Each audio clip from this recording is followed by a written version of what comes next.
bit of a, how do you put it? You know, just technical difficulties, something along those lines, whatever you want to call it. But either way, we're here now. It is going to be Carson's Esports versus Ivory in what is sure to be an all-time classic game. For those of you wondering, I am Plate, and we have ourselves the first draft of this season. Now, this is playoffs, this is round one. Incredible stuff, incredible drama as Ivory, a team that continues to win over and over and over again, are up against a new team. Carsons are not normally known for being in this upper bracket. They're going to be here now trying to do their best to secure themselves a spot into the second upper bracket round. Now, Ivory are kings of the playoffs. They might be the team that's played the most games in the playoffs in EPL Southeast Asia. They have a lot of experience. They've played a lot of Dota together. They know exactly what their game plans are going to be. And it's going to be up to Carsons to really sort some of those issues out. Now, Carsons go for some nice play here. A lot of flex, right? So you have the Beastmaster, could be a carry, could be a 3, could be a mid. On top of the Muerta, could be a support, could be a carry, right? There's some options here. We've even seen mid Muerta at certain intervals throughout Muerta's life. I believe it was Sumail that played Muerta mid against Earthshaker at the most recent TI. Ivory, however, on the flip side, go with something a little bit more classic, a little bit more grounded in the meta. Bristleback with the Phoenix. Now, Grimstroke is a new hero that has been popping up in the meta. This hero has seen quite a lot of play, is by far one of the more potent options in the support role. The laning has gotten a little bit better. I think just buffs over time have made that a little bit more of a viable option. And also when you get level 6, the tether increasing, the spell damage. So much of Dota 2 is just about random damage that you can deal, and percentage-based increased effects on things like Sunray, which deal max HP as damage. Well, that's just a combination that compounds itself into extraterritorial, differences. So we'll see what Carsons want to go here, right? They are gonna have to show their hand at this point. Whether they want this Beastmaster to go, I would say, off the offlane. Or maybe not, because that Slaughter could be played mid. So you could see Slaughter mid against the Ember Spirit, right? This isn't one of the more common counters to the Ember mid. We aren't necessarily bound to see something like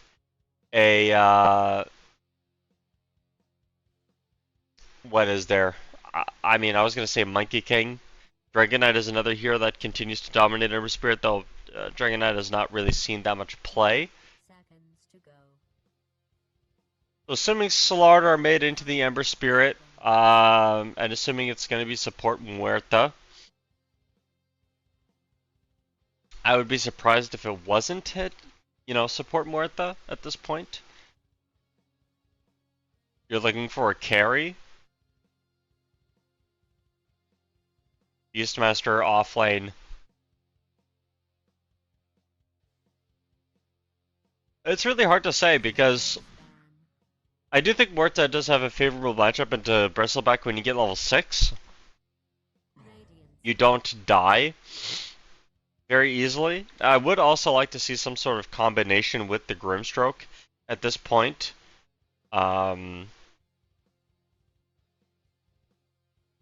Maybe like Bloodseeker for double Rupture is a nice option. 10 seconds to go. Spectre isn't really a hero that's played at this level, and with the break on Hoodwink, I don't think it's going to, that's going to change.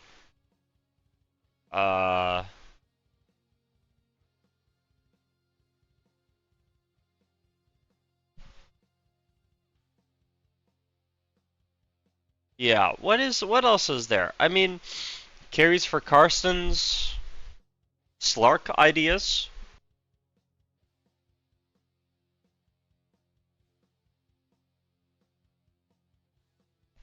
Slark if you want to go for something a little bit more, I guess, reactive. Ogre, what? So it's going to be carry Muerta then. Ogre is a pretty unique idea. Can't say I'm really, you know, 10 not used to this hero. But I will say, when you have like Ogre is not played at the highest level typically, I do think there is some, some potential for the Ogre to just really be a nice kind of buff stick. When I play support, this is one of my, and this hero is meta, this is one of my go-to heroes. I think just having a stun, being beefy, and walking around giving your core, your carries attack speed is all around really helpful. And it does pose some questions to Ivory. There's no purges, so the ignite is going to be pretty, annoying to deal with. You have a nice stun to help follow up, and giving Slardar, Muerta, and Beastmaster all attack speed is really helpful. So this, Bloodlust Ogre Magi idea could be pretty cool. You don't also necessarily need a lot of levels, but again, this is kind of one of those, like, if you have Lost Pick, you kind of want a little bit more oomph, I think. You want to be a little bit more powerful in your approach to last pick, but I guess in this case, last picking support is something that I do when I draft. Especially when you have 23, I do like to flex into last picks up, because typically supports don't get banned out, though in this case Ivory did ban the tree, which hasn't, some of the changes made the hero a little bit more dead. And it's going to be a carry Bristle. So the flip side, going for the Axe 3 instead as a counter to the Muerta in this position, as it'll be Ken on the Ember Spirit. I mean, the moment that Ken was able to pick it up, of course he was going to go for it. Straight edge on the Muerta, so it's going to be a carry Muerta, same A, position 3 Beastmaster here, and the mid Slardar. So, ranged melee for all three, or both lanes. All 4 lanes actually have ranged with the melee hero. I will say Grimstroke with Axe is a very potent combination of heroes. Inkswell with Axe is a really nice, just sort of 1-2 punch. seconds to go. Inkswell the Axe before he blank calls, or even Inkswell after the call on the blank, and you will be able to get some follow-up control on whoever Axe decided to initiate on. Axe also one of the best Muerta counters in the game. The moment you get Blade Mail, Muerta just, and Muerta's ulted, Muerta dies in 2 hits. Even if you get the shard and build up some amount of spell lifesteal, it's generally not enough. Axe, kind of one of those heroes that creeps in and out of the meta, isn't necessarily something that like you see all the time.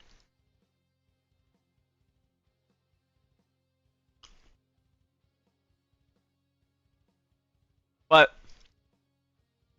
that's okay, because you do kind of have to worry a little bit about who your targets are. I think against the Muerta you're gonna be pretty happy, but everyone else, I'm not sure about the Slaughter. You don't really want to get bashed. The Beastmaster, you're giving yourself, you're just kind of sitting there letting the Beastmaster build up the Drums of Shalom stacks, if that's the build that Beastmaster goes for. Been seeing a resurgence of the, return of the Zoo on Beastmaster. We've seen a lot more of the traditional go for the helm of the Dominator and to the helm of the Overlord, and then, build blank and go from that, go from there. Some auras every now and then. Big switch up away from the aura meta, firmly gone from that. I feel like we will return to it, if you want my opinion. Return to the auras probably at some point, and then we'll get back to our roots elsewhere. Definitely some sort of like neat idea.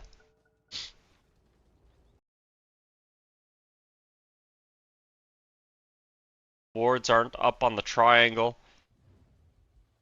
I think both teams sort of know that there's really nothing going on. The level ones for both teams, I mean, probably a little bit better for Radiant just because they have some stuns.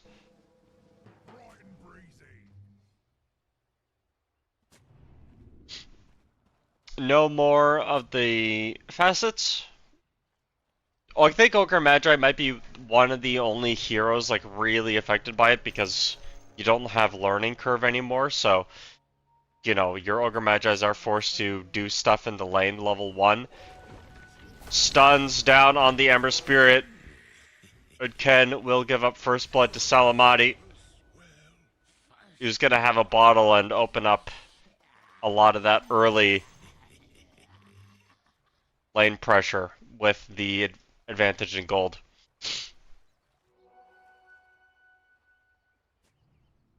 Big loss, but that's okay. It's nothing Ken hasn't, I've seen Ken play into Huskars, have like 3 CS at 10 minutes and still win, so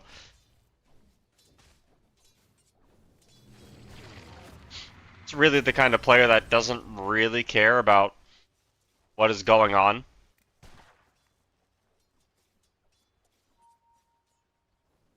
Battle Hunger also on Axe. He's opted to go for more, I wonder what the plan is if you do still max Battle Hunger, even though you don't have, the scaling damage on your armor anymore. That was pretty dumb.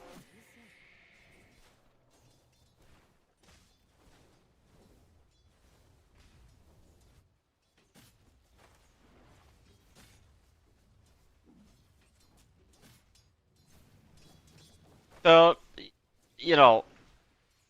being dumb and being imbalanced was something else. I think it was okay. I think they got the numbers to a decent spot. Obviously, the Axe is not that kind of hero anymore. He's just a pure damage king. Everything he does is pure damage now, which kind of makes sense because it was physical damage for some reason. Drake in the wrong side of town, going for a TP. He'll be able to get out. Up top, the dive is true, and they will find Phoenix also. K. Dire's top tower is under attack. Bristleback carry has some teeth to it also. Haven't really brought up the Bristleback in this role either. But Bristleback Phoenix doesn't strike me as a really difficult lane to play into because there's no stun. There's nothing forcing you to stay within the quills. And the quills are, like, you might not think it, but Shadow Shaman with a Bristleback is a very nice combination. Just, anything to keep people stuck in place.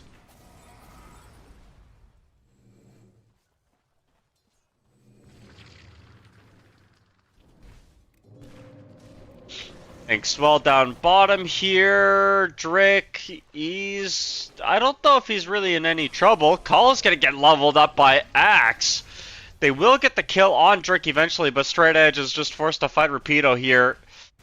And he's trying to win. He will win. Fairy Fires are coming out. Straight Edge will win this trade because he does have the Lotus. And Rapido's forced to just kind of buy his time with the Ring of Health and the Tango that he got. They still want to kill Straight Edge. He did use his flower. Yeah, Deadshot comes in, Inkswell a little bit too late, doesn't quite get the kill.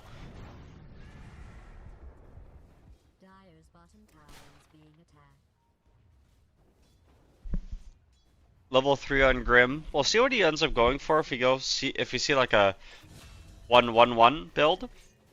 Salamati gets a kill in mid with the help of Hoodwink. A lot of things happening all at once in this game. That rotation from the Hoodwink really catching the Ember Spirit off guard, and that, you know, because the Phoenix is mid now and it's a 1v1, Seimei is going to be able to really dominate this. Has the Helm of Iron Will, so those quills do less damage.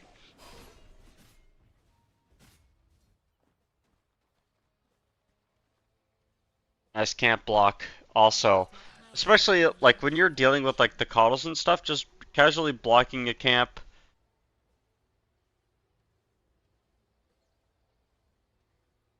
Incredibly helpful, very annoying to deal with.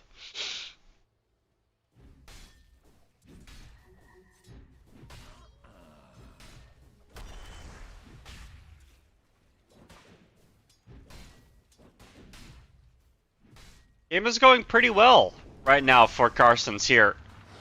Salamati is going to get rotated on in mid. Inkswell coming out from Drake. Do they have enough follow-up damage? No. They're going to have to back away. Hardell is going to be enough to, you know, push everyone off of the mid who, you know, 3-point slithering crush. You don't want to go underneath the tower. It's a dive. Try to just sort of forced to fight Rapido.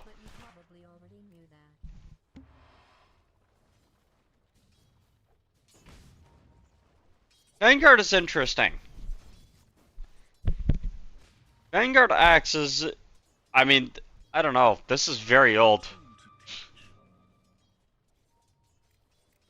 A long time ago, this was the perceived only build on Axe. Was Vanguard into Blank. People kind of just oh, those shards don't land. People kind of just realized that at some point that you can just buy Blade Mail Blank on Axe, and then you don't really need the extra damage reduction from the Vanguard because, well, hey, you kind of just don't die to creeps anyway. So, but obviously, Rapido going back for that. I think because they planned on making stacks, that was the goal there.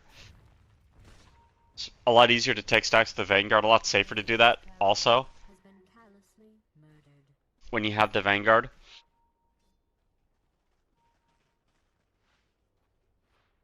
Remember Heaven's Halberd? Haven't seen that item built in a long time.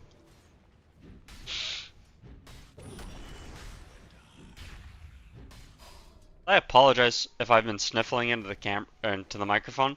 I don't know why. I just like the moment that I started this cast, the sniffles, crazy work.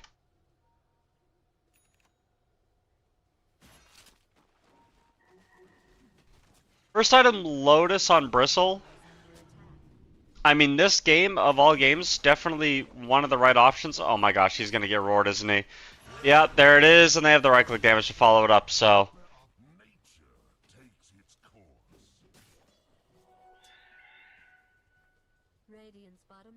Kind of seeing a big problem with the net worth right now, the disparity so far. Did Ivory get too cute, right? Is that kind of the question we're... It's kind of the question we're asking right now. He's going to get hit with the Ignite and the right clicks. Should kill him at some point. Yeah, Blood Grenade is there, and they find the pickup. Also, in mid again, Salamati finds the kill onto the Ember Spirit because this is a slaughter.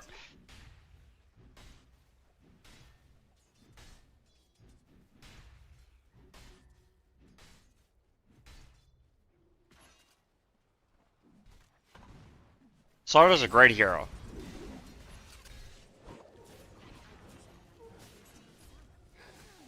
If they had Roar, I bet they would have dove K, but they don't have it. They don't have enough. 8-1 so far in this game, and You know, Muerta's just able to farm, do whatever they want to. 4 points in dead shot, so you can, like, clear out the wave.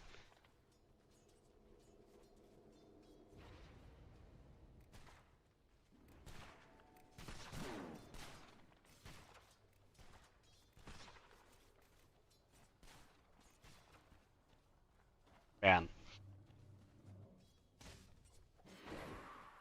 Rapido only has the Vanguard. Gonna go for the Blade Mail into Blink. In games where you're behind as Axe, you know, Blink Blade Mail is enough for you to get online, but the Blink Blade Mail timing is very sensitive to how squishy your opponents are. The, you know, squishier your opponents, obviously, the better it is. But when you buy more items, you get a little bit more tankier, and they are going to get the Inkswell down, but it won't connect. Ogre Magi is able to get away. They are inside of the jungle right now as Ken has come in. Chains onto 2, looking for the slaughter. Salamati needs to disconnect with the supports, but they're all going to get chased down.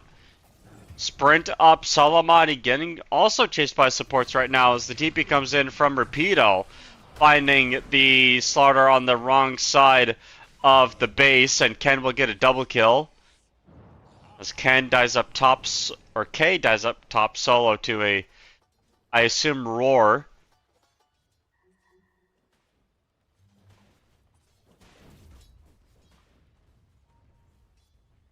Dire's top tower is under siege. A very aggressive play to just walk into the enemy triangle. I know you feel stronger, but triangle's not an objective. And this TP from K is insane. They do miss the sharpshooter, but they have a lot of follow-up right-click damage to bring him down to half HP. Never mind, that's more like a fifth.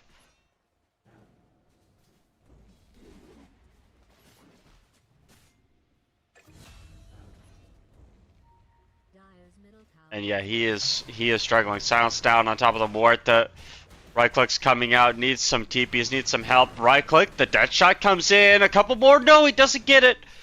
Dire's middle tower is under attack. He was very close. Dire's structures have been fortified. Dire's middle tower. Top tier 1 tower taken though, and they are gonna get also Carson's middle tier 1 tower as well. Dire's middle tower is under siege.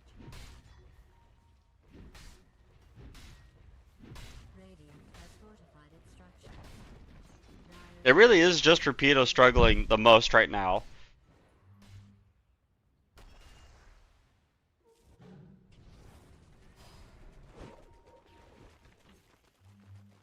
In terms of cores, at least. And having your comeback stacks sort of, you know, bullied is not the way you want to play this, but maybe you don't have a choice. Dire's bottom tower is under attack. Is this part There is a blink on Slaughter. He had a double damage rune, but didn't want to go in. looks like they're really falling for it. Where's his shard? I bet that's probably coming soon, eh?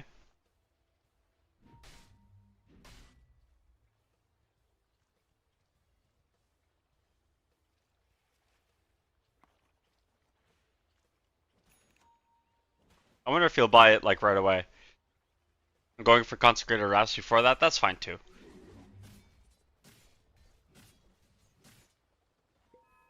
Helm of the Overlord available for the Beastmaster here soon. Dire's middle tower is being attacked.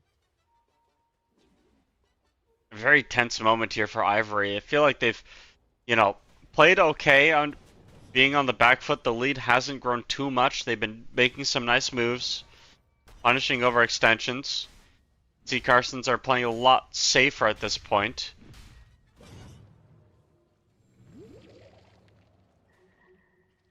But, you know, Muerta's top of the net worth right now. Has that Maelstrom finished.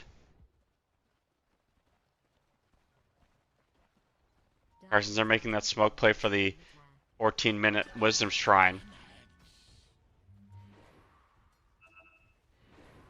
Can they get the backline? Teehee needs to get bursted down, and they will. There will be the buyback already. They want to take this fight here.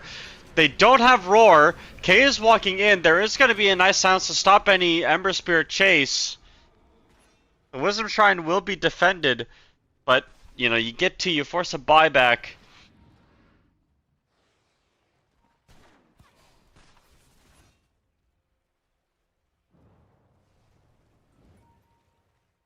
I like the call from Carson's too. You already got what you wanted. You don't really need to keep going for more.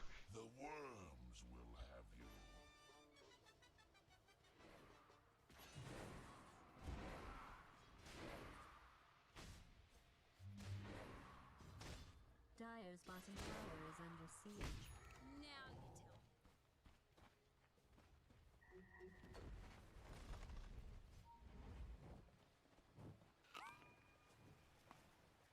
Seimei in the top lane has had so much farm, so much free reign. I mean, it's like the thing about having a zoo is you need a lot of space. These animals, dude, you realize how much roaming space your animals need to be happy?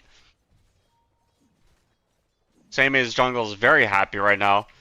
K, unfortunately, just gonna get roared out here. They have the right clicks. They have the birds, some of them anyway. And yeah, the kill is there, so the break comes in clutch. Chains down onto 2. As Ken with the shield rune, they will get the link down on the Ogre, so they're kind of forced to fight here. As they will find the pickoff on Ogre, but, you know, Blink is available on Sutter if they do want to go for something still. Blink in, only gets 1 though, and that's a really nice bushwhack, but there's no follow-up. Oh, never mind, there is. Rolling axes. That's enough follow-up, and yeah, I mean, we're just continuing to see the same issues over and over again. Dire's middle tower is under attack.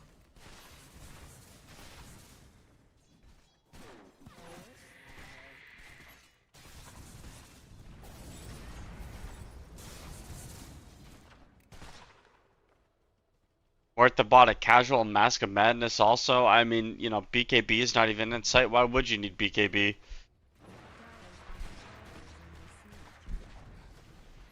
bottom tower has been destroyed.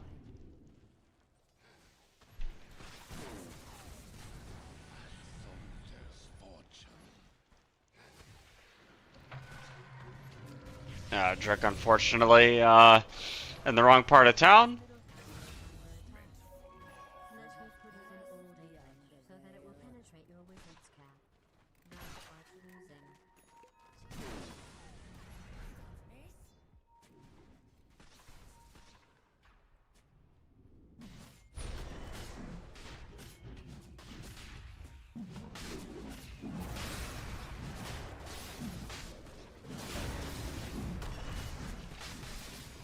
This bottom Roshan is obviously not going to be contested here. And I think Carsons are going to be really happy with the lead they have. Once this Roshan gets picked off, you know, you have pretty decent chances at taking out the tier 2 towers. It's at this point when you're Ivory, you have to start thinking about, you know, lane cutting dynamics. I think certain things come into question about the draft. You know, your carry, for example, pretty low as Slardar sprints away. They will find one at the very least with the first Calling Blade kill of the game.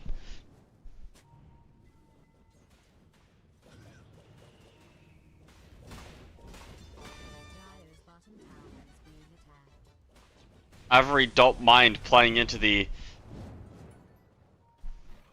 Aegis as long as, you know, they can kill the people that don't have them. Good pick off on Hoodwink. Obviously they wanted the Slardar, but Hoodwink did their job. Mjolnir to be completed on Muerta as well.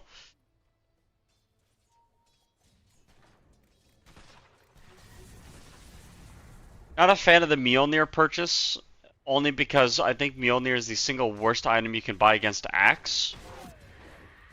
The only thing it does is give you attack speed and damage. Maybe it doesn't matter though. Oh, it certainly does. Egg comes down, couple of right clicks, one more. No, it doesn't get it. So the egg is gonna drop. Silence comes down on top of the wart that they get the chains down too. Also,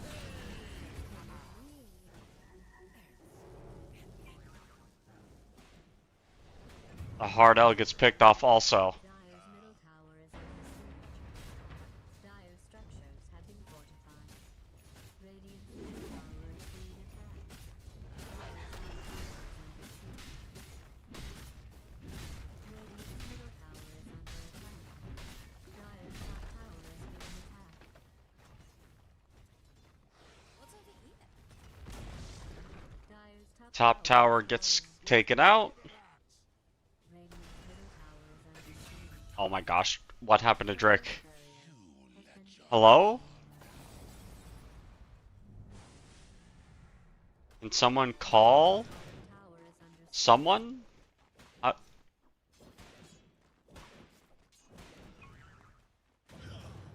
Like, what happened to Drake, bro?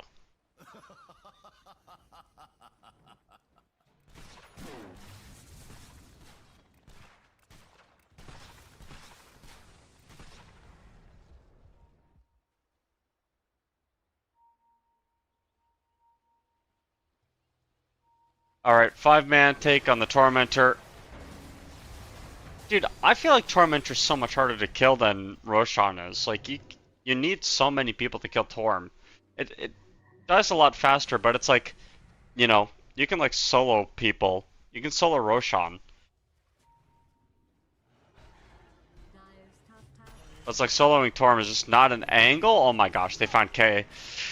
And they have the break on him too. Drake is going to get spotted out, and they found the wraparound too. Rapido comes in. Nice call onto 2. That's going to be 1. They're going to look for 2 here as Kent goes in. Chains down onto 2. They're going to drop the roar, but it's not going to come out in time. Sunken Dunkaroo.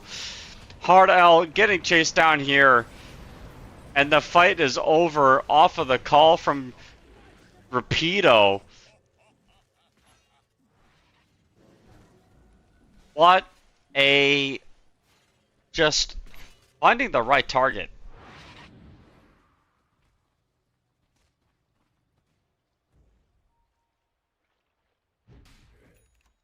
Wow. What a call.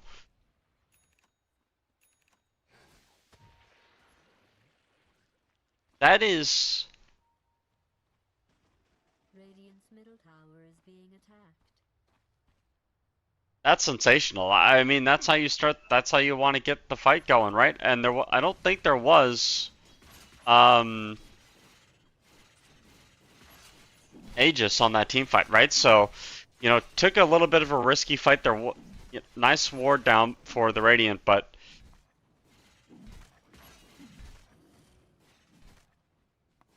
K is starting to grow a little bit more. You know, he's starting to get a little bigger.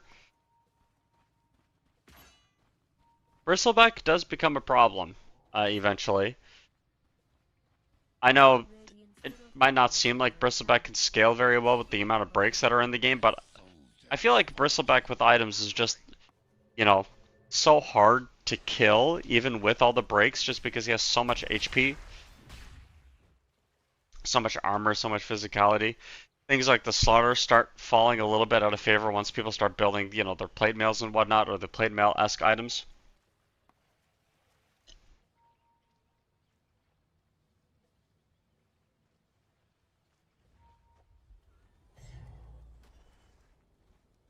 Won't get spotted out by the ward.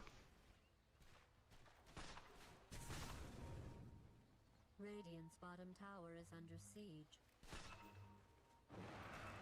Dyer's top tower is being attacked. Dyer has fortified its structures. So, Radiant's bottom tower is being attacked. what is his build? We're really losing. Yashakaya Mage Slayer. Tower has fallen. Back to my Mad Libs.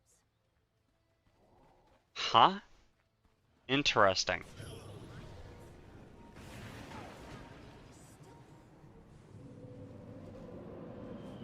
I mean, Hoodwink should die here. Dire's top tower is under siege. They don't have blink call for another 10 seconds, and Teehee is getting low. They are gonna, you know, they won't be able to get the pick off on him. Under siege. The team is split halfway across the map.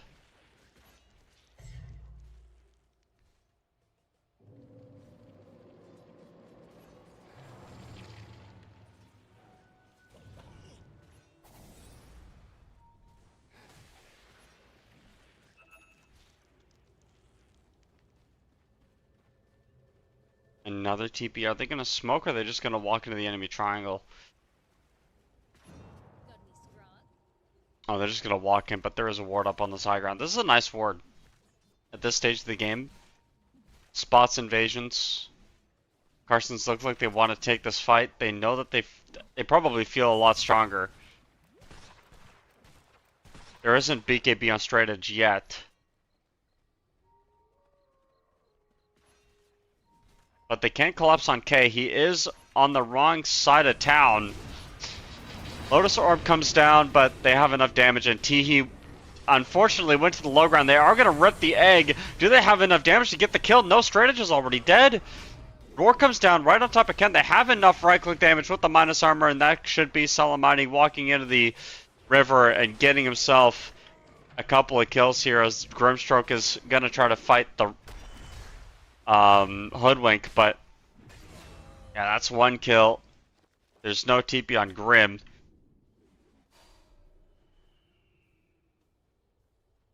Should be a kill for the Squirrel. Oh my gosh, Drake just out playing with his food. Nice moves, but you know, Carson's, they identified that team fight. They had the ward, so they knew exactly what was going on.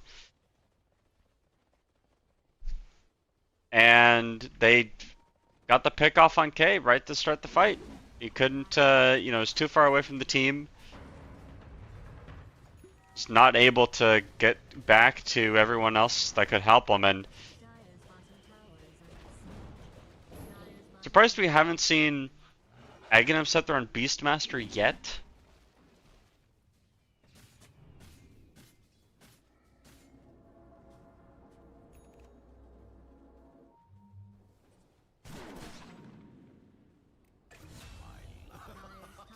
What are you doing there? Angry people are waiting for you on the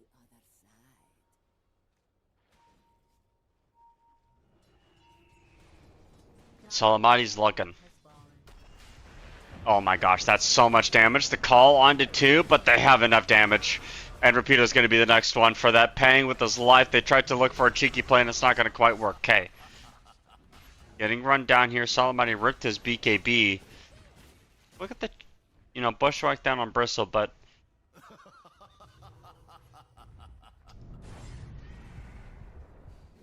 you know, there was that one fight where they found the right angle, they found the right opportunity, and it just doesn't really feel like anything's panned out.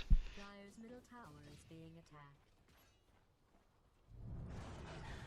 At some point, what do you do? You know what I mean? Like, what can you do?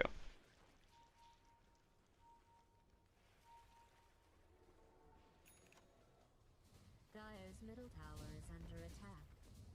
This is the most partial I analysis think what you how little I care about anything that's happening. straight edge is very killable if he doesn't BKB.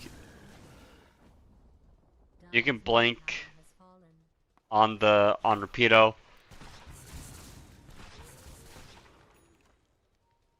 Get straight edge caught in a call. And then obviously you'd want to follow up, you know, with Ken.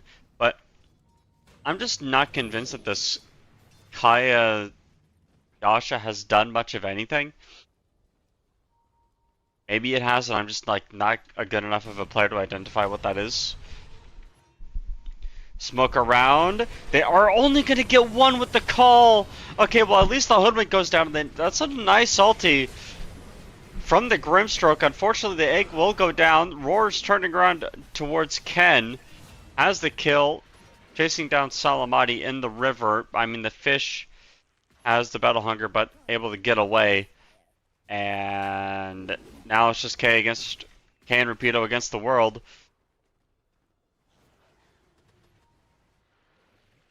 I don't know if Muerta was there for that team fight, but this lead continues to grow for the Radiant, and I mean during that team fight, Seimei literally just rips ulti and then kills Ken. The minus armor's too much.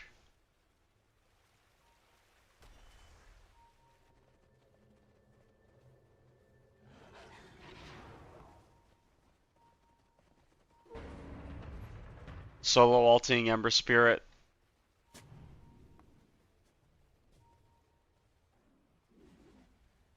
The middle of the team fight.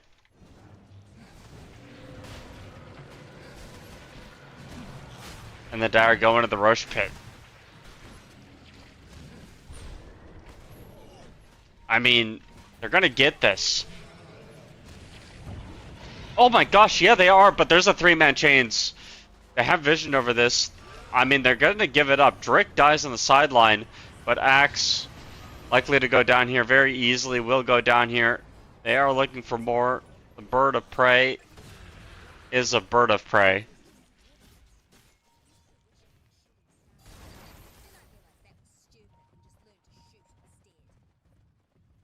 And although you did get the Aegis on Ember Spirit, which is good, I think this gold lead is so far not in your favor. Buyback here on Rapido, but look at the damage. Blink Call hits 2, Yule Scepter up into the air. Nice cancel, and yeah, the right clicks the bashes.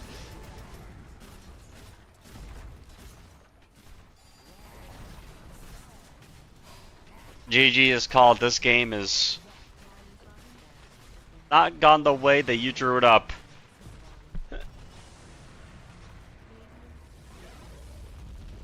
Ivory, a very surprising loss in game 1. I feel like, you know, as big of an upset as this game 1 has been, it's not the end of the world for Ivory.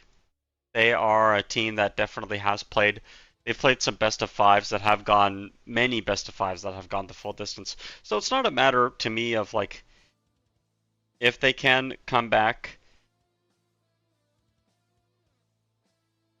To me, it's a will Ivory show us what they can do, because I think they have. I'm pretty sure K is a stand-in, so you know you're missing your carry.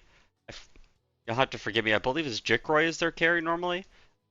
I could be completely wrong. You know, forgive me, but I believe that's the case. And if it's not, then I apologize. Either way, I believe Carson's also have a stand-in, but either way, I mean, Sammy Beastmaster just did too much work. Straight Edge also did a ton of work with the space that he had, and these are the kind of things that just make your game so hard when you don't get out of lanes really well. K didn't really have a game. Falls apart for you. So, you know, game 1 going the way of Carson's. We'll see what else Carson's have for us up in their sleeve. But we got a quick break, and then after the break is over, we'll be able to get right into game 2.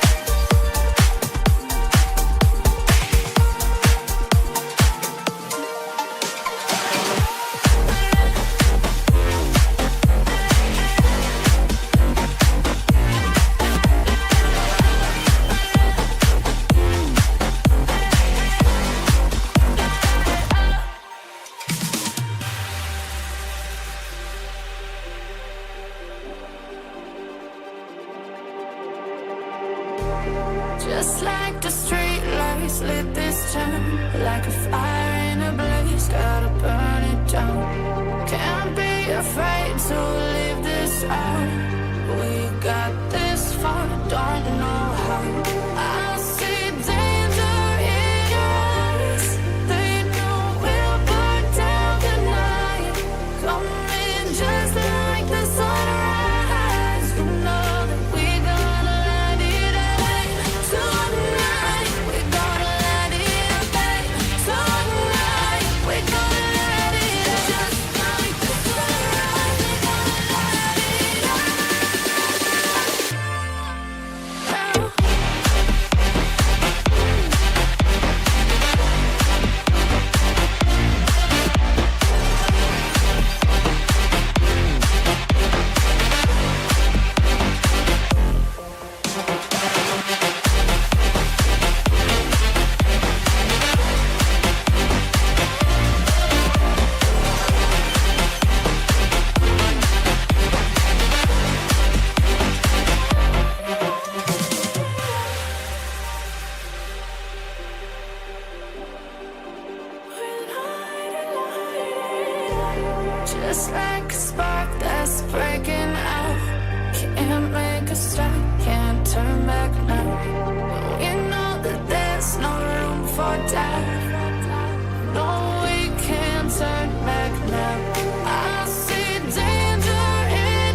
give up first blood again.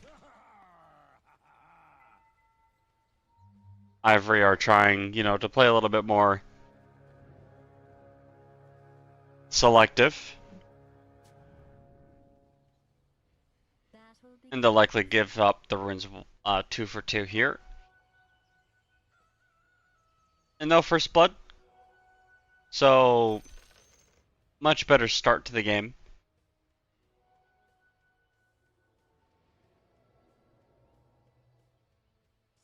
At least this time around. Rubik has really been seeing a lot of play. Like a lot of play.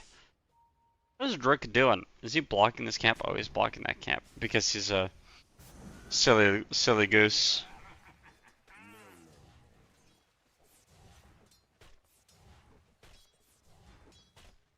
Yeah, take out that camp. That's the camp that Coddle really likes farming.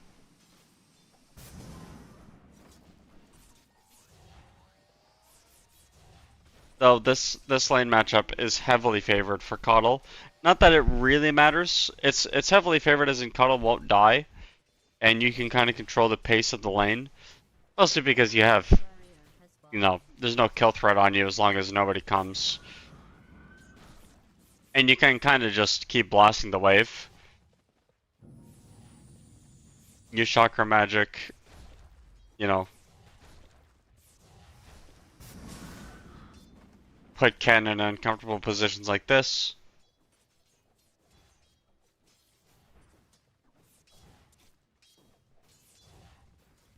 Kind of some of the problem with playing a melee hero into a ranged hero is you don't get the benefit of the doubt of, you know, being able to harass your opponent without any recourse. You're always going to take a hit walking up, if not two, and then a hit as you walk away.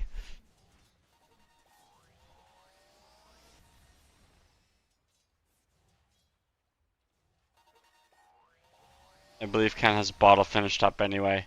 So, the harass...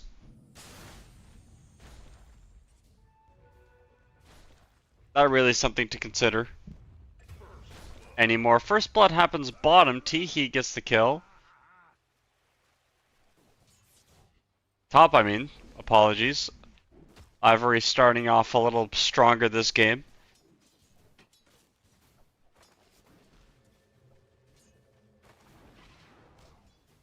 Tide plus Hoodwink is pretty nasty. Gush minus armor with the bushwhack damage and the acorn shot damage as well. So just a lot of physical damage that you have to mitigate.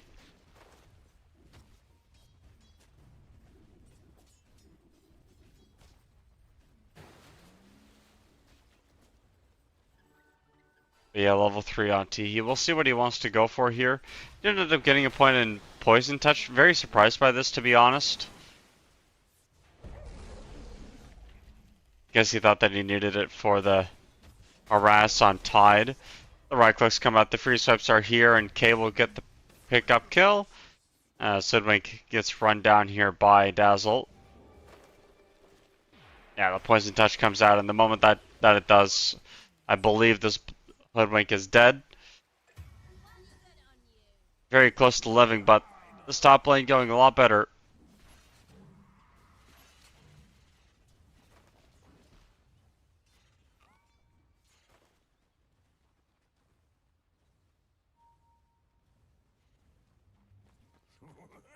Alright. What else is going on? I mean, just the push-pull, you know, nature of the mid lane.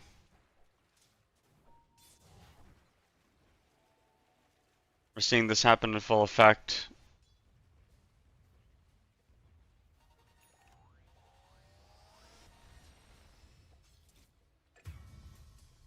Bottom lane, Luna goes down actually from a rotation by Teehee.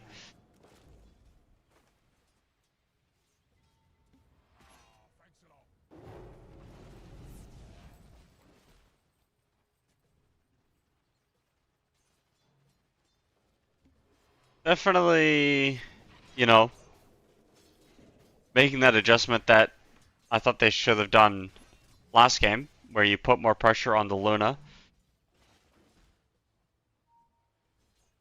Straight Edge can't afford to have the same kind of free game that he did last time around.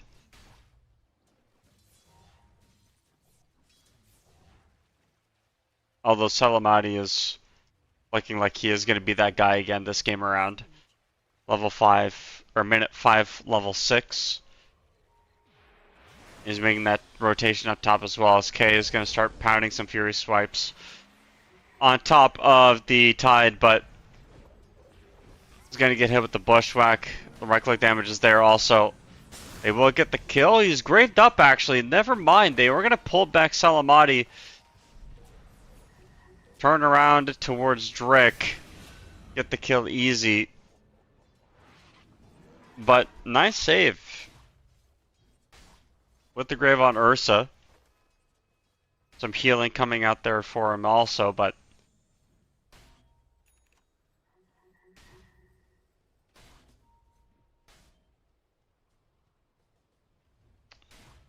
it's top tier 1 tower.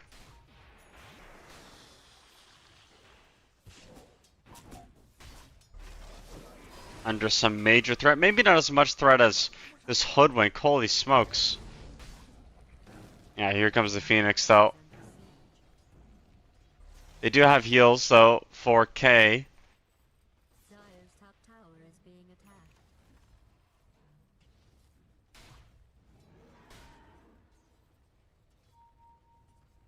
Dire's top tower is under siege. Again, a lot of pressure being put up on this top tower. Level 4 on the cores, the lane cores, so there's no Ravage threat.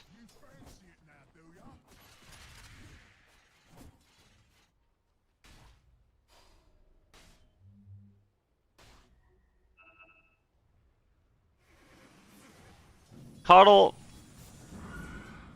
doing a great job just farming it up. This has been one of the better Salamati performances I've seen, period. Salamati's played this game really well. Played last game really, really well.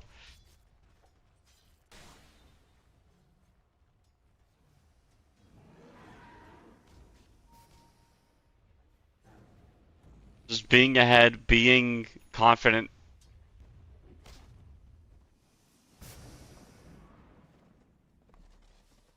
Something that Salamati really enjoys. As for how teamfights go, I think the Dazzle's main priority is just keeping Ursa alive and you never grave anybody else.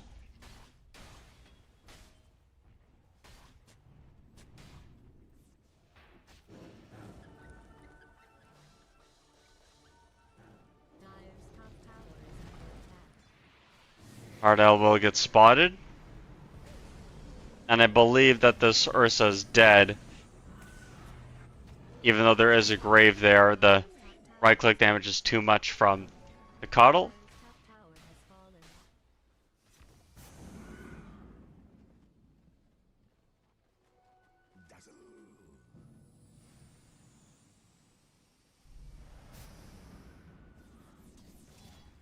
Yeah, I mean, just, you know, active gameplay from Coddle. Push a lane, either, you know, go make a play or farm a camp.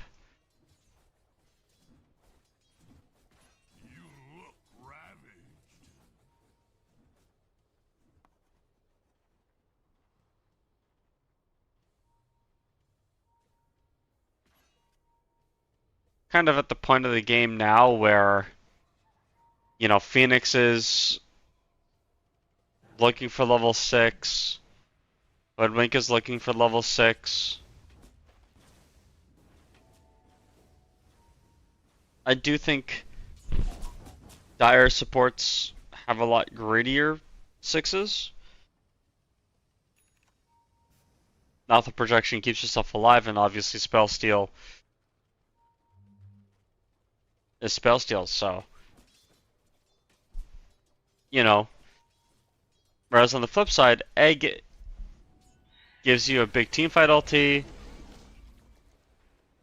and Sharpshooter breaks the Bristleback, so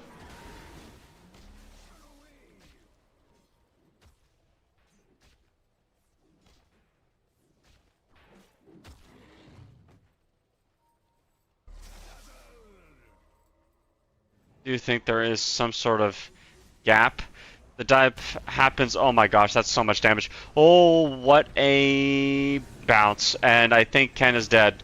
Just don't have the damage to really keep him alive there. And they are going to get the bushhook down on top of the Ursa here. The big dive comes in. What a heal from that Coddle. Okay, forced to rip his ulti, but yeah, this Coddle hero is a problem, dude. That one blast just completely shut down.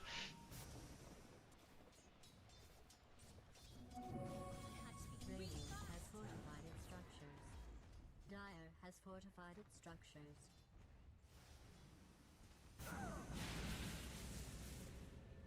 These blasts keep coming in. Ken will come back.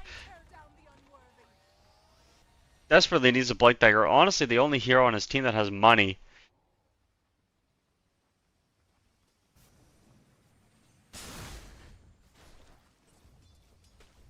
Being this far behind is, you know, we've seen this before. Wasn't 4 and 3, though the kill score lead does go to Ivory at this point.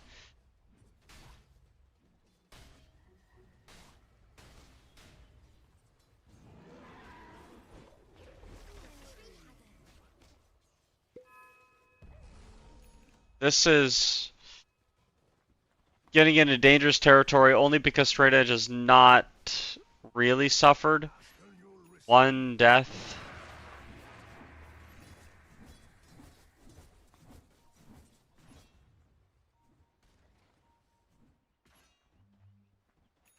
Just one of those, like,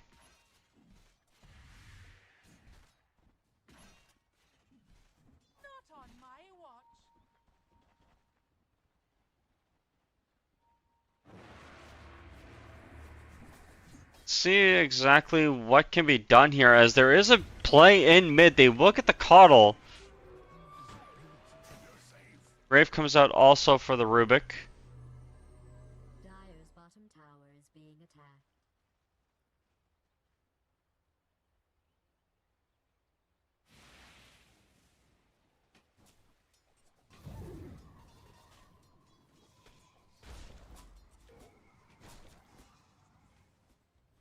So, you know, gold leads, XP leads, whatever. This game is even. And a lot of that comes down to Drick just being as farmed as he is somehow.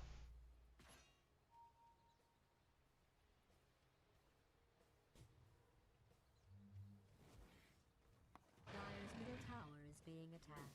One of the most, I don't know, I guess standard games. Oh my gosh. Oh, that's not a good sign.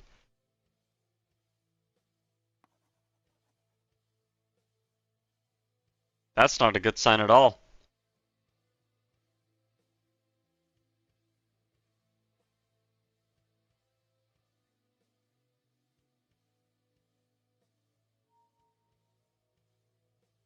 Is that just straight up a power outage?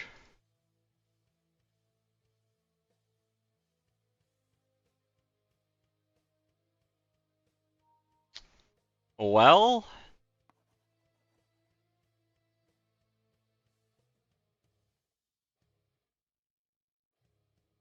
um, yeah. So,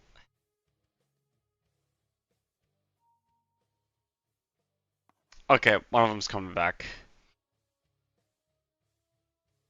That's crazy. I don't know if I've ever seen just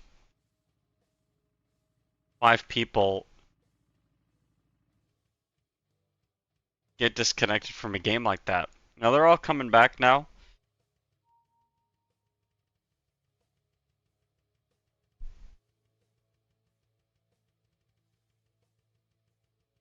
Straight Edge says go and ready when not everybody's back.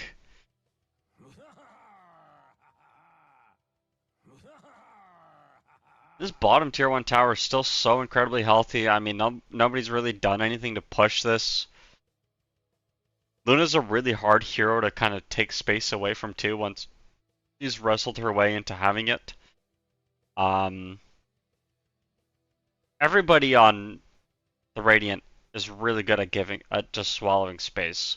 The more space you give this Radiant lineup, the harder it is going to be for you, because they have the kinds of heroes that can make that, like, getting a 1,000, 2,000, 3,000 gold lead,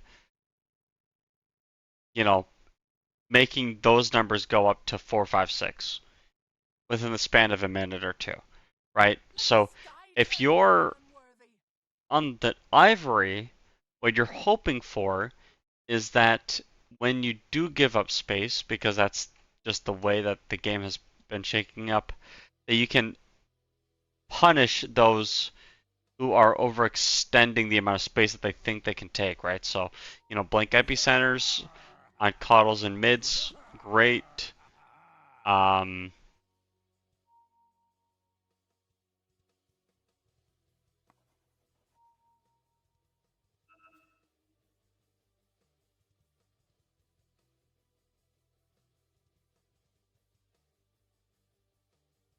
The G has been called.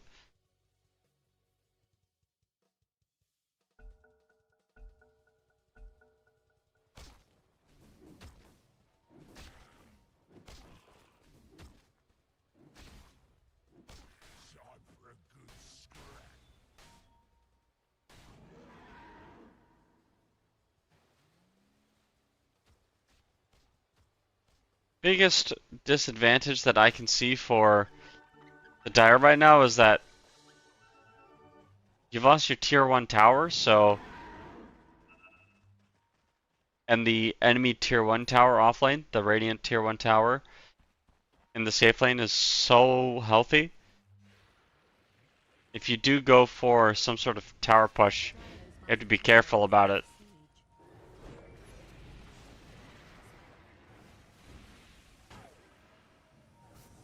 Dire's bottom tower is under attack. Big blast coming in, but again, not a whole lot going on.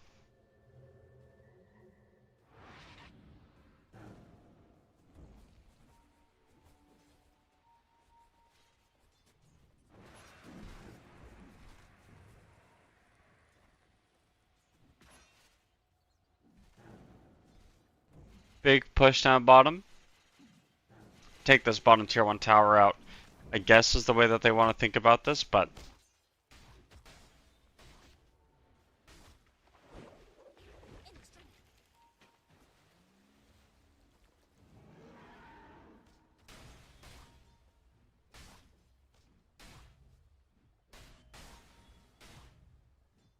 Radiant's bottom tower. we'll see where exactly this smoke goes. Radiant's bottom tower is under siege. And yeah, Epicenter's committed. They are going to find the Phoenix. Can't get the dive off in time. Radiant's bottom tower is under siege.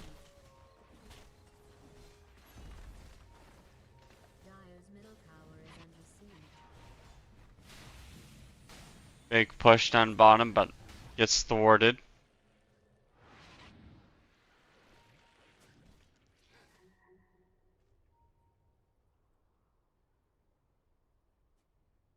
Oh my goodness, hello camera, sorry about that. Alright, a lot of nice deep vision by Ivory here at this point. They're doing a nice job just sort of, you know, closing the map out.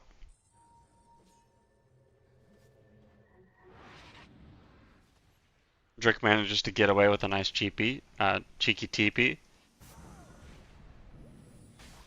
Luna's the kind of hero that would like to have more than just the same amount of net worth as their opponents, though. And the rotation's bottom forcing straight edge out. Radiant's middle tower is under attack. Not that I care one way or the other. Let's, Dire's bottom I mean, there is still some, you know, teamfight hope. Egg Ravage. Radiant's top tower is under attack. It's probably fine. Trust me, I'm a supercomputer and I barely understand what's happening right now. This middle tower is not looking very good. Hasn't for a while.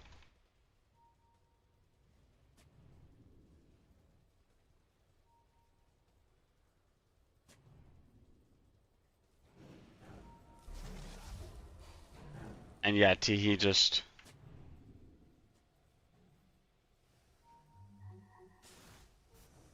Radiant has fortified its structures. Let's see, big team fight. The TP is out and it's going to be good, so they don't quite get the kill on Ken. Dire has But they will get the kill on the tower, so that is going to be fortified is under attack. some space created. Dire's middle tower has fallen. He just snuck. Nice. Radiant's bottom tower has Is there been life? There's no life steal, right? Oh, it's nimble.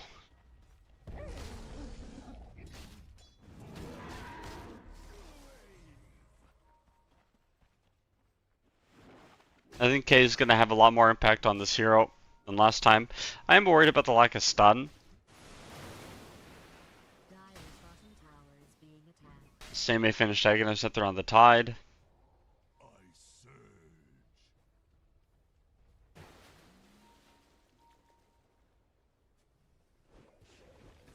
Looking.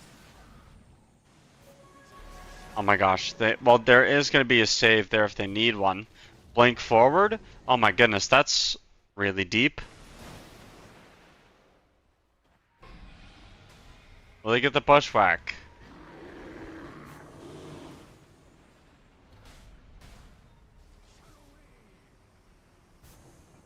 Yeah, just nothing burgers of team fights so far.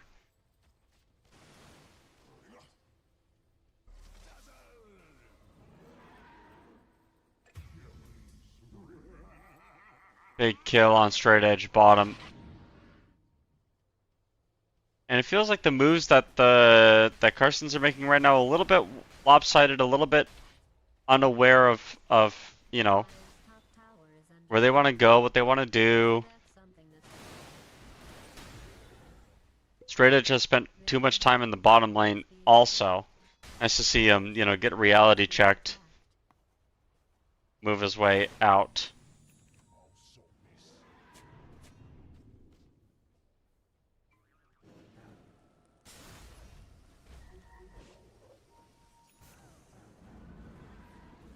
Will there be a point of contact here? As everybody sets up mid? radiant structures have been fortified. Well, I don't think you have Ravage. But you do have Ravage. Well, you do have Ravage, but you don't have Blank. Radiant's middle tower has fallen. You do have Blank. Interesting that they're not going for this. Maybe they just want to, like, hold the egg for something?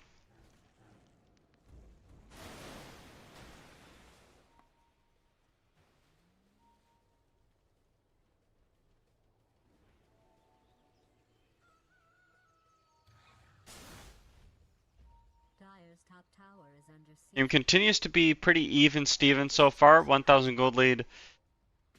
Less than even for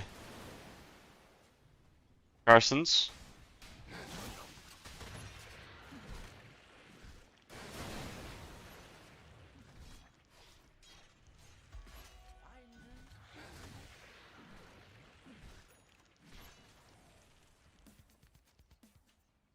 Just more objective taking for Ivory right now, and they do seem to be in the driver's seat of this game. Once BKB comes out for Ursa, that's a big timing.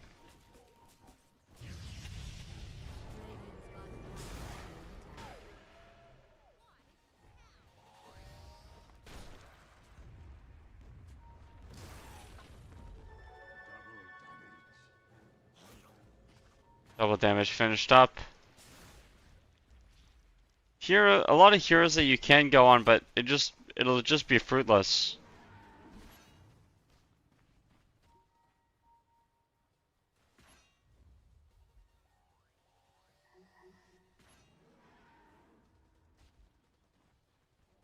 All right, smoke up the Dire. Aghanim's sit there finished on Sand King.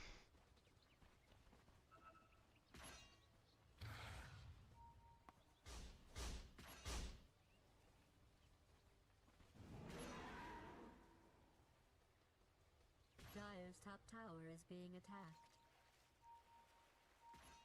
I do believe there was both supports spotted up top. At least the Phoenix is spotted, but, you know, nothing really coming out of the smoke so far.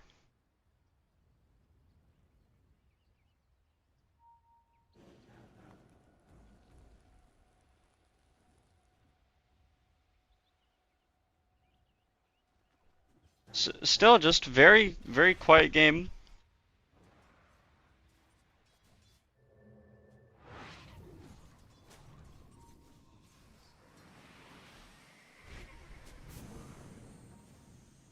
There's really just not a whole lot going on, guys. This is all big stretch. Oh no. Epicenter goes up, finds the hoodwink. Trying to get some save going. Keel is there, but yeah, they should find the hoodwink.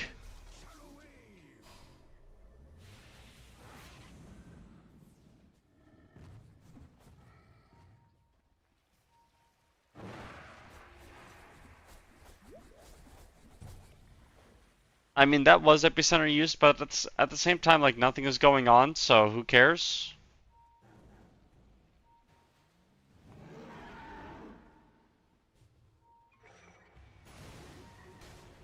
They want to go in. BKB is forced.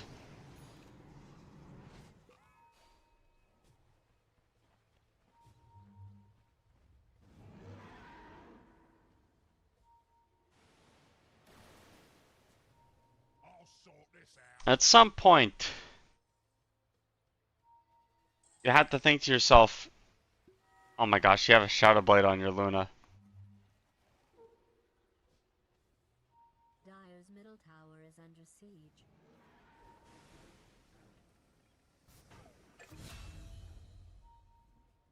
Big pick off.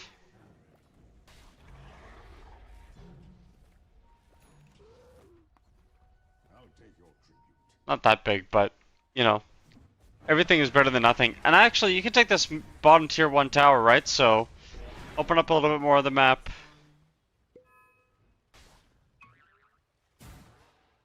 And this has been one of the slowest games we have seen at EPL. I only mentioned it as a conversation. How are you doing? This is very not Southeast Asian-esque. Bottom tower is under siege. Radiant's top tower is being attacked.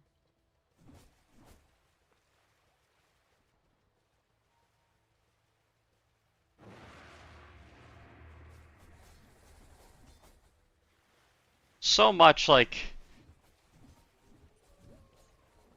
AFK not doing anything farming in this game so far.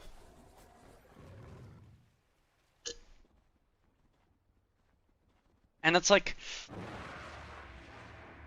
I don't think we've seen a Ravage.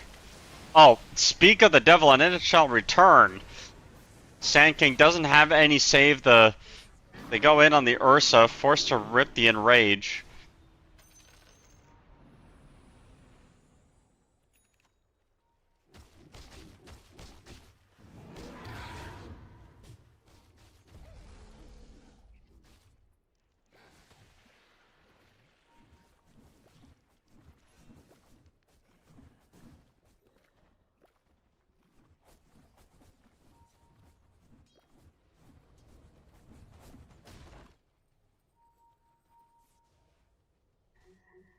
And then we just go back to farming.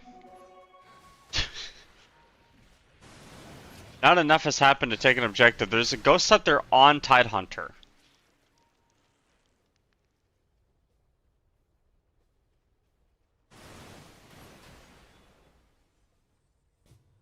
Honestly, not a bad item.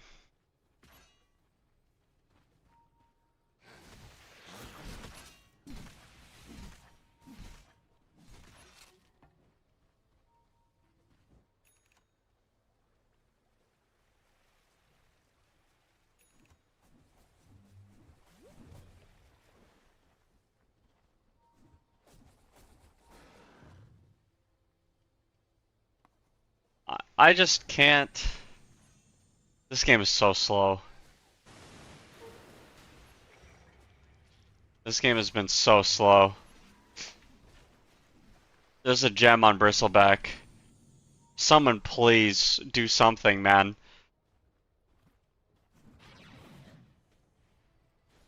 And I mean like a team fight.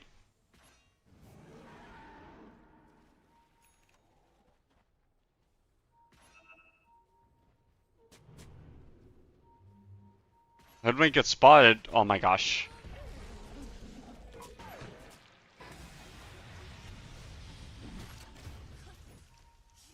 Okay, well there's a pickoff. I guess you have options.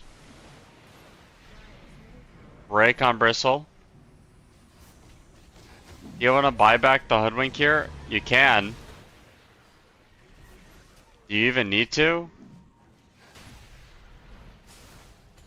Look up on the high ground. BKB ripped by the Sand King. They are going to drop the egg on top of this as well, as they will find the Coddle. Ravage comes out a little bit too late, and they do kill the egg also. The TP out from the Tide is not going to come in time.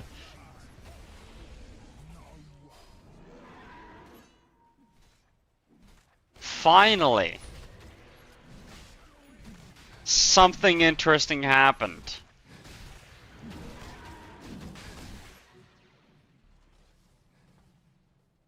And it was literally because Sand King said I wanted to.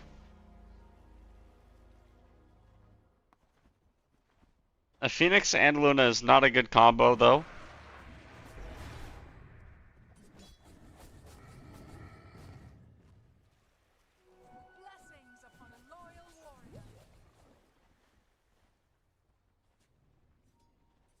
I think the way those works with it, whichever one got cast first keeps the day and night change. I'm gonna have to go and Google or not Google, go in demo mode and figure it out. But you want it to be nighttime. When you pop egg, it turns into daytime. Very unfortunate. Dire's top tower is under siege. Radiant's bottom tower is being attacked. Radiant's bottom All right, some towers are being taken. Let's go. Radiant's bottom tower has been destroyed. Some real Dota 2 is being played. Is being attacked.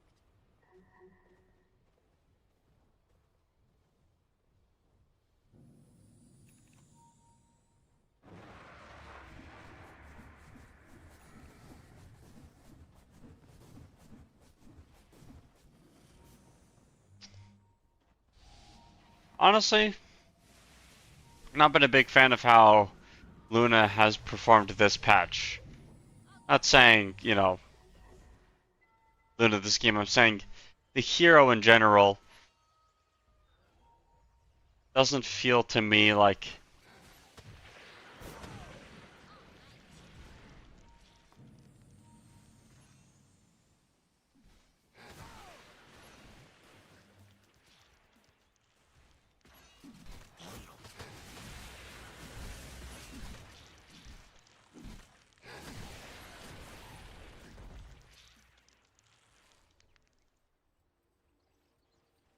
just a slow game. What items are we waiting for?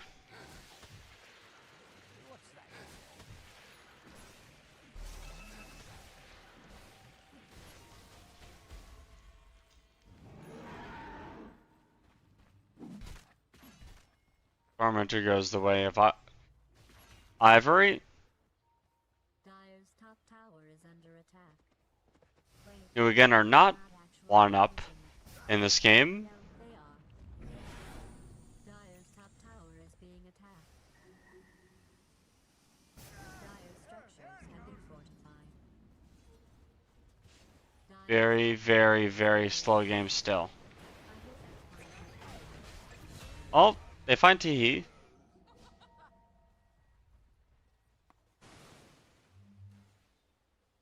Radiant's middle tower is under siege. Radiant has fortified its structures. Dire's top tower is under siege. Dire has fortified its structures. Alright, Dire fortified their structures. Top tower is being attacked. As Luna's top They're gonna rip Epicenter on top of the Luna. Doesn't have, I mean, it's forced to pop the BKB. 4 snaps are forward. TP is out, but it's not gonna be good enough. Egg goes down. Rapido's gone. And Hoodwink dies also. They also find the Phoenix. Middle tower is being attacked. Very strange.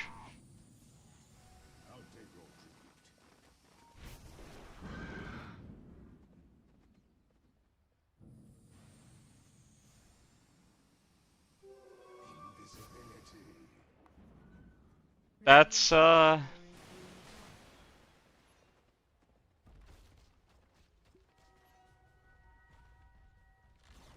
very weird Top tower has been destroyed.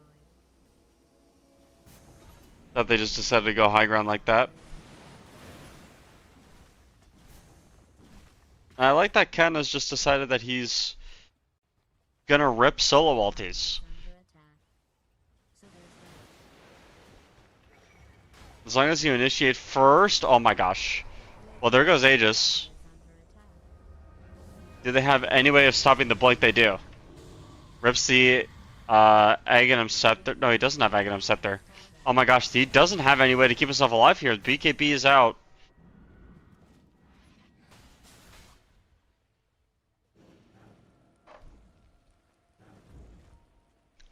Game is slowly starting to become a little bit more interesting.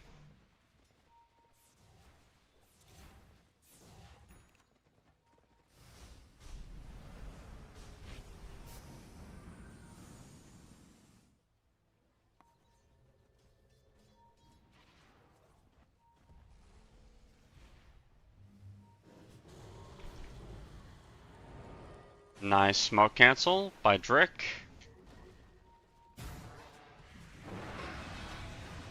But they have the follow-up. Dyer's middle tower is being attacked.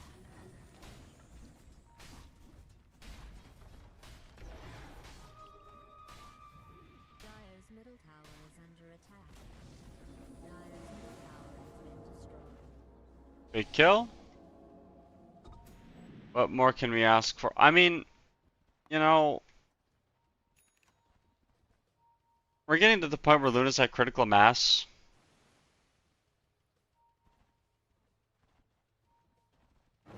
Maybe Butterfly, Satanic, Scotty. I do think you need a little bit more tankiness on this hero.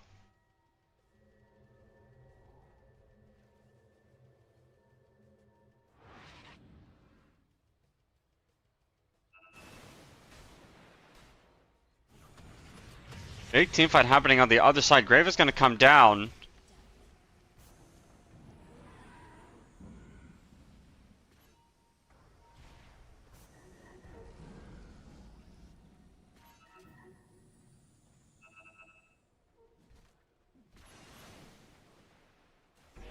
Very awkward team fight. I mean, again, no Ravage committed, no Egg committed for that team fight either.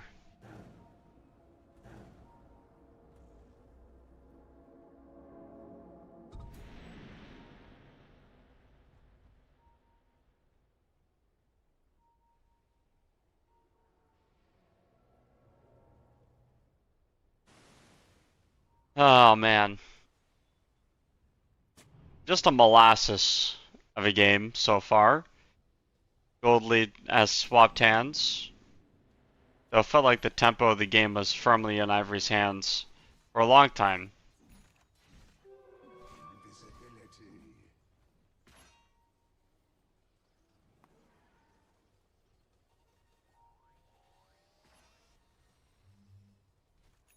Dyer's top tower is under attack. This is...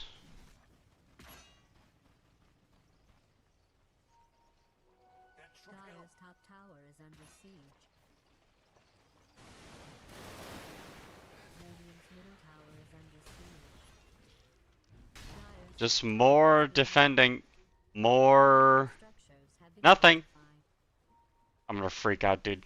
There's really not a whole lot going on right now. This is...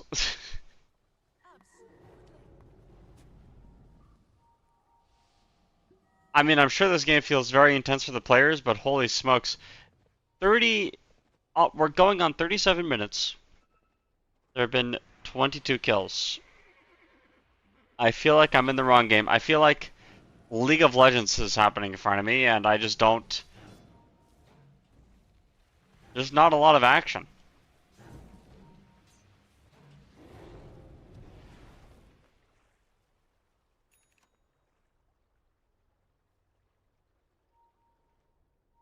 They're baiting on Ivory, but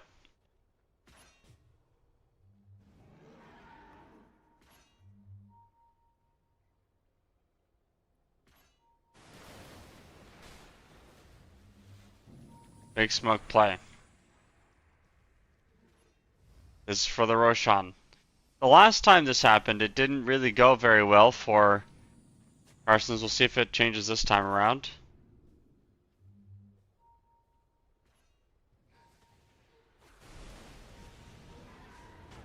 Big coming in, they want to find straight edge, and they will on the back line. He needs to get BKB, but there is gonna be some help. Gets the Satanic off. Right clicks are coming in. The healing is there, but there's not enough.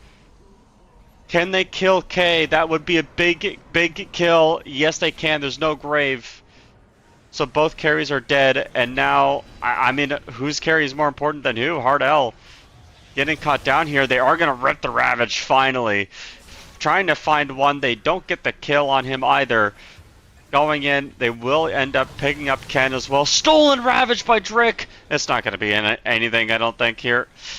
Blasts coming out. Drick needs some help, gets picked off. On the sideline they go. And is there a TP out from Tidehunter? Nope, he's just going to man it up and die. So, Rapido ends up being the big winner in all that team fight.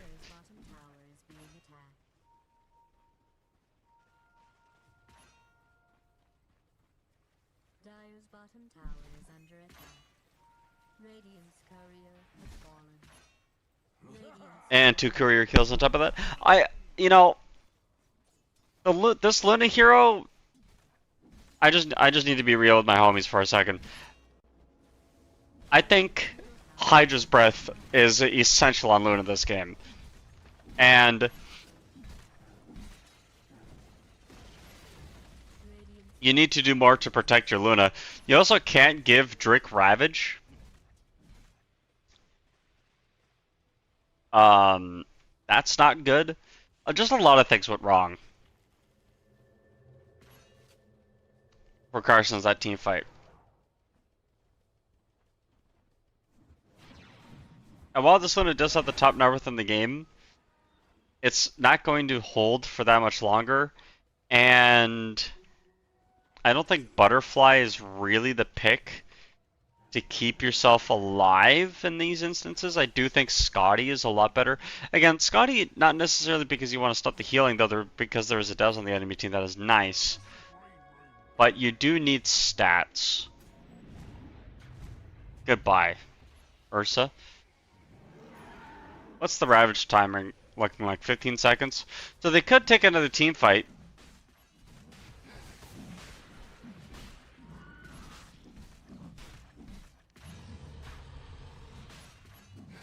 Rapido's Bristleback is dominating. Interesting that Bristle has really just been, like, has become the hero of this series so far.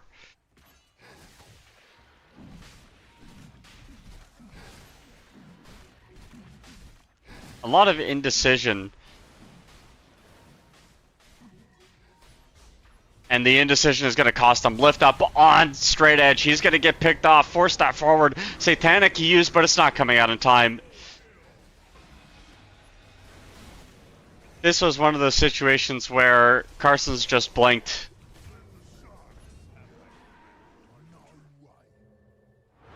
And what happened was, there were pings around the map. The Phoenix wanted to go around, but there wasn't any sort of like conversation about it. I bet there was a conversation happening about it. They were trying to talk about what to do, and by the time they, you know, figured out a game plan, It was too late. And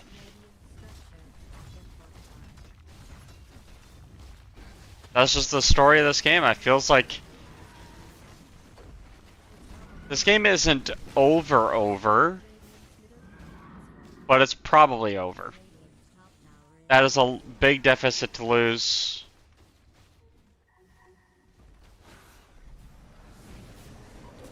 Axe on the Ursa.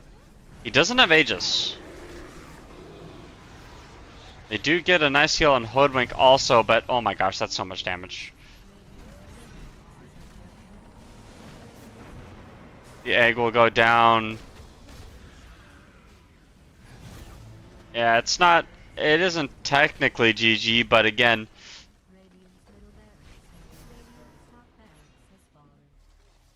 the longer it goes, the more it feels like it.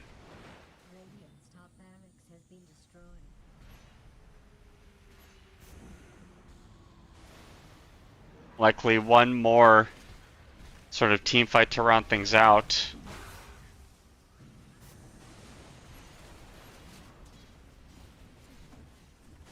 This bottom tower just gonna take too much damage, especially with the Aegis. Oh, someone walked a little too close to the sun. BKB comes out, and there's the epicenter on the back line. Can you even get the Ravage off? You can't. Buybacks are coming out. They get the break on top of the Bristleback, but he does have an Aegis of Immortality. The blink on top of the backline as well. Nice Ravage, but there's not a whole lot going on. Stolen Eclipse also, by the way, but here comes the reversal. Another epicenter by Ken, doing so much work, but it doesn't quite get the kills. Blink forward. Another break on the Bristleback could do wonders, but that's not the target. He's a little too strong. Chakra Magic, blink in, they found the backline. And that is going to be one, oh my gosh, Strata just finding another angle, but Coddle's not around. They are going to buy back everybody that they need to, and the gem is on the deck. Good game has been called. Straight Edge cannot quite win this one. And we are going to a game 3.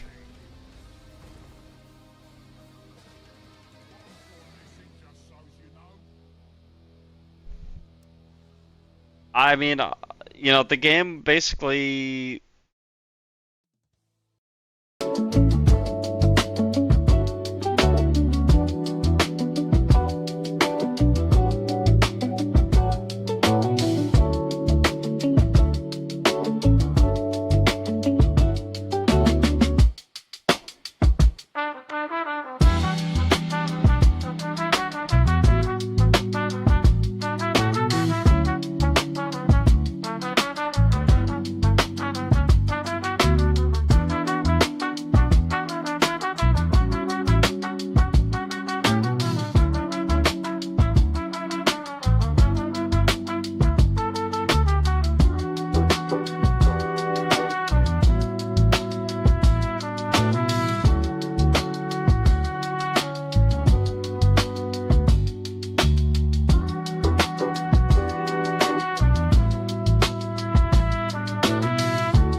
doesn't, you know, the minus armor on the Slaughter does benefit the Muerta. You still do a ton of right-click damage on Muerta, even if it's less traditional, you know, non-standard, as one would say. 10 seconds to go.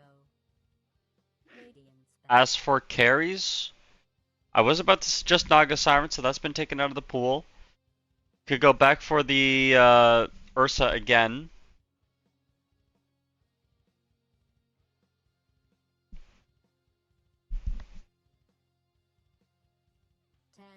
seconds to go.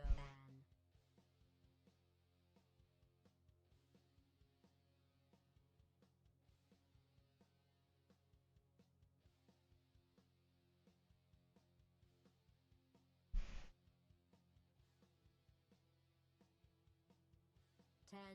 Seconds to go.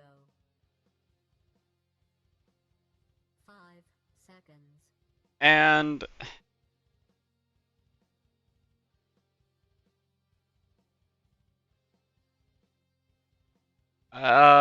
what other? 15. Maybe Nick or Night Stalker as a possibility for Carstens. Could see Same running that. Beastmaster's taken out of the pool, obviously. Is Batrider still in the pool? No, Batrider's not in the pool. Seconds to go. Underlord's taken out. Not Legion. My three choices are Slardar, Nick, Slardar, Night Stalker, and Legion. I know I said not Legion before, but to be honest, dueling Phoenix and Nyx Assassin is such easy wins, and 5 seconds. there's not really a whole lot Ivory can do to help in this draft specifically. You also have a Purge, which is kind of nice against Invoker and Phoenix.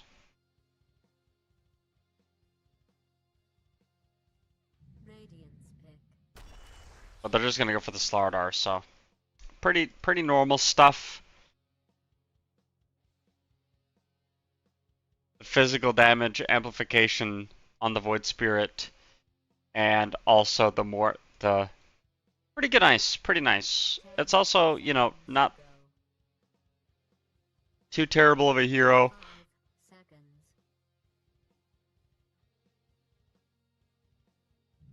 Baseless Void maybe.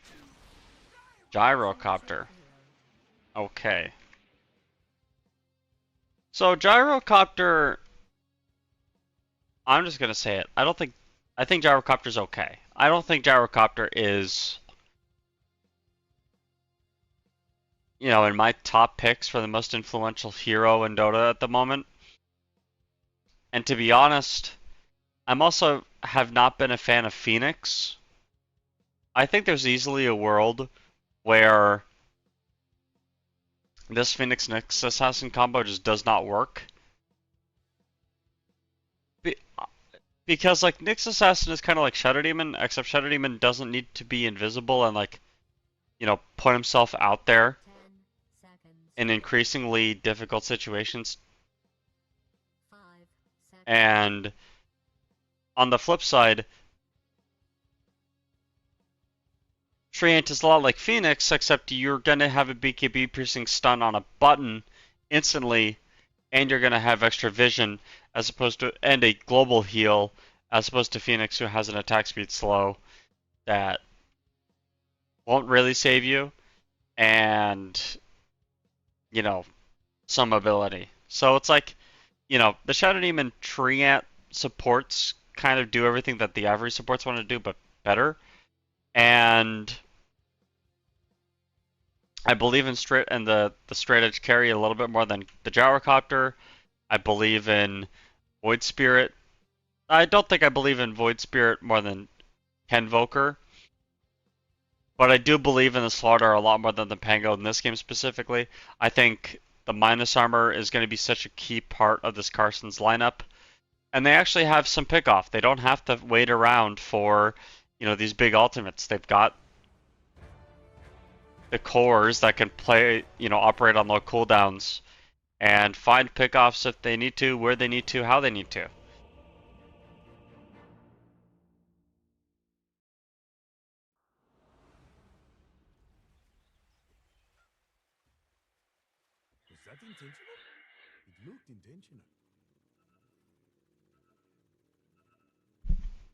The natural course.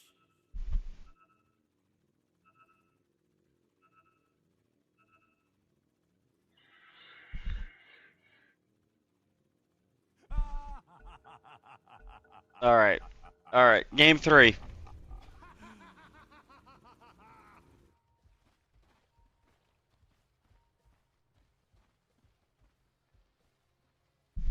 Let's see where the trains are going this time. I will commit this to memory. Brown Boots Train Protector. Does Shadow Demon have? Oh, he has a one lace. Where are they going? Are they cutting off Nyx? Do they know that Drake is gonna do this? Bro, this move is crazy.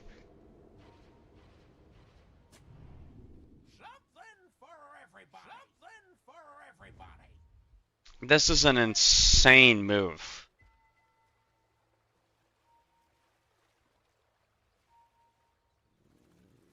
30 Does seconds. Kane know that this is going on? Like, what is happening right now? I've never seen anything like this. You can't dive the tier 2 tower at minute 0. Drake is gonna break the smoke.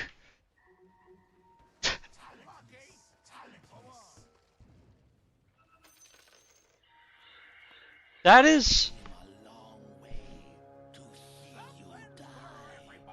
an insane wraparound. It begins. You know what? I'm stealing that. I'm stealing that wraparound idea because that is insane. That is so sick.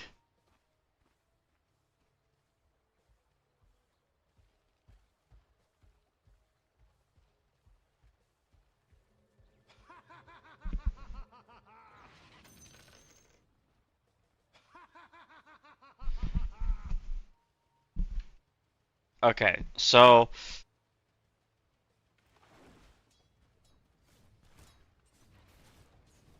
I do think that Morta has a favorable matchup in this lane because of the presence of the Treant, though I know Treant's win rate has plummeted since this patch. For those of you wondering what the changes were to Treant Protector, the Shard got changed. You now get 2 max charges instead of 3. And there's something about their gold. I think they give a little bit more. They give more gold than they used to.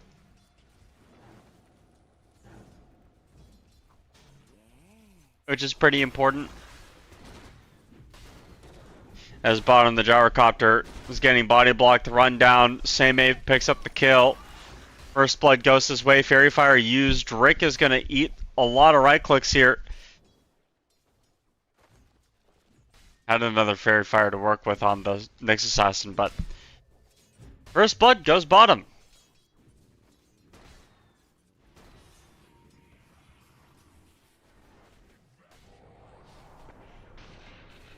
I am of the opinion that this Shadow Demon is dead. Just an opinion, though.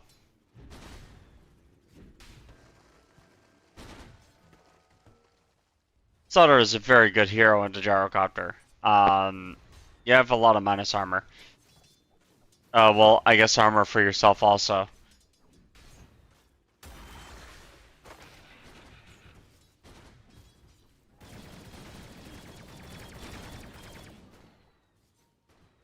I mean, you get, I believe, double bracer on this hero is the build for most offlaners. Very hard to kill you. On the flip side, depending on if Gyrocopter maxes Rocket Barrage or not, you're sort of able to mitigate a lot of that physical damage from the puddle that you make on Crush. However, it doesn't really help your farming speed. Just a little bit, but not to the extent that Flat Cannon would, so.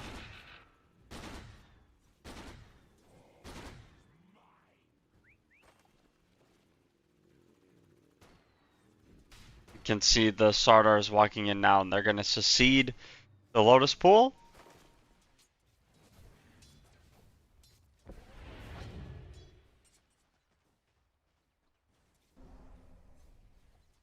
Mid matchup is going relatively well.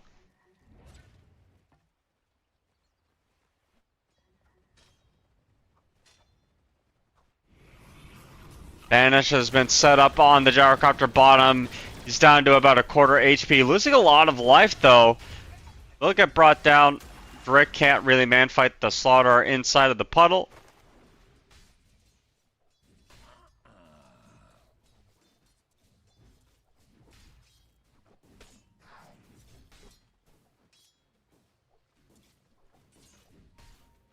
And Slaughter's, you know, not doing the best in terms of the last hits, but doing a good job enough shutting the gyrocopter down.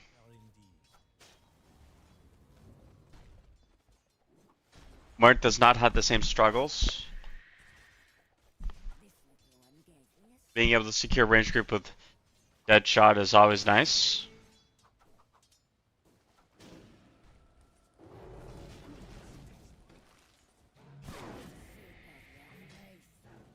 Kind of surprised they even dove down on top of him, to be honest.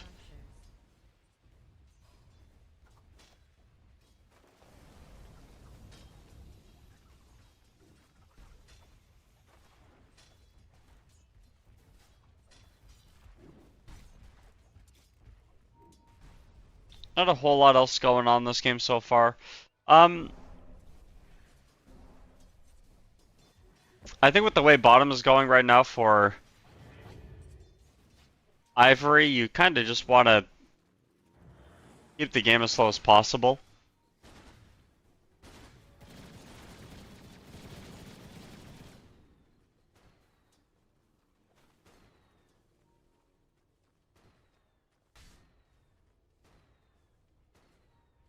Let's see, Pango went up top. Sorry, I thought Pango was mid for a second there, my apologies.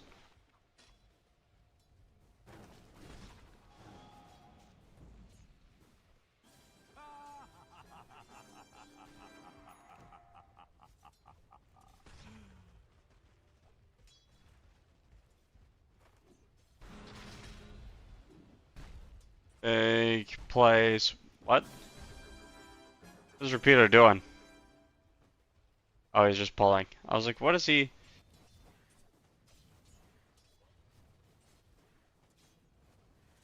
Assets are starting to look better for Gyrocopter.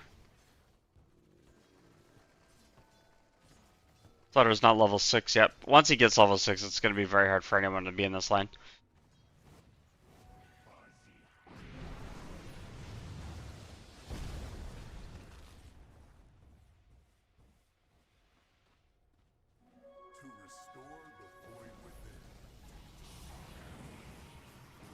Set up the Banish in mid on top of the Invoker. Jump forward. Should be an easy kill. There is a dive by T-Heat. I don't know how much they want to commit with the Void Spirit.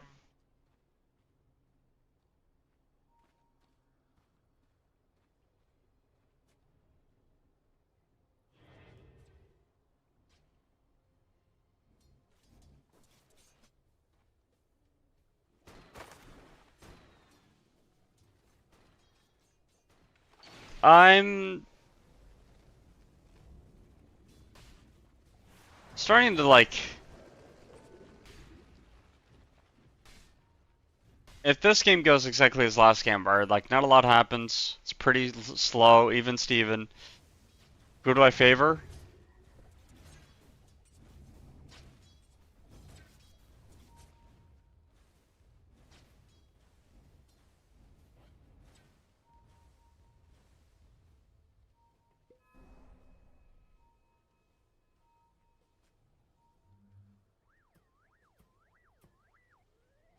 It's just not a lot going on again. I guess, you know, early game, but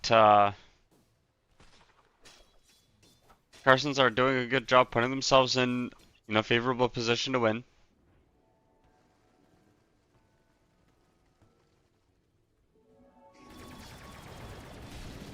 They do find the gyrocopter, but here comes the TP's torpedoes. Found one.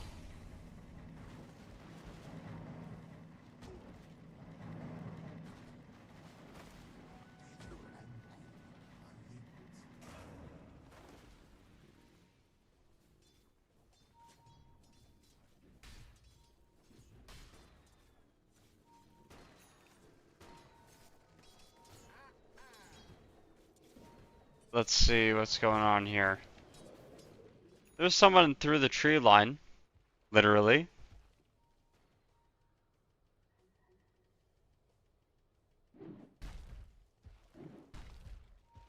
Rest easy, child.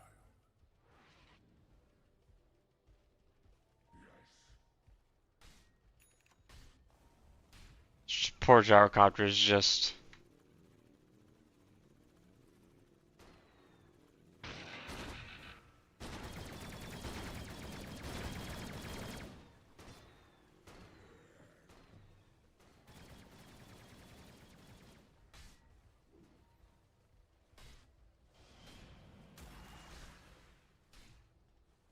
Dyer's top tower is under siege.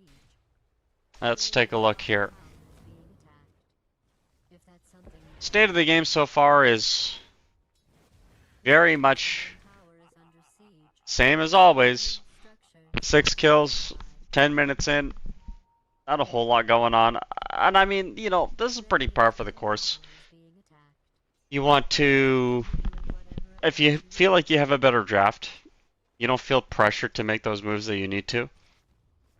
If both teams feel like they have the better draft, Radiant's bottom tower is under siege. maybe they both feel like they can just wait it out.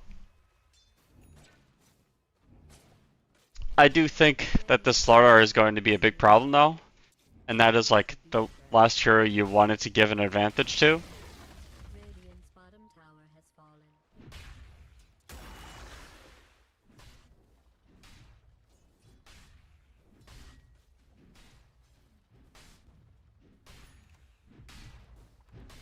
Blink Dagger is going to be coming up next for slaughter on that topic. Radiant's middle tower is under siege. Dyer's top tower is under attack. Dyer has fortified its structures.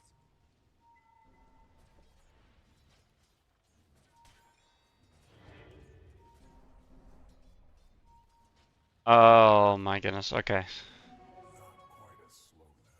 Hey, string committed. They found the gyrocopter again. Went underneath the tier 2 tower that time. Still not level 6 on supports.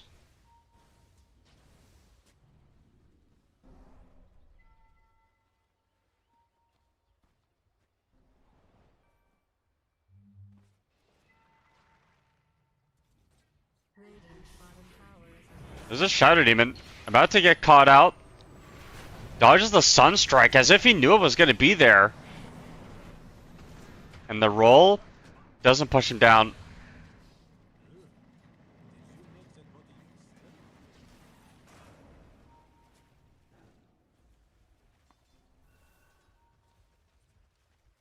Radiant's top tower is under attack. I know it's not a plate of nachos or anything, but it is important to the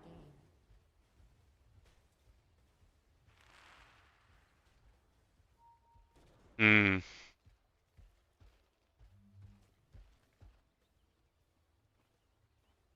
Yeah, Ivory kind of struggling right now to kind of make do with what they have. I think Nexus has someone you're behind is a very hard hero to navigate the game with. They're going to set up a Sunstrike on the back line. Salamani couldn't quite, you know, he doesn't have enough damage solo.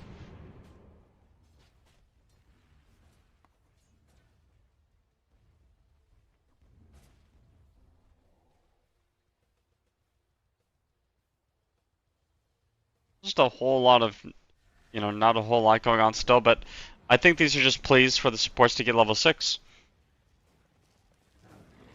Grant needs one also, he's going to TP top.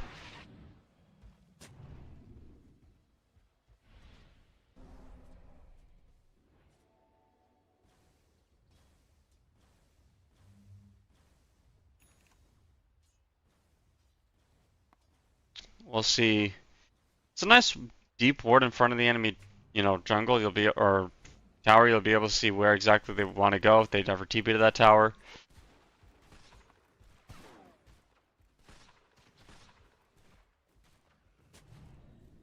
Dire's middle tower is being attacked.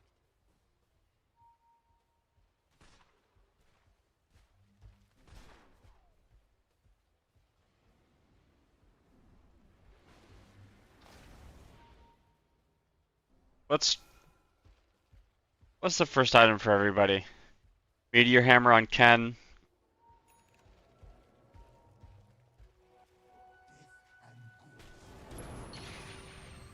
Fine, Treant.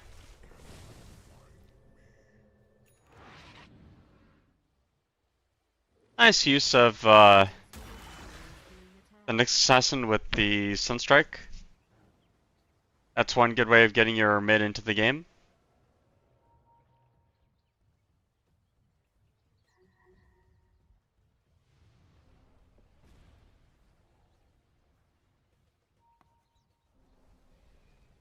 Pings coming bottom, but they miss.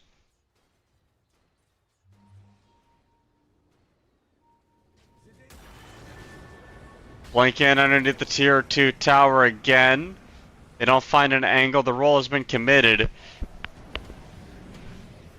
Stone only hits one target, but they do find the backline. And the egg gets dropped as well. They're gonna just kill that. Why not? One more hit, they get the kill. And the overgrowth as well, just to find the last one. So Rapido goes down. They did not TP enough numbers.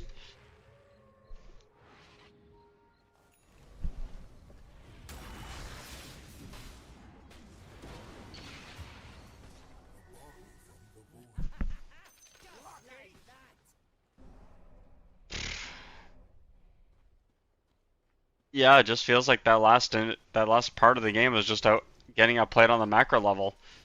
Nice TP up top as well to get that kill. I mean, this is when you're started. This is how you get your money, right? Kill enemy heroes.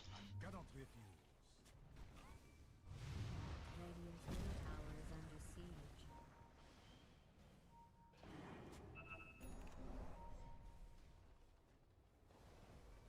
Radiant's top tower is being attacked. Top tower's under attack, sure thing. So let's Top tower is under attack. break down the problems that The hardest part of being an impartial analysis. Ivory have right now. More about anything that's happening here. The team fight is a little hard to navigate because your big wombo combo ultimates don't have a ton of synergy. Rolling Thunder knocks people away from Cataclysm if that is going to be the angle at some point. Oh my gosh, the damage.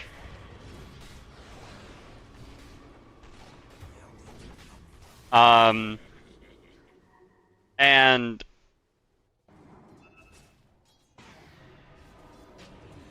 tower is under siege.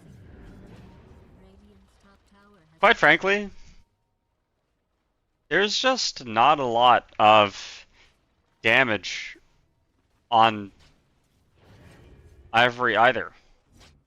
You're really waiting for Gyrocopter to get farmed, but if you look at his items, he's not getting anything anytime soon. Dragon Lance, Falcon Blade.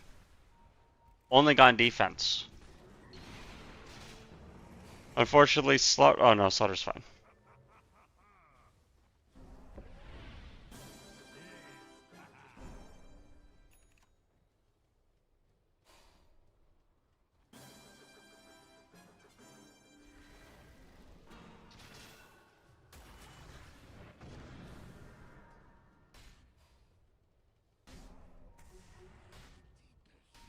The more... Oh my gosh, what a stunt. Alright, it's fine anyway.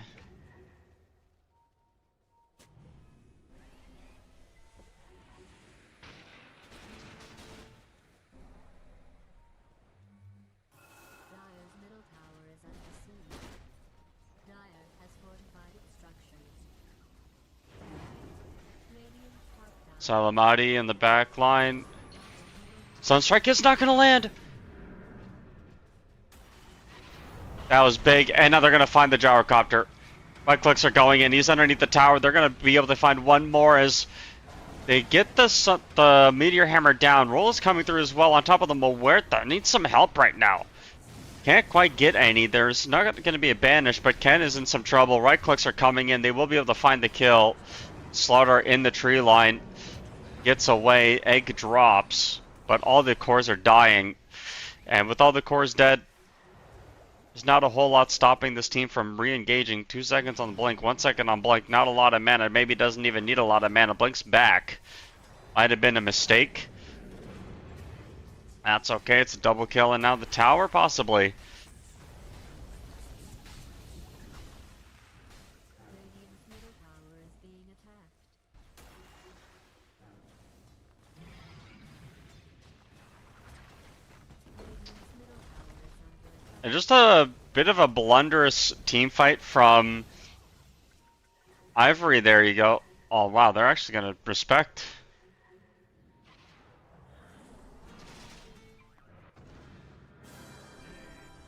But yeah, a bit of a, a lot of blunders that team fight, not a lot of execution.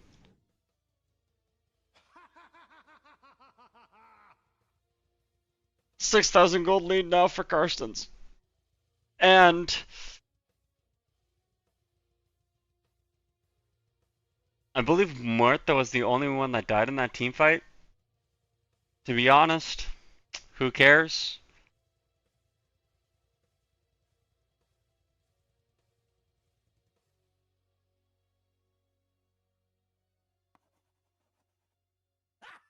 It is one of those,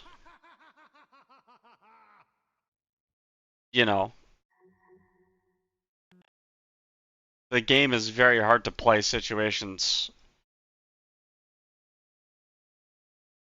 And the longer,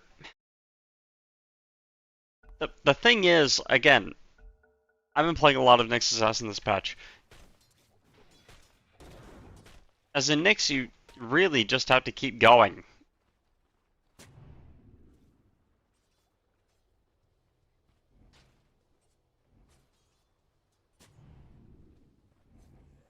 Keep looking for picks, keep finding angles.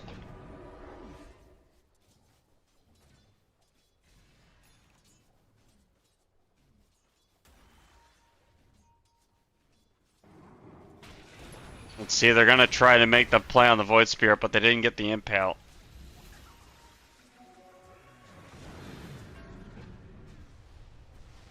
Hello? They are still going in. And yeah, that's gonna be one kill, maybe even a second. Overgrowth is popped. They can't stop. Oh, they can stop the egg from coming out. Banish is down. That's gonna set up another Slithering Crush. Never mind, it's not gonna set up a Slithering Crush. Maybe that Banish was not the right call.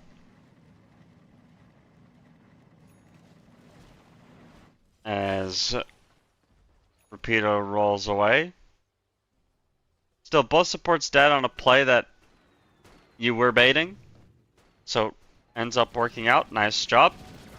And with the Mana Summer, you're able to take some of these critical objectives. Maybe not the towers, but certainly things like Tormentors.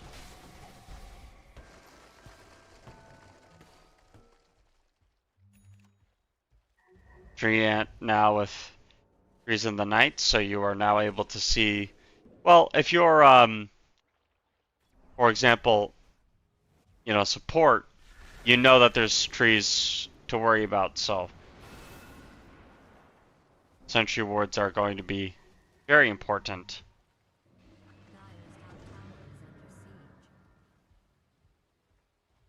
Radiant's middle tower is under attack. Radiant's middle tower has been destroyed.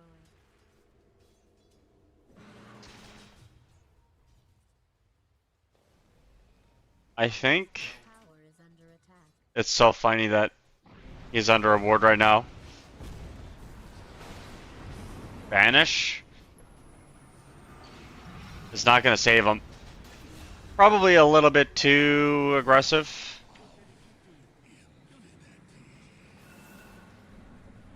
On that play.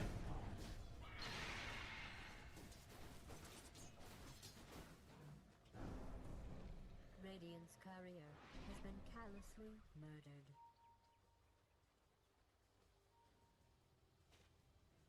So, nice play.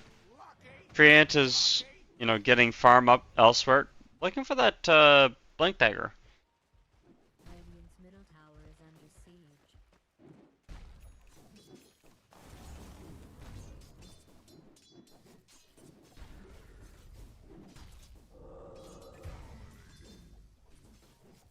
Nice assassin dies.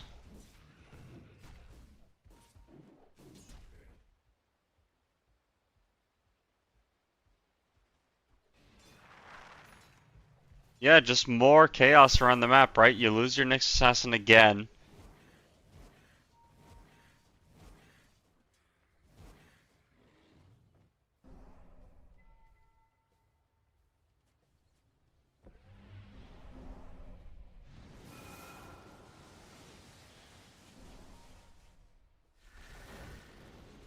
I'm just on, like, if you're gonna ask me, hey man, hey Plate, hey, why are Carsons so, like, all of a sudden just really dominating in this game?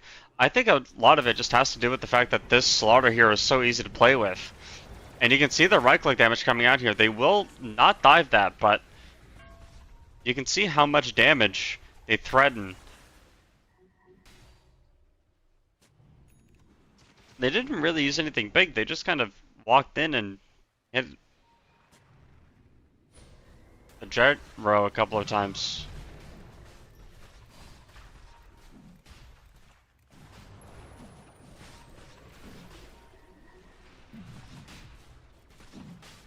Roshan being taken. They do find Drake though. Goes down very easily. Uh-oh. Sutter uses Blink roll. Being committed. Kind of. Dire's bottom tower is under siege.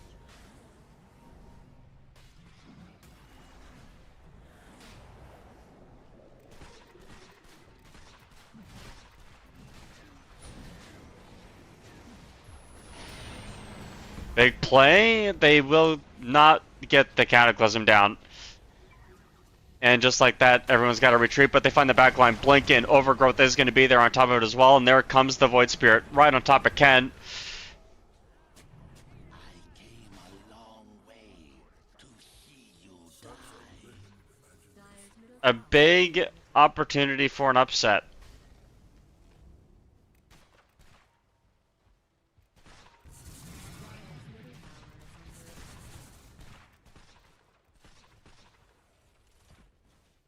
Radiant's top tower is being attacked. Radiant has fortified its structures. Radiant going for this top tier 2 tower next.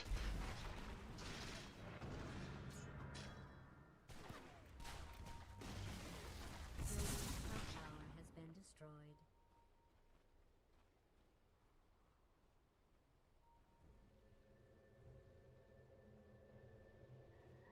What else is going on bottom? I guess Drake is just doing Drake things. But yeah, the last tower to remain, the last tier 2 tower, I mean.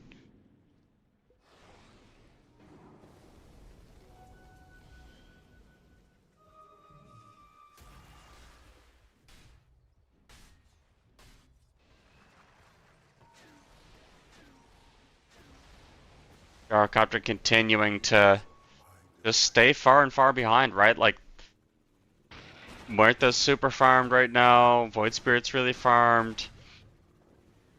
Slaughter with equal money to you is really, really hard to deal with. Being attacked. Radiant structures have been fortified.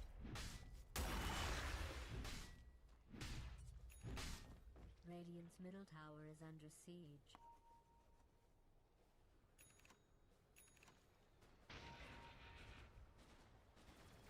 Tier 2 tower's still alive though. Radiant's middle tower is being attacked. Big roll up. Rapido will get it off. But they want to get Teehee first. Roll still getting it interrupted here. I don't think. Well, they do get the. Oh my gosh, the TP doesn't land quite yet. There goes the damage.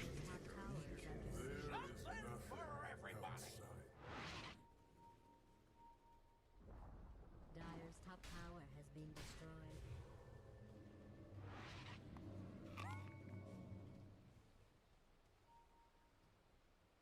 Dyer's barrier has been callously murdered.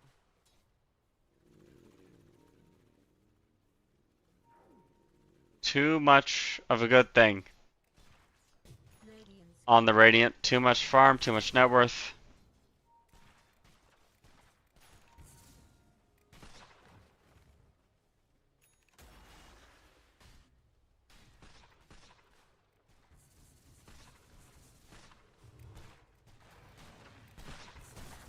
Definitely a very hard game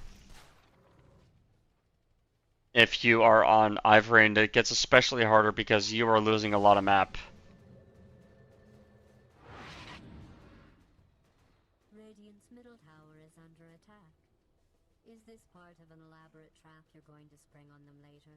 Because it looks like they're really falling for it. No, no one's falling for a GLaDOS. Been destroyed.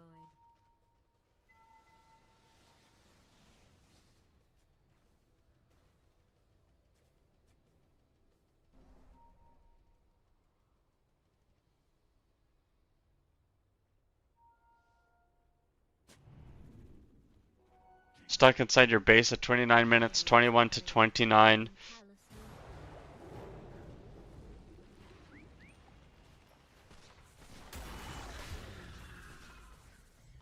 came a long way to see you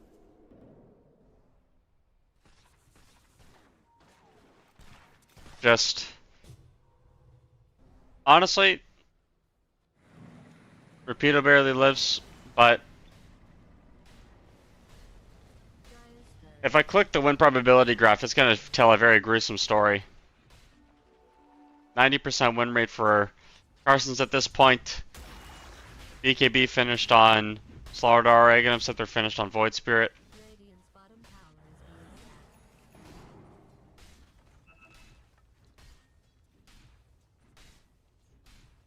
Radiant's bottom tower is under siege.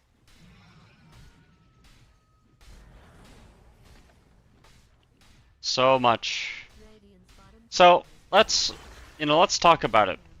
What is keeping Ivory in the game? Well, like a tower push. Like you have a Beastmaster with Helm of the Overlord to get you through these, buildings very fast.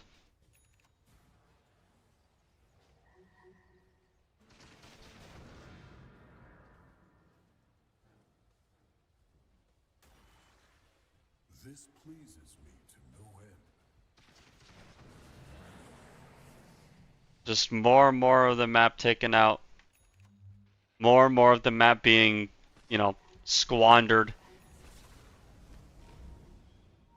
When this high ground push comes, it's going to have to be off the back of some insane roll combo. Rick did manage to farm Aghanim Scepter. Dyer's top tower is being attacked.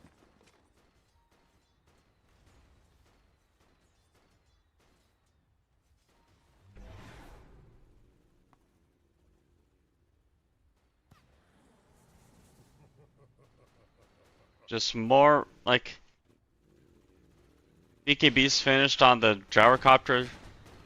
You can't buy a crit stick. That's impactful.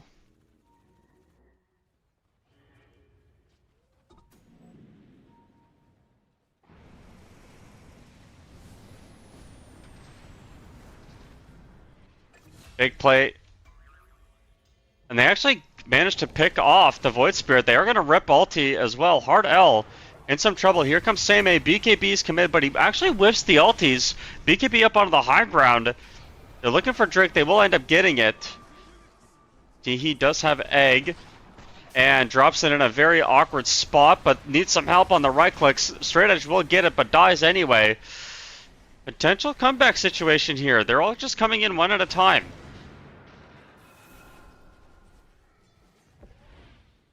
Dire's middle tower is being attacked. Dire's structures have been fortified. A crazy all-in play by Ivory that ends up paying off dividends.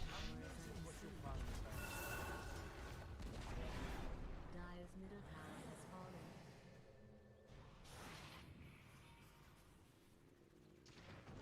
Still lead for the Dire though. Carson still have, you know, ways of playing the game, but I feel like they're choosing less forcing lines.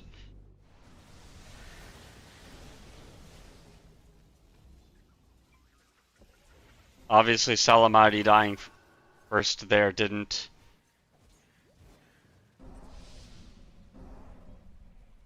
help. Dire's bottom tower is being attacked.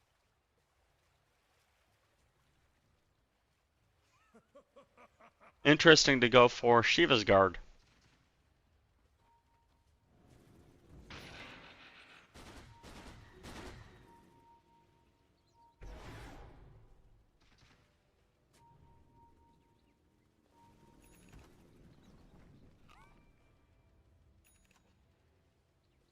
Let's see when this Roshan respawns. Maybe 2 minutes? Smoke up. Big team fight approaching. Counter smoke.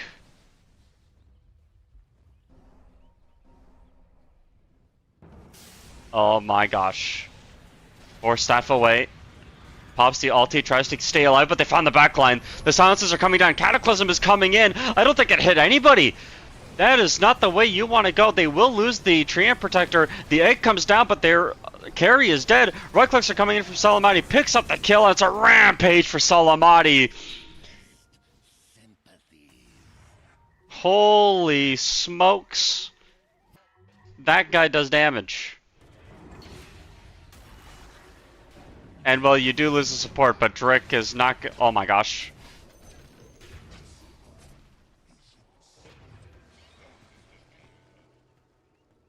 So, 7 kills?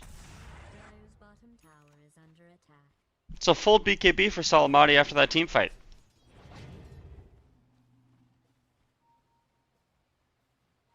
Radiant's middle tower is being attacked. Crazy. You do need to push though. When the entire enemy team is dead, you do probably need to push.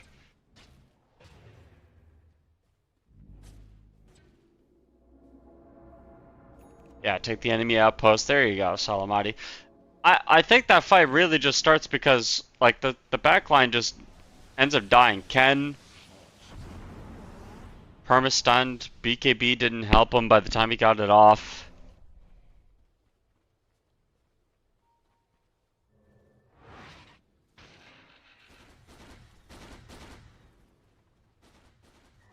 K needs a satanic, definitely.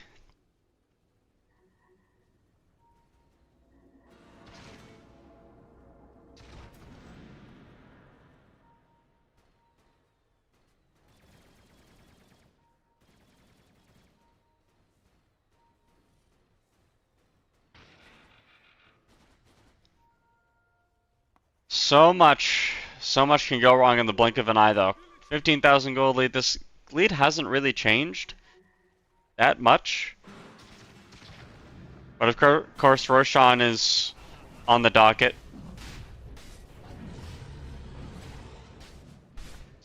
And it doesn't appear as though Ivory want to fight this.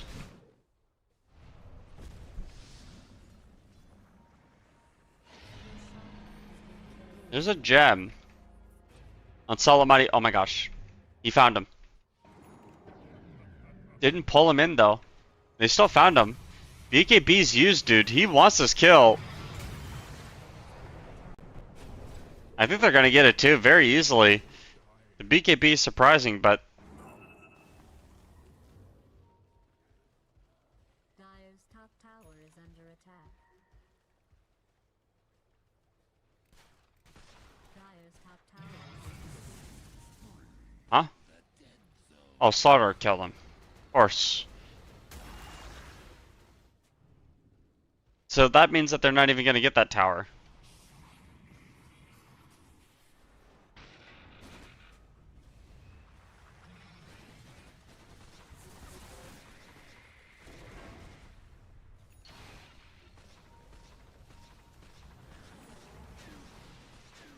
There is vision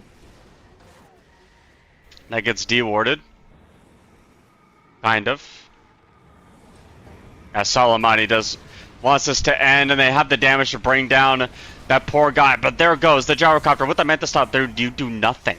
You do nothing. That's called nothing. You BKB and then nothing. And I think Ivory are on the glimpse of being beaten out of the playoffs. Well, the upper bracket, that is. They've still got lives left, but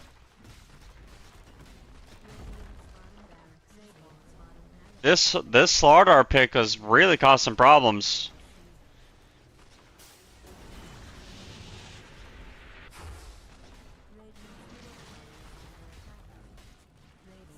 This is the second game that Mortha does something really nice. There you go. Good job by Salamati there. And yeah, that's all 3 lanes.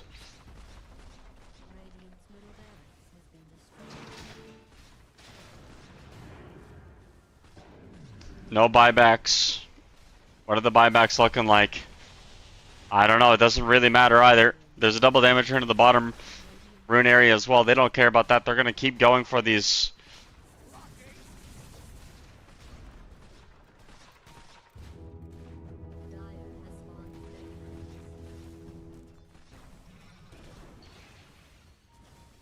I mean, this is just playing with your food at this point.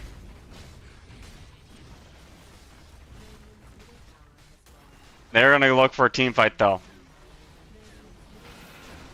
Going in on a same 8. Silence down onto 3 on the back line. Manta Style was used. And then they go in. BKB. Muerta. Right clicks. Dude, Ken basically got 2-shot after that. They are going to rip the ultimate on top of the Pangolier to keep him locked in place as he is bound to his location. Nice pull in by Salamati. There is an egg down on the ground, but he can't get unsilenced to be able to cast it as Straight Edge now starts to man fight, but he is outside of the Cataclysm. Straight Edge now just right-clicking his way through. The right-click damage is there. They have the backline. The Gyrocopter doesn't have the BKB available yet, not quite yet, and they're still going to go for this Ancient as GG is finally called.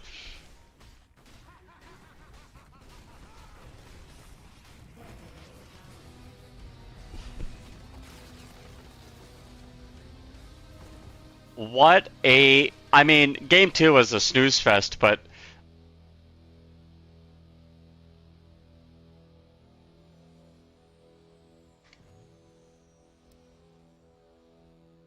What a game. I feel like there was obviously a lot going on, but the biggest thing, in my opinion, was Carson's ability to, like, they took a bad team fight, they chilled out, and...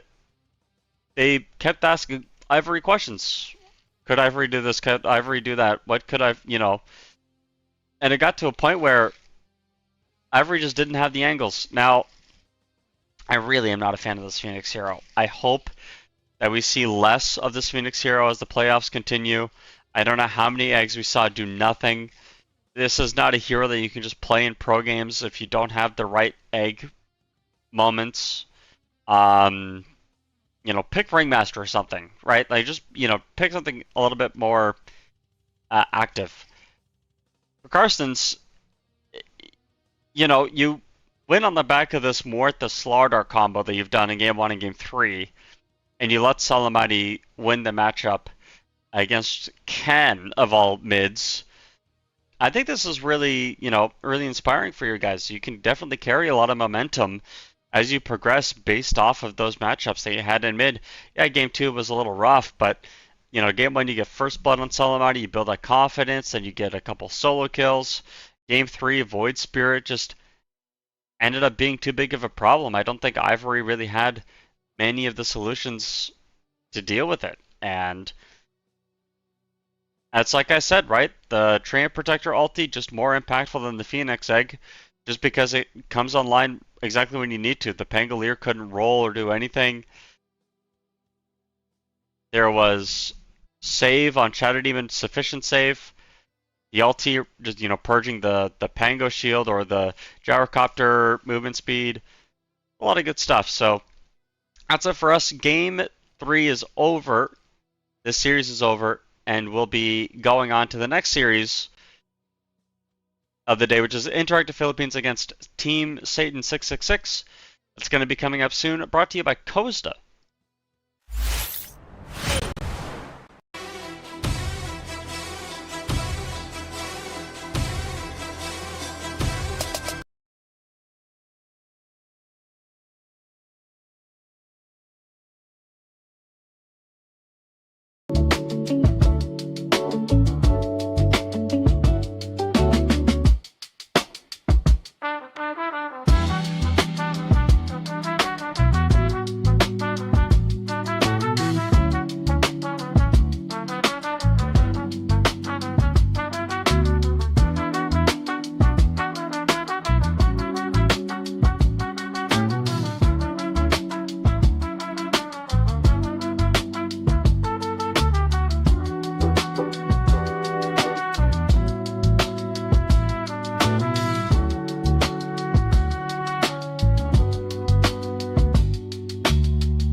Welcome back. If you're just joining now, we got the second match's draft going on. Inter the Philippines versus Team Satan. In the group stages, Inter the Philippines finished first. They won 6 matches and lost only 1. While Satan finished on the 4th place, won 3 matches and lost 4. Their group stage result ended up as a IAP victory 0-2, literally yesterday. And here we go, they are playing again. They're banning support heroes, so Alchemist might be position 3 actually.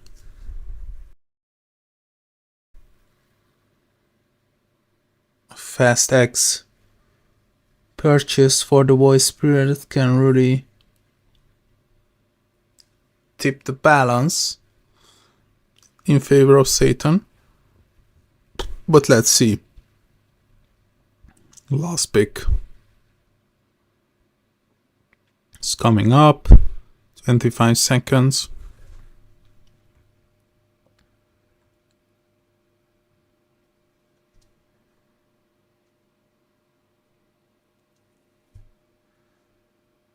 And we got task. Yeah, it's confirmed. Alchemist position 3.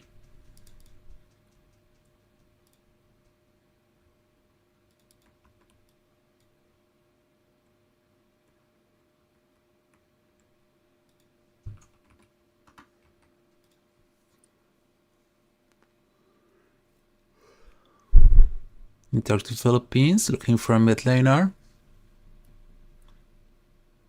Slaughter.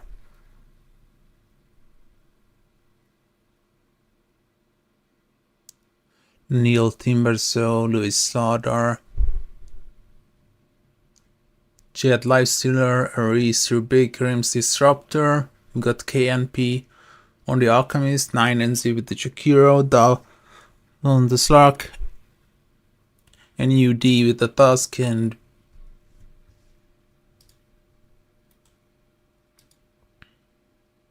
BB with the Void Spirit. Okay. We got a nice draft for both of these teams. If I have to favor one against the other, I think I'm gonna go IAP. By the way, I had the chance to quickly look at the odds, but I'm gonna open it again of what the bookmakers are giving us for this match.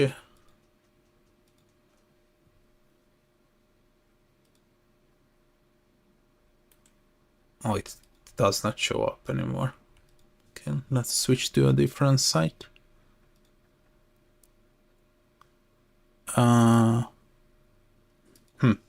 That's weird. Let's switch to another site then. The endless choices of bookmakers. Okay, I cannot find. I think it was 1.1 on Inter Philippines and 6 for Team Satan 666. Zoom bug, my favorite.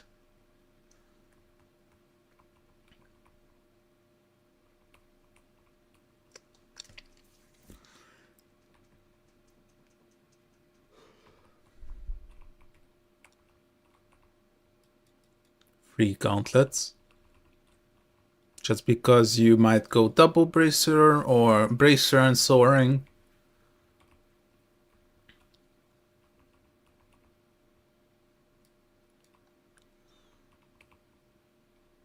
Boots.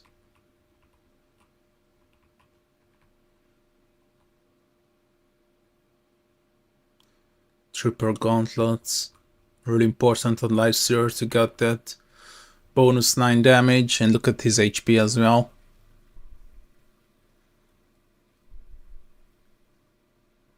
And obviously let's add the Quelling Blade That's pretty much 68. We got the Grandmaster Rubik. Okay, we are ready. Draft-wise, I favored the IAP. I mean, if I look at every single lane,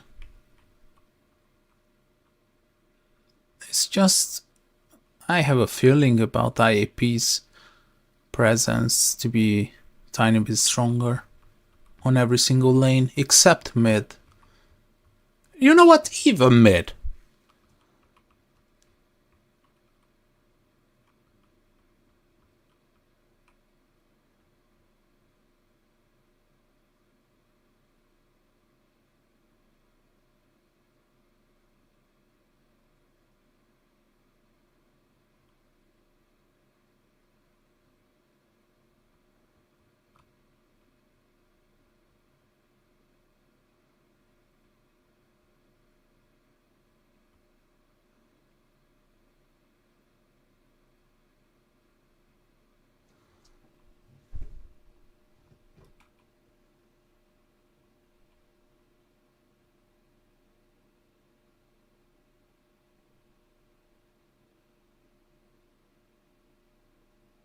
Smoke coming out from team Satan.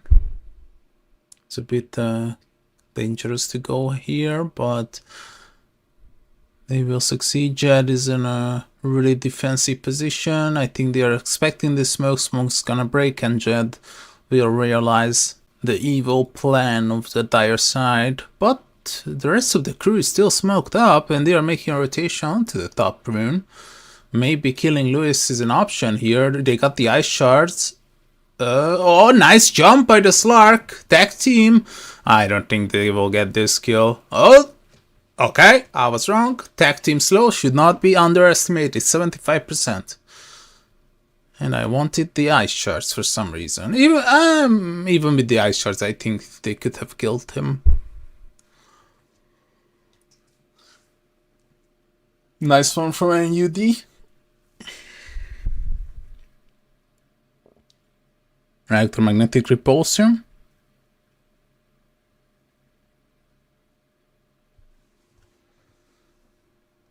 I like this introduction of dealing damages as well. This will be an interesting lane. What are you giving the first axe to? I think it's Void Spirit, right?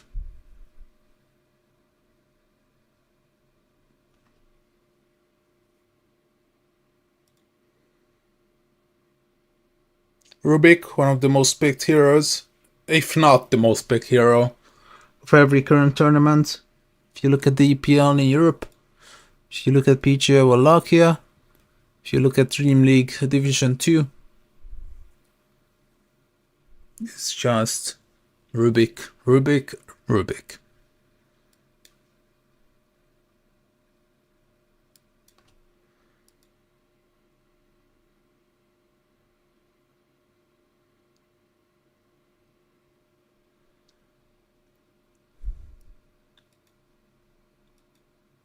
Jed might be in trouble. Yep, he's dead. One more right click. And the boost start is really paying off. And UD, they will get the kill on Jed. Nice start from Team Satan.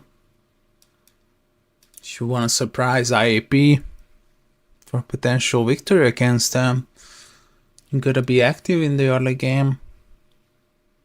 Oh, Courier, gotta be careful. And the Grims is gonna die as well. No mana. But the soaring is already coming. The recipe have been purchased. And soaring is up.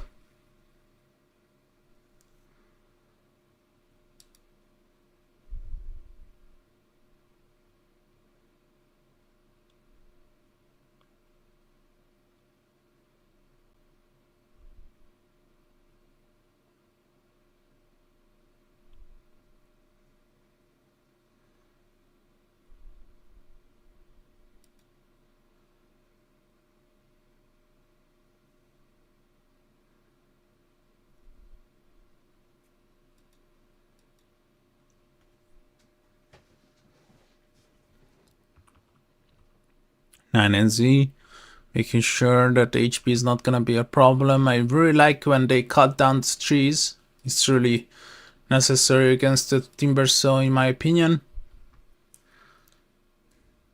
Also, they are doing the same here, because it's really annoying that you get ice shards blocked, and with the trees additional to that, it's really useful for Team Satan to block the escape route.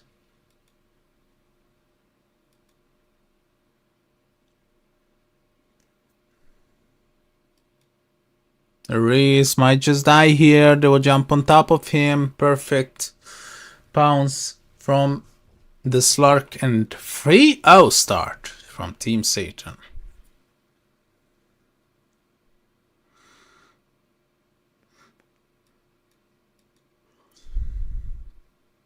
Snowball dodge. Blood grenade. Ah, nice one. Another kill.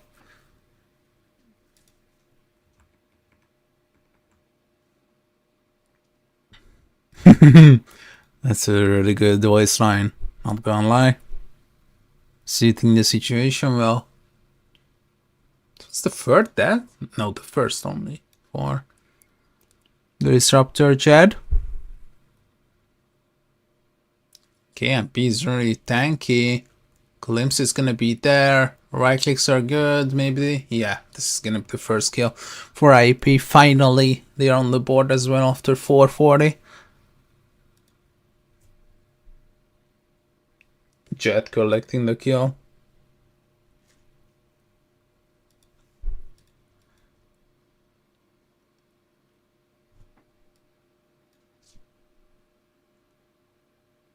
Reese had the intention to potentially stack. It can be really beneficial for the timber saw.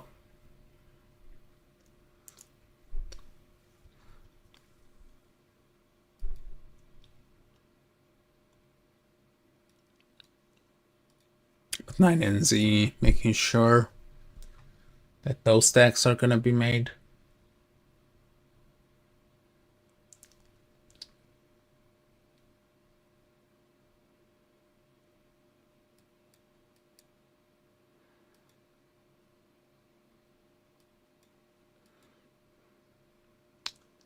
Another rotation to the mid lane. Here comes the task. And UD is having a really good game so far.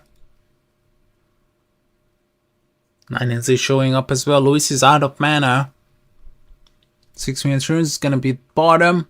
Will be denied by Grimm's side shards masses.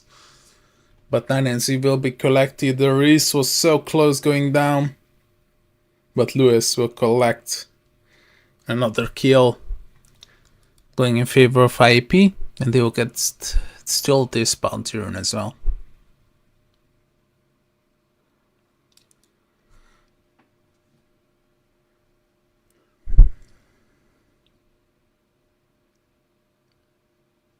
KMP not that disastrous as I was expecting.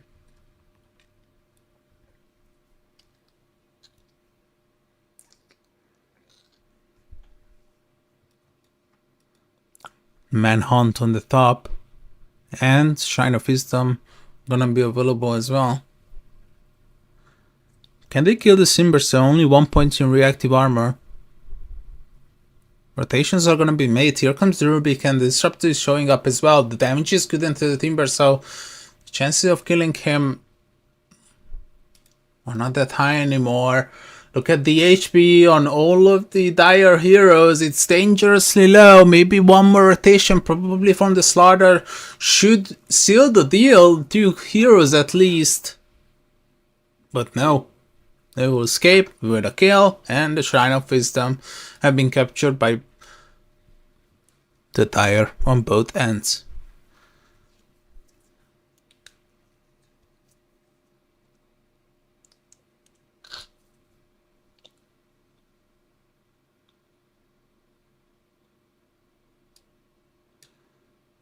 Second chance to go on Neil. He will get away. Timber Chain on level 1, but it's gonna be enough to survive. And he's gonna make a visit back home. Stacks still not being made. Grims gets killed on the mid lane. We completely missed that. Baby trying to escape. Jet gets a solo kill on KNP. On the bottom side. Bit of a miscalculation for the Alchemist. Look at how dangerously underfarmed this Rubik is.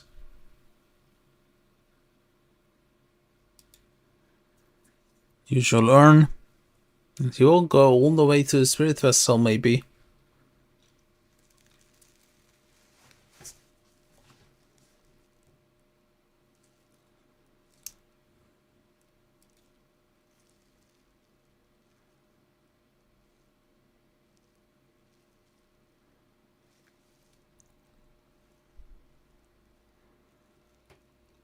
One K lead is still there. Look at the top. Slark might be in trouble, losing a lot of HP. Timber chain forward, but the magic wand will be good enough to save him. On the bottom though, Jed, the rotation is gonna be made. Nice ice shards. They will secure the kill on the lifestealer. But 2 TPs are coming at. One of them got cancelled. Slark is here. Maybe it was not a good idea to pull more people in. And they will get another kill. Team Satan surprising us all with the early game pressure onto IAP, and they will get this tier 1 tower as well.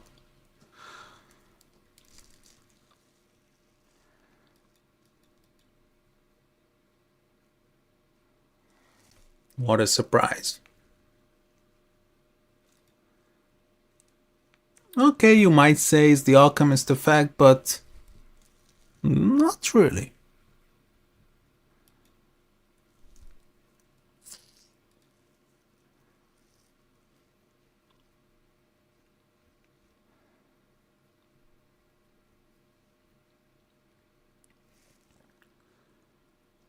His shards misses.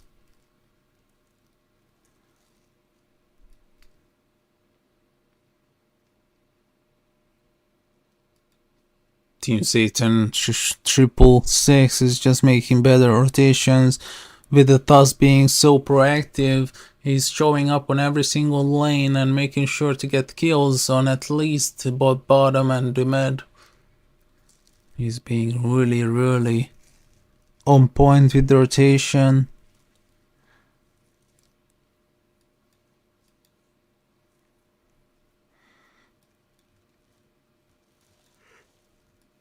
This is gonna be a really fast blink as well. Look at the farm on the Tusk.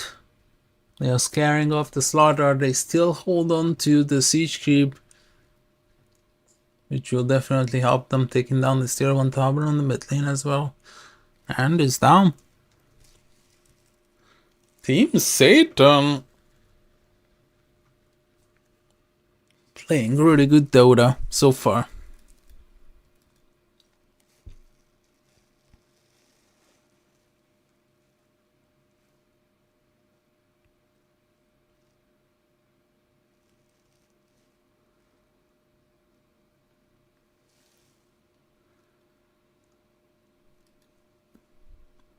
Jet might be in trouble. Warrior Sponge, and this is a free kill on him.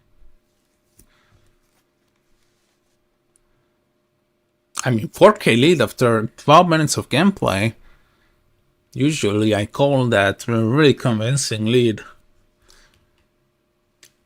Being probability 69%. 3K experience lead as well.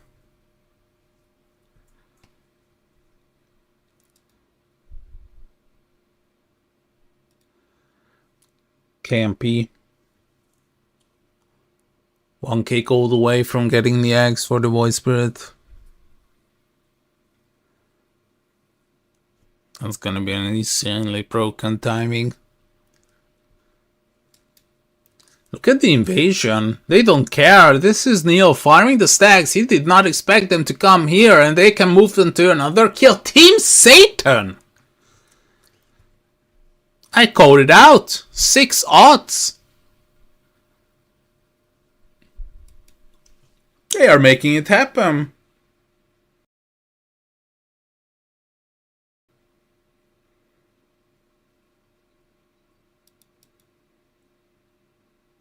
Radiance. Still gonna be a fair timing.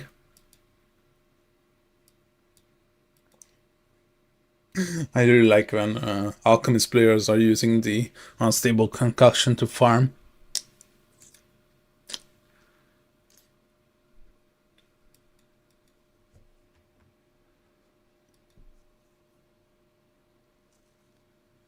Oh, bottom lane. Finally, the Alchemist is gonna be brought down. Laying the eggs. It doesn't have its right here. Shrine of Wisdom. Once again, the same story.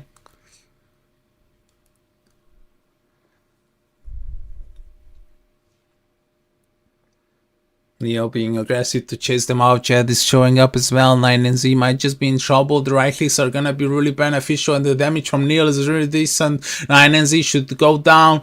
And here comes the slaughter. Oh, it's a massacre! And he might go for an additional kill as well. Baby almost getting caught. And look at that. 3k of the 6k gold lead. Eradicated it. Erased completely. This is really showing how powerful IAP can be if they start playing some Dota. And this tier 1 tower will be taken down as well, more than likely. Tusk showing up with the intention of defending, but no one else. But he's gonna be good enough to scare them off.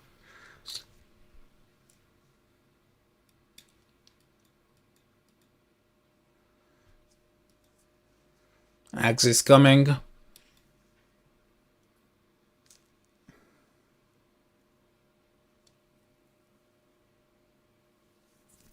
Jed getting caught.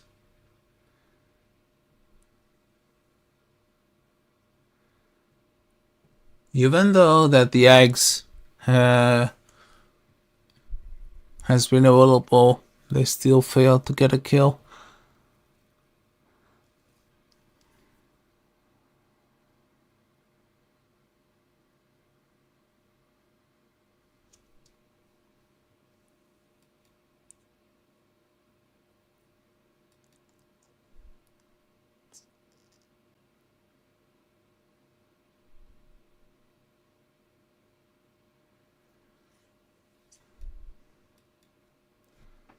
Very nice boost onto the voice spirit. And his net worth is standing at an unbelievable number. Is this a solo kill? Pretty much. Yeah. The Fusel Blade with the Mace Slayer is really paying off. Grim's trying to escape, but NUD, this is really the game for him. Flames not gonna be effective. Of course not. Of course not. Another kill. And Baby is collecting a solo kill just because of the eggs being available now. He will go for the defensive item and the setup item as well. A package that includes the two in the form of the Yules.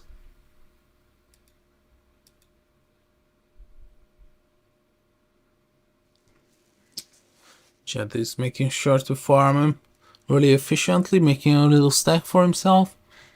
All of the outstanding tier 1 towers have been destroyed, but IAP could only succeed of getting one. Smoke though. Looking for the Alchemist to potentially farm on the bottom lane. But his farming pattern is really defensive. So they will move and search for another target.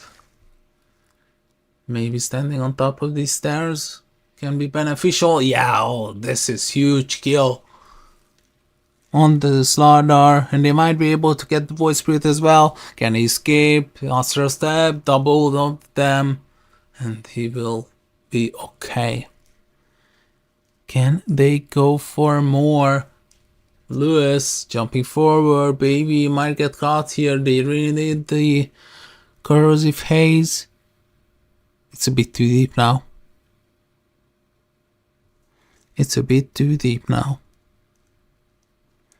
Slark is respawning in 10. They could have gotten this tier 1 tower if they are a bit less greedy.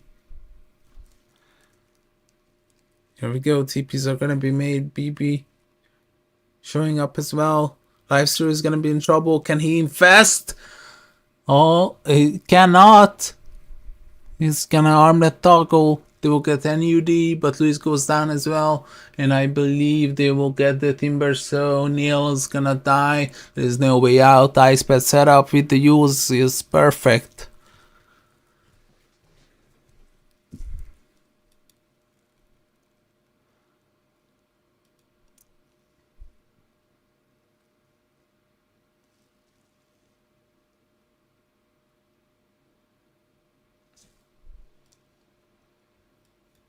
Tricky gold lead is still there for Team Satan. As I said, they played against each other yesterday where IAP defeated Team Satan 2-0. 20 minutes about to come.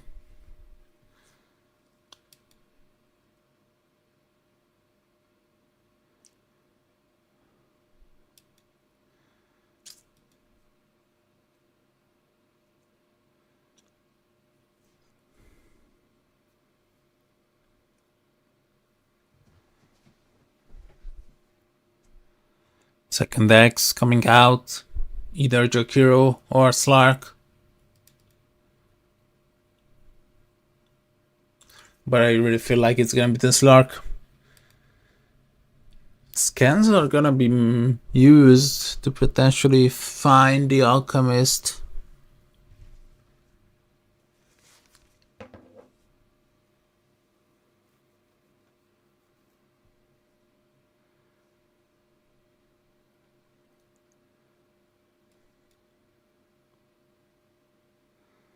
Here comes the smoke, including 4 heroes.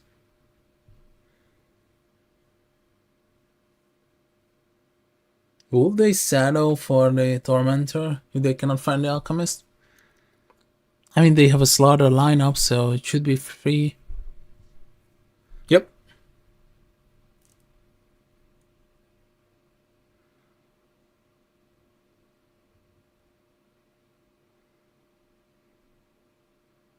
Rory is getting the ice shards.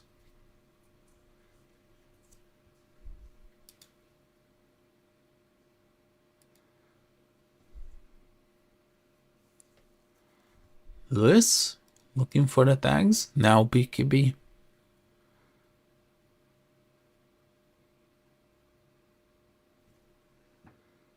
Reese gets solo killed again. Macropire drop to push out the wave.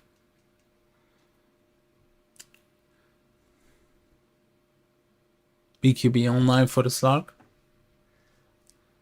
It's gonna be available for the next team fight. That's really unfortunate. You just got the shard, you have really decent bank, and you get killed. That was 400 gold just for a rubric kill. An insane number to say so.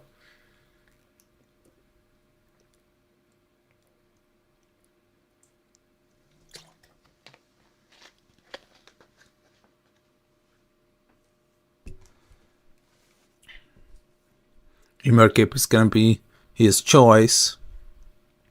Oh, look at the Slark Swarm. It's insane. What's gonna be the GPM? Oh, it doesn't include the eggs. Okay. We learn every day.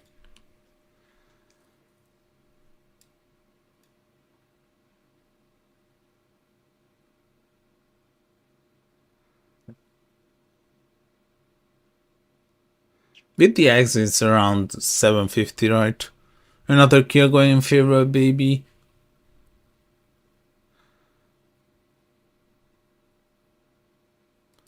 Another kill collected. And they might be able to go for a tier 2 tower. Roshan is not an option, just... Roshan is certainly an option, never mind. It's on the top side, it's daylight.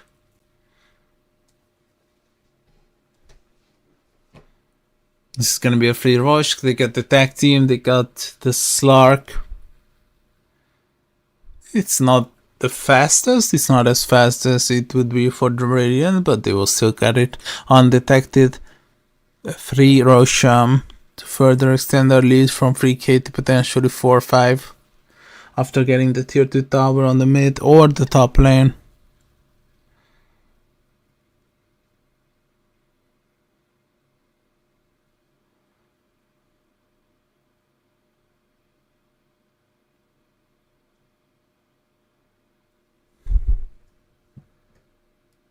Solo kill potential again. It's gonna be the first time that the Rubik is gonna be killed. Reese. Oh, wait. What?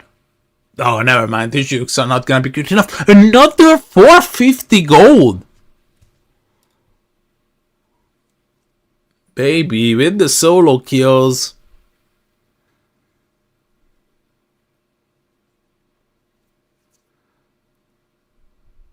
Nine and Z. They're fighting on two fronts. BKB is gonna be popped by the Timbersaw as well. Oh, the Lifesteal is gonna be surrounded. He might just go down, but the infestation is gonna be there. And he will be collected. He doesn't have buyback available. Lewis, can they escape with the Lifesteal inside of him? Yep, he's gonna be fine. Can they regress now that the Rubik is here? I really like this smoke. Let's see. Team Satan, disassembling their unit, but the Slark, oh, maybe it's gonna be a bit too big of a bit too big of a fish to go for, and Grims is gonna be killed, and UD setting up, but oh, the Slark damage with the corrosive phase is insane. KMP is showing up. Maybe they can get the Timber so as and just respond. I expect not even necessary. Reese might just be the next one to get killed. Slow Salt Water. It's just way too strong. KMP, can they pick up this skill quickly enough? Yes, they can, but the Slark is still here. He got a lot of charges. I really like how IAP is just jumping forward with the Slark and getting a kill within 2 seconds after applying the corrosive haze. They are really fast with the execution, deliberate in action, but Team Satan still holding strong.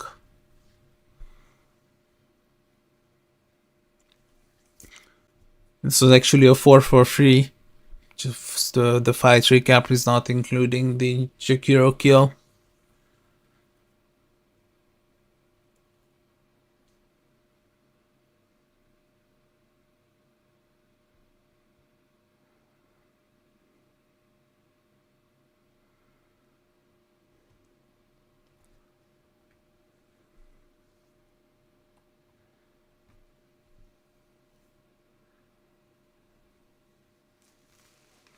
Reese stealing, not the most powerful spell that he can utilize.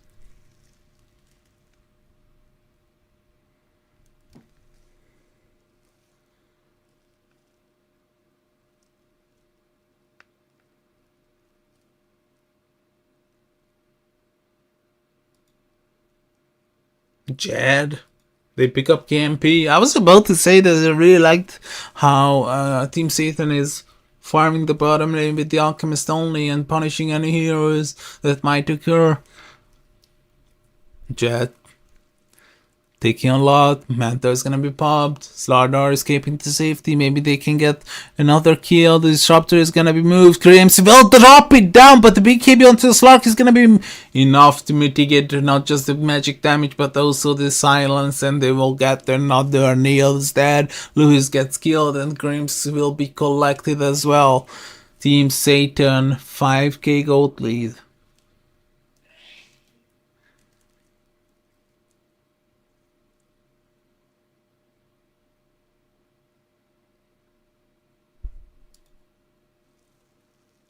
Fight recap is correct now. Slark damage should not be underestimated. Rubik will TP out. 5k gold is still there. 4k experience as well. Jet will collect the free kill. Why? I just don't get why these support kills are worth that much. Almost 600 gold for a Jakiro. Okay, let's add to that the Jakiro is really farmed.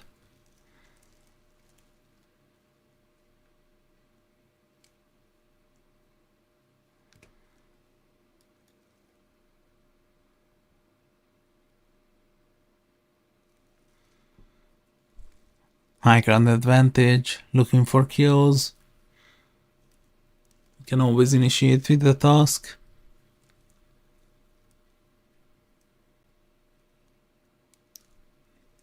They see Jed. Oh, look at the backline. It's gonna be the silence of the 3 heroes. They will collect the disruptor and the other support immediately. And UD will die. It's a dieback on him. And the right clicks onto the voice spirit is really good. But the problem is he got a haste rune and will get away. And now, voice spirit reassembling their lines. Lifesteal is running low. He's trying to right click, but he's gonna be killed. Disruptor dropping down the static storm. Maybe they can get a kill onto the Slark. Gims is gonna be there, but the damage is started off. And the Slark will escape, and the silence onto 3 heroes again. Oh yeah, baby, with a triple kill. Team Satan extending the lead to 9k on experience, 9k on gold, and 15k on experience, 71%, 72% win probability. I'm gonna give them even more, almost 80.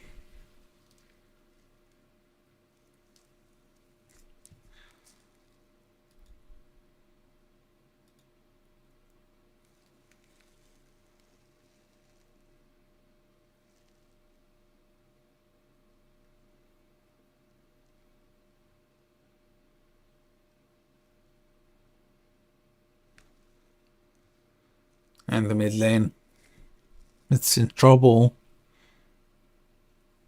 Slark, not the best hero for towers, but he will get it nonetheless.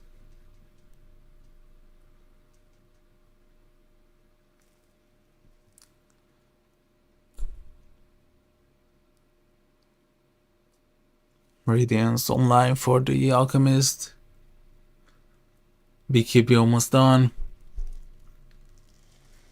These timings on the Alchemist are way too dangerous. Double eggs already.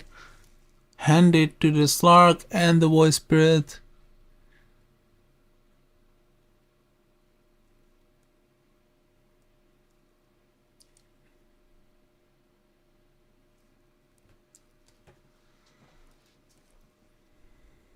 Do you really need the eggs on Grims?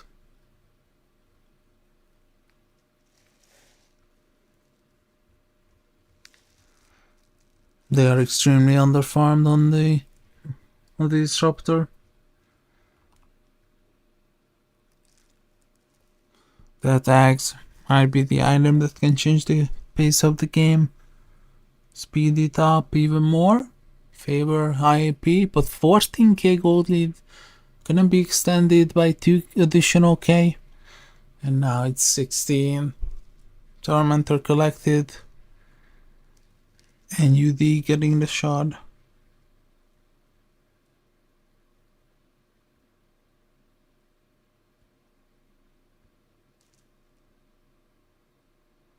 Oh, making a rotation to the top side.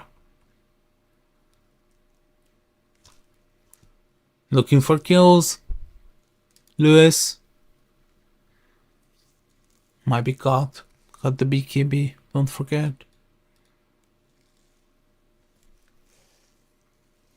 Late Harpoon.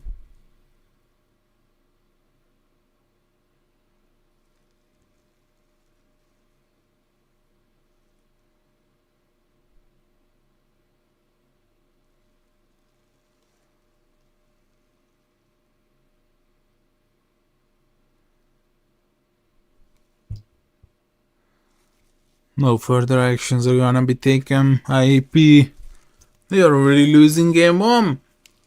17k now. Team Satan. I just feel like they're one team fight away from winning this match. One good team fight. That's all they need.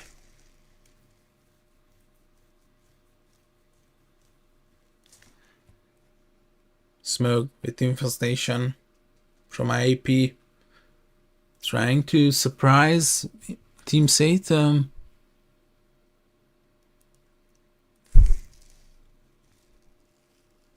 Here we go. They will jump in, only finding the Slark. Can they blow him up? Yes.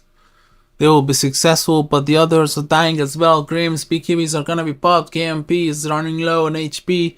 3 more additional last hits are gonna be really beneficial, but the Void Spirit is regressing. And now we'll collect Neil. But the Leicester is really dangerous. Can they kite him enough? Here comes the Tusk as well. UD buying some time. Slaughter is gonna show up too. KNP without the Slark is really hard. KNP's gonna die. IAP, but Baby's back in. He's collecting another kill, and they are fighting. Jed? Oh, well, double kill. Moving for more, and UD is gonna be the next one. Jed popping the Manta, juking it out, moving the Manta illusion away, but Baby is still standing strong. He's moving for another hero. Oh, here comes NUD, but he will die to Radiance at one additional right click. Baby, can he escape?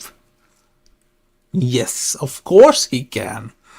But still, a really, really good team fight for IAP. Only problem is that the Slaughter is dead and they cannot take rush.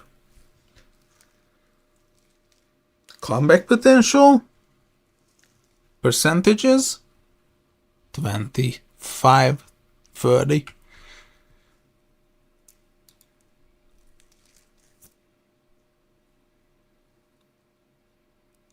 Double siege creeps are spawning.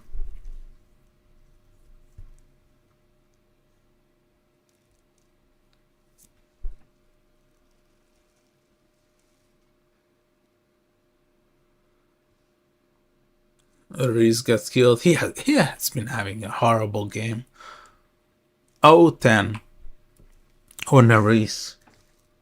That's just absolutely unbelievable that they kind of fed 19 kills on both supports together.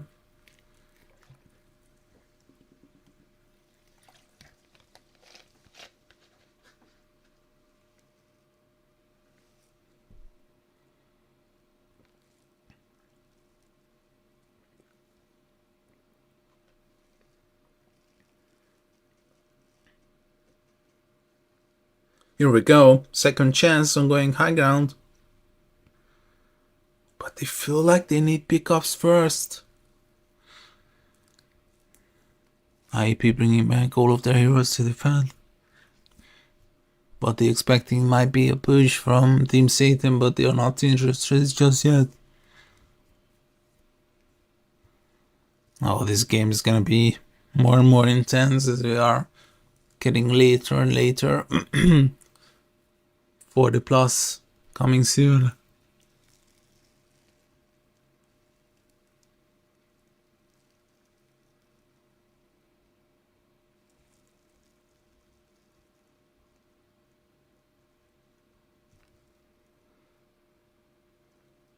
Nice noble save is gonna be good enough, but Grims will be collected and the Slark right clicks are really beneficial as well. Lewis is dead, 3 heroes killed by Team Satan, and now the life series completely alone. The Timbersaw is stuck! Oh no!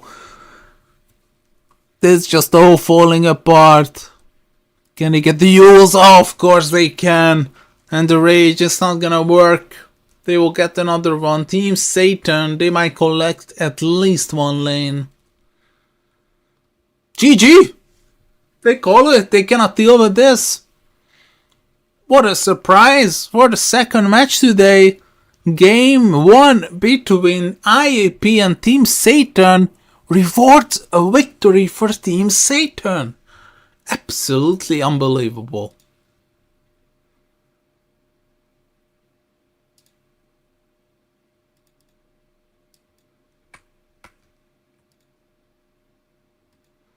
What an unbelievable surprise that we start the second match of today. Team Satan with this offlane alchemist hitting some really nice X timings is just something that Interactive Philippines couldn't deal with. I gotta highlight out baby 17-0.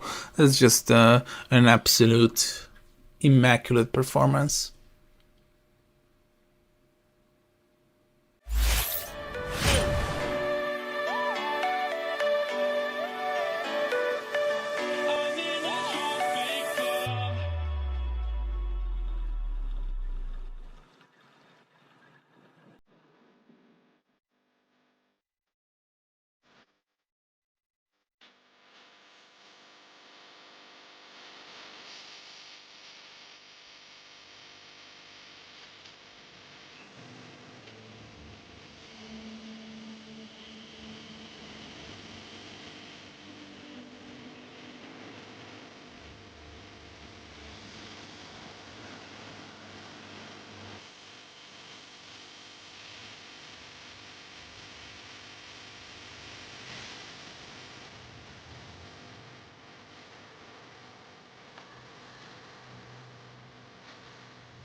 hurt me, you did several times. It hurts to admit that we're no different. I find it hard to commit, but you don't even try. Still I'm better with than without you. Oh, I'm on it, I want it, but why do you seem to call in your eyes? I can't tell if you're here or you're out there. Do you wanna be out there? You don't need to be Prince Charming to me. I just need this to be real. I don't need no fairy tale. You don't need to kill a dragon for me. Ooh, I don't need no fairy tale.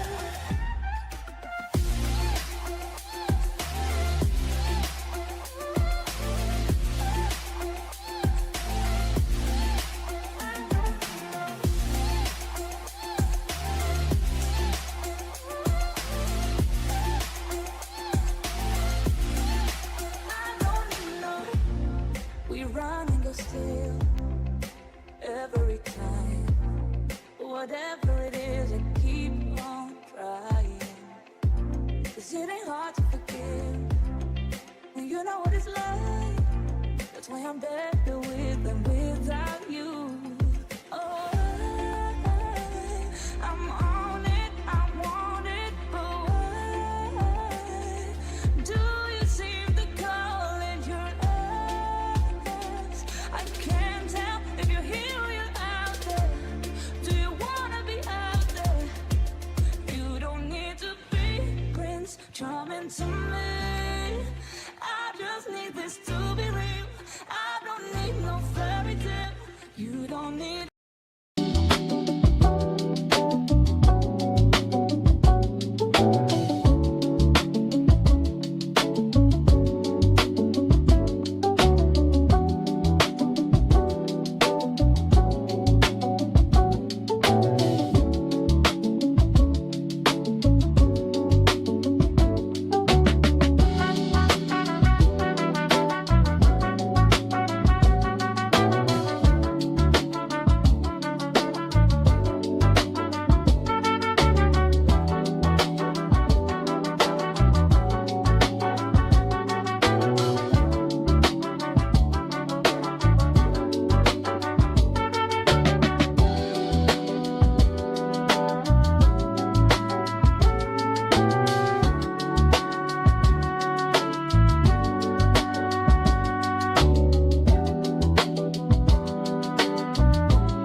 game 2 of the second match today. Interactive Philippines are gonna be on the Radiant again. Team Satan666 on the Dire. What a surprising game 1. Team Satan666, or I'm just gonna stick with Team Satan as I did. Cass showing up with their big Slaughter and the Phoenix. And we got Hoodwink, Underlord and Jakiro. So we are searching for a position 1 hero.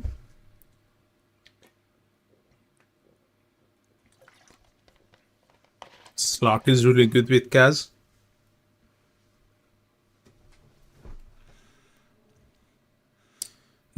Can they pick something that can purge off the corrosive haze?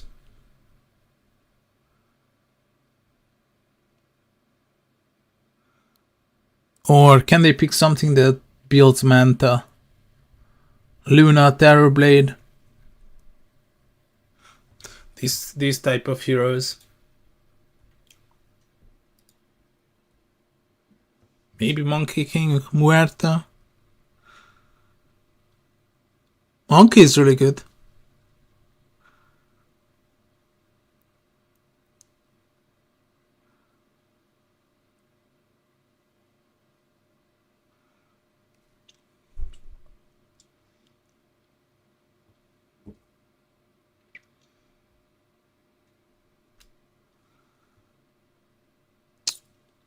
Pangolier for mid.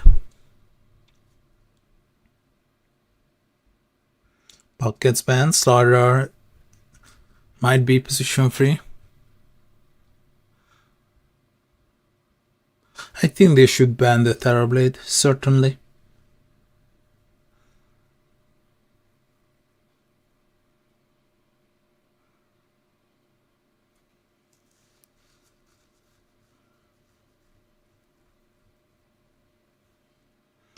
Ursa. Okay, that's one way to dispel, I agree.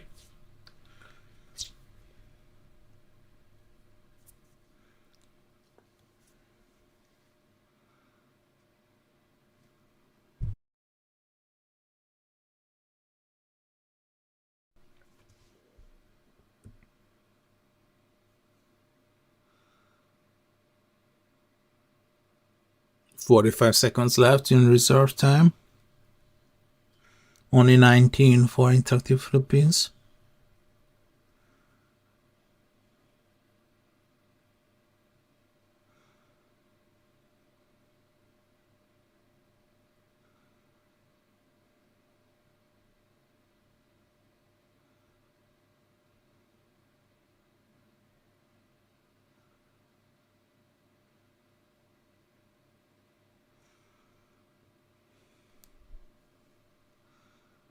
Darkseer. Oh, it's gonna be the Terrorblade. It should be the Terrorblade or the Luna. Maybe Muerta as well.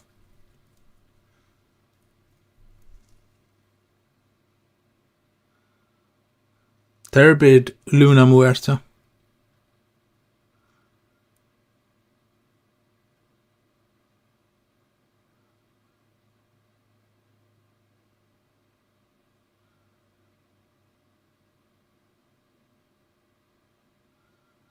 Right? Not overlooking any heroes. Terrorblade can spend as we discussed. Luna or... Wait, which one was the other? Luna or Muerta?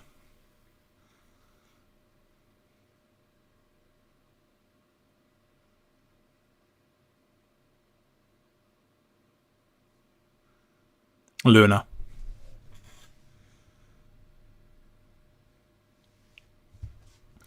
Slaughter can free now.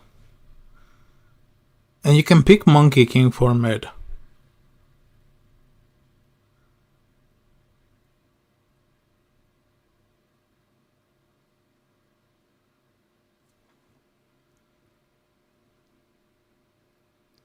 Primal Beast. Yeah, Luna doesn't like heroes that can get on top of her. And I didn't mean that as a weird approach, but Primal Beast can continuously be trampling the Luna, which can be really annoying.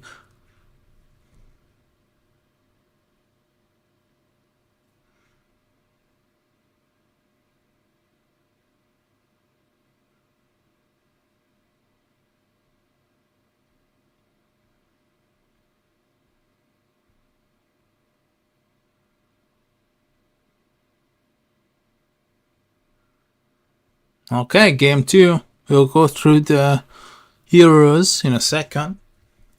Once we spawn.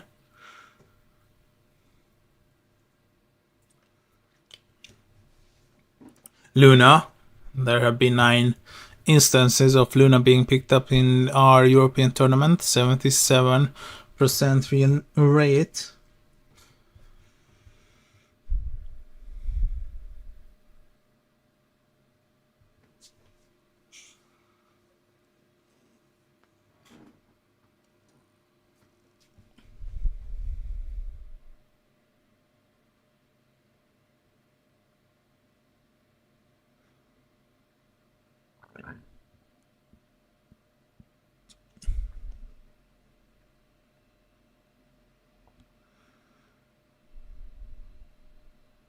Grandmaster Rubik's tricking with us. What was happening to the parrot?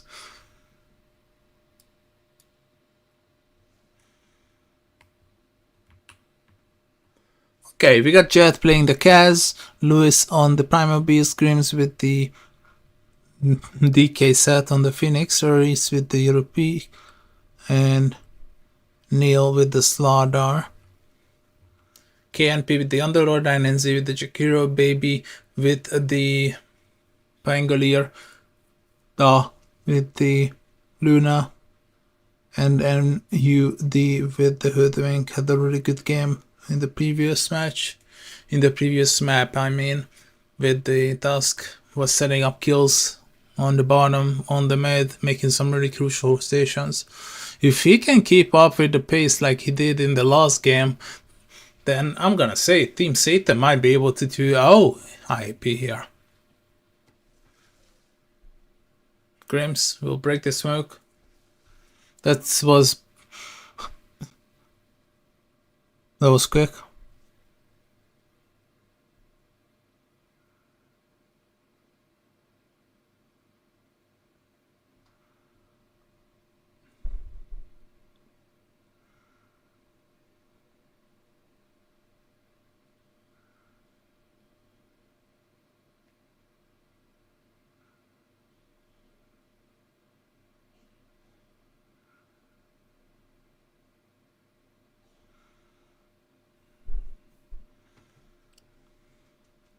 And UD already being as annoying as he can.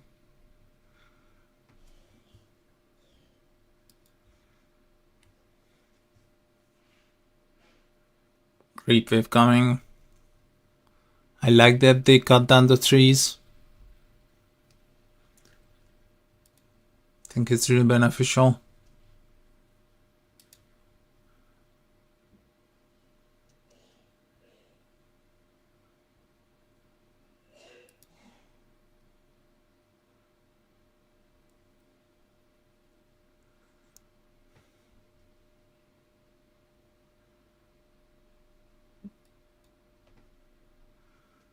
Rubik, as I said, in multiple tournaments, is the most picked hero.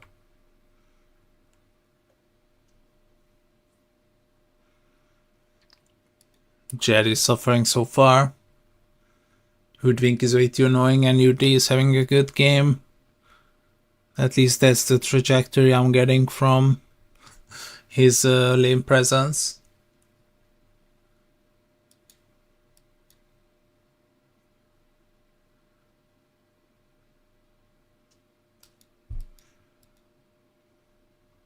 Lewis's career gets killed. Nice pick off from Baby. Hoodwink. Blood Grenade, Grims. Yeah, Fairy Fire is gonna live. Healing Salve immediately popped by the Hoodwink.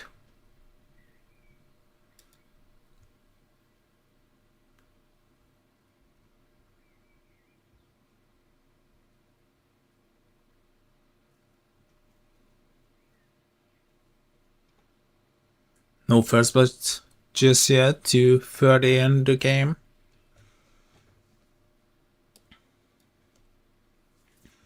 Can they go for this Luna? Yeah, I just had to call it. Fairy Fire is gonna be popped and it will save him. You go on the bottom. Pull will be successful. KNP really happy with the situation, collecting some additional creeps. Oh, 9 and Z might go down. Fairy Fire, Neo, just one more right click necessary and he will get it.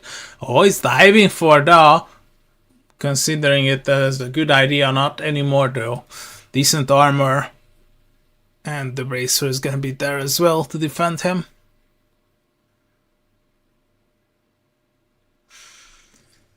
You might be in trouble, but with the Lucent Beam you can always secure the last hits.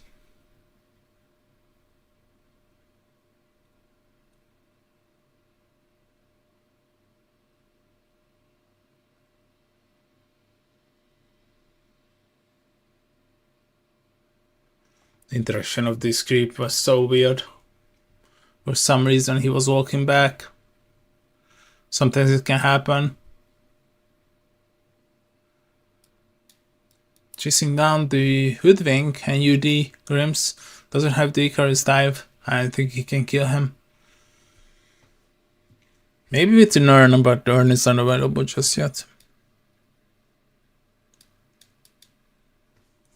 Neil double Bracer online. 6 health regen.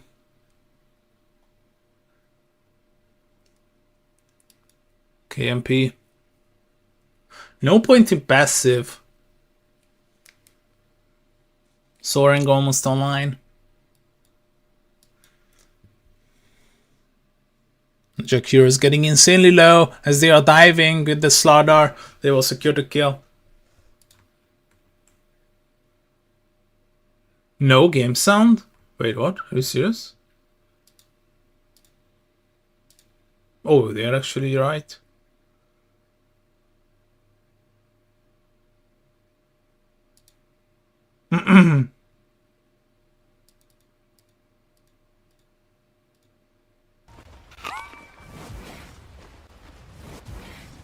Okay, should be good now.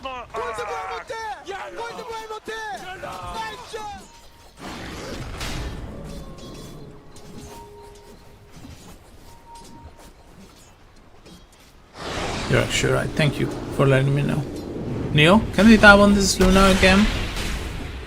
Got the bash. Grims got skilled on the bottom side. Albert Smasher helping out with the Luna, and Jet gets killed as well. What a rotation coming out from both of them. Radiant's bottom tower is under attack.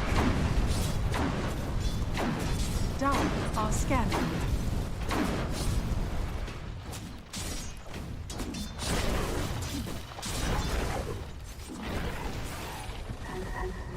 Radiant's bottom tower is under attack.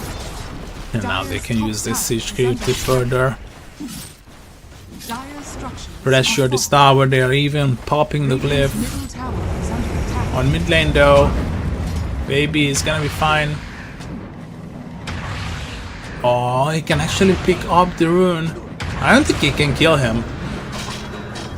Just one more right click, but because of the slow attack speed, can he get out? Yeah, he's gonna be able to.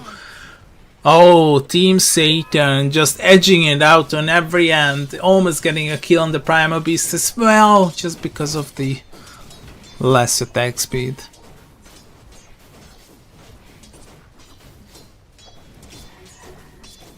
Fire Spirits. 80 attack speed slow. On the bottom lane again, grouping up. Bruce is showing up as well. Oh, he wants to have some fun as well.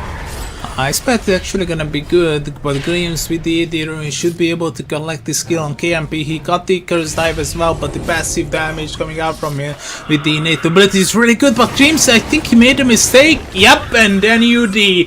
Out of everyone, it's always him getting the kill. Lewis, the battle for the Shrine of Wisdom, moving in a circular motion, and they will get a kill with Lewis with the onslaught.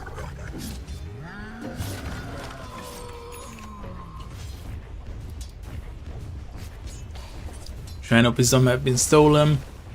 The other one not taken? Not taken just yet.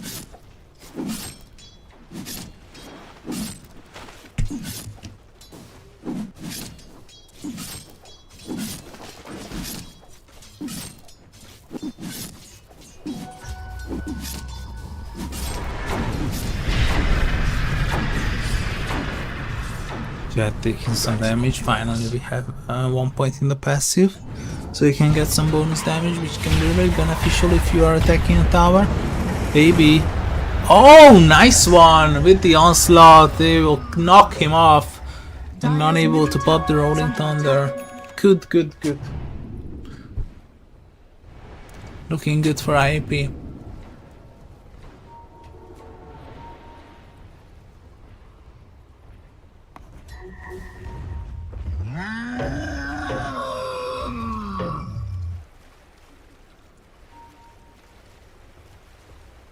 Dire's top tower is under attack.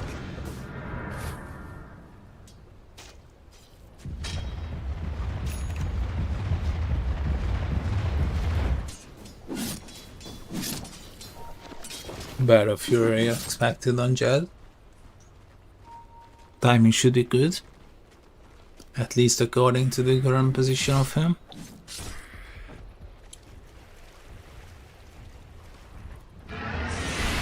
ENG is gonna make a pull. Let's see if he's successful. Of course he is, on both ends. This is something that IAP did not think about, to block these camps, which is kind of crucial if you play against the Luna, right? Amazing what you'll find. We'll talk about Luna. He's not really happy. Forced the jungle early on.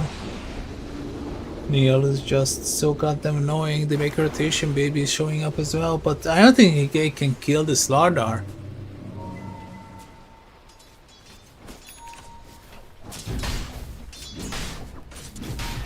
I don't think they can kill him.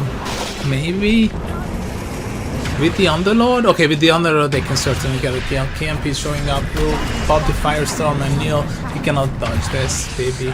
Will collect the kill with the Rolling Thunder, but look at the mid lane onslaught, and ENG is gonna be caught off guard. The Pulverize will be enough damage, baby showing up, Rolling Thunder was used. Rune on top. Will be stolen by the Rubik. They just realized that Radiant Shrine of Wisdom is still available. Baby. This possessed mask is really beneficial on the Pangolier. Because of the swashbuckle, you're getting the lifesteal.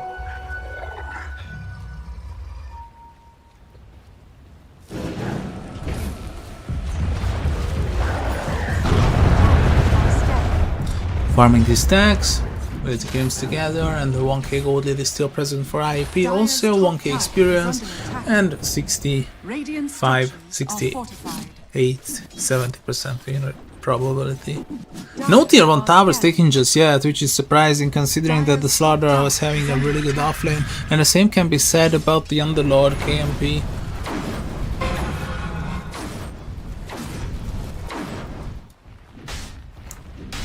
I just had to call it, and the tier 1 tower will be secured.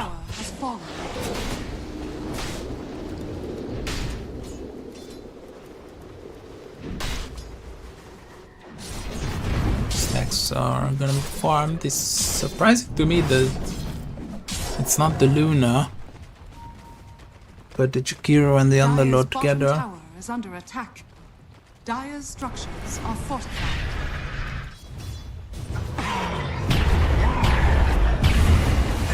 Oh, the damage is just insane.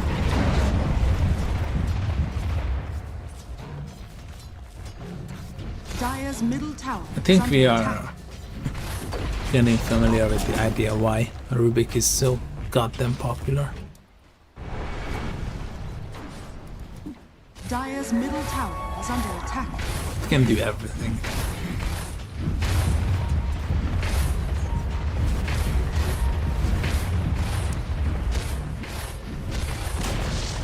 Dire's Another middle tier 1 tower tower has removes. fallen. Rotations are late.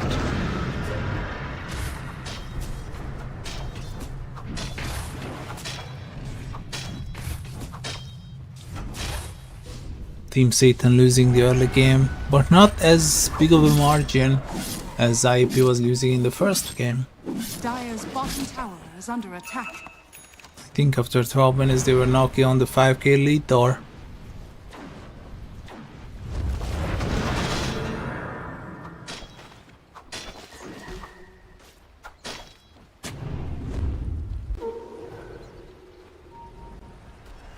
Here comes the smoke. Let's see if they can get any kills. There is. The song's gonna break.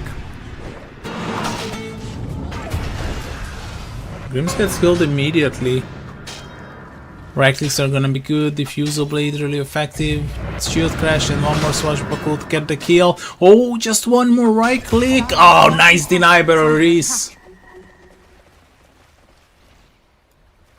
Lewis though is in big trouble. Big trouble. Got Blingo. Wait a minute. Wait a minute. Who are you? Dire's bottom tower has fallen. Legendary meme. I just ran into a video of showing the guy, Bottom tower is or showing the under kid from the Who Are You meme clip being grown up almost. Apparently he was 6 when they shot the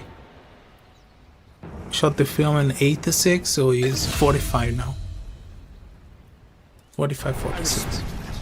Well, respect that.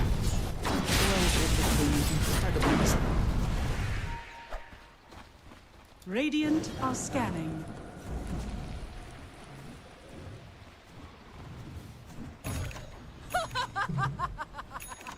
Team Satan is definitely falling behind this game.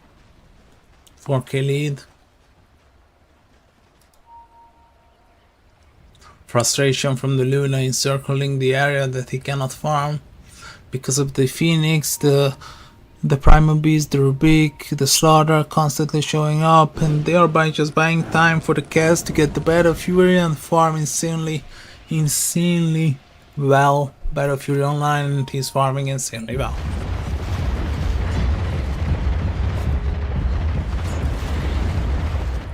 Manta.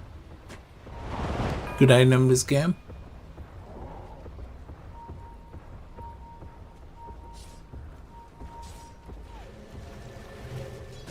Really good performance so far from Lewis. 4-0-1. Participated in 5 kills out of 8.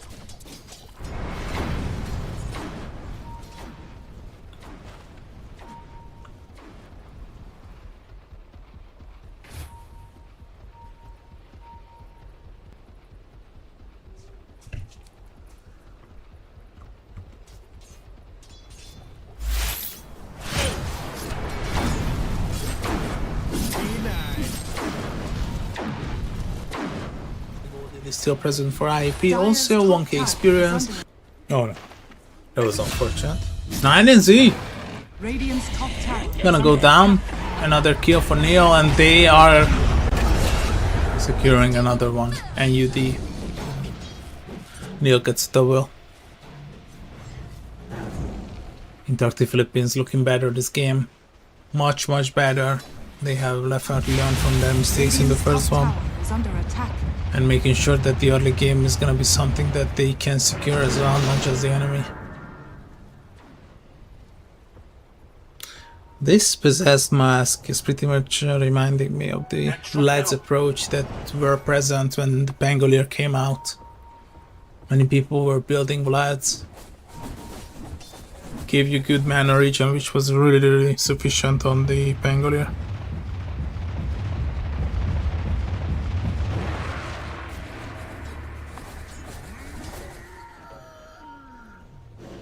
$5k gold lead now.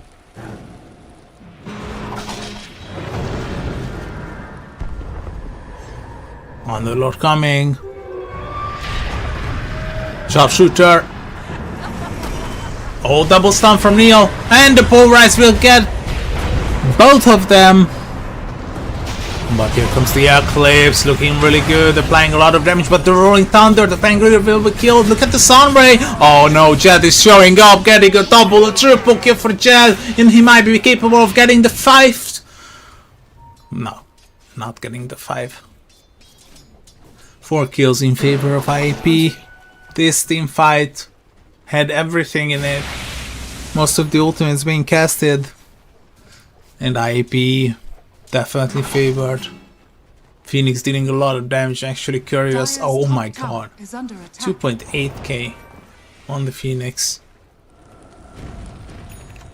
And he had just one item pretty much, which is the Pavis.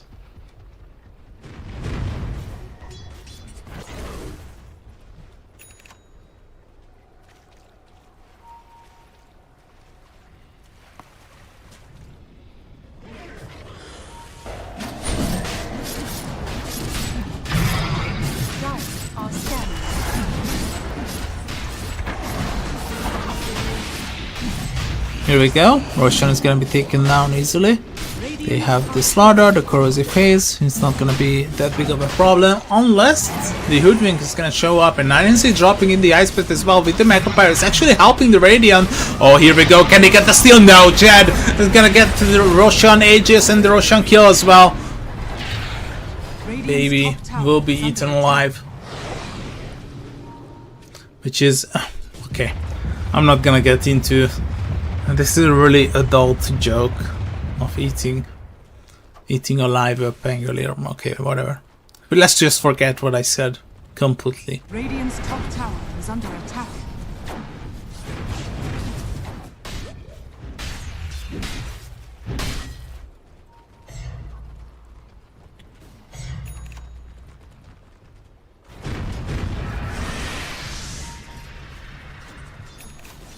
Dire's bottom tower is under attack.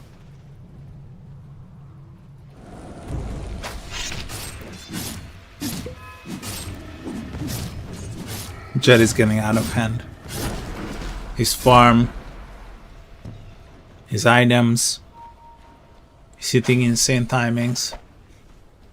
Got the Aegis now, 350 of immortality. Oh, it just really feels like IAP might be running away with game 2. They are getting the Tormentor as well, Corrosive Haze applied. Gotta be careful with the damage that the Tormentor is dealing. And they will secure it. Grims. Oh, it's actually a risk collecting the shards. Okay. I finally managed to fix the sound issue with the game. Thank you for letting me know, and my apologies for not noticing it. Sometimes if your computer is updating, the given, not the drivers but the softwares using the, because I'm a big SteelSeries fan, and I'm using the SteelSeries software for basically using the sound input and output as well, and sometimes it's just messing it up once the SteelSeries software gets updated or the computer gets restarted, which is very rare, to be honest. I remember once checking when the last time my computer was turned off, and it was written something like 60 days. Once I read that it's actually better for computers to be not turned off rather to be restarted much more often. They did not get the sharpshooter, and that's a wasted Pangolier ultimate.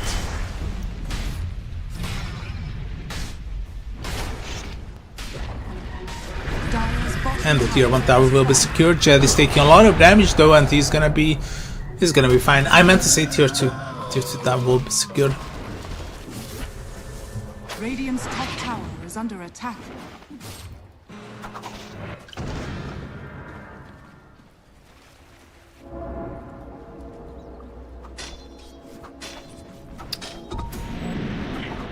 BKB online for Lewis.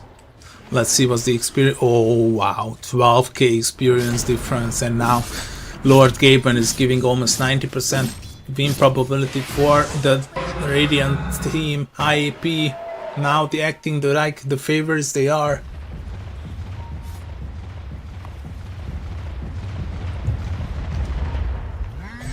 They were definitely having a hard time to deal with the early game in the previous map. But this time it's not a problem. Neil's taking a lot of damage. Eclipse and the macro power should be enough. Oh, but Lewis is jumping onto the backline immediately. It was secure kill. It's not even necessary for the pulverize to be used, and now he can actually pulverize the Underlord, but he's still keeping it intact. It's not necessary at all to use your ultimate when you can just run them down and Kaz is dealing the damage necessary.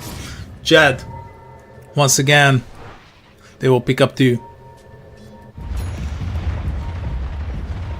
I feel like Team Satan should be giving up on those tier 2s and move their attention to the high ground. I think it's a bit too deep.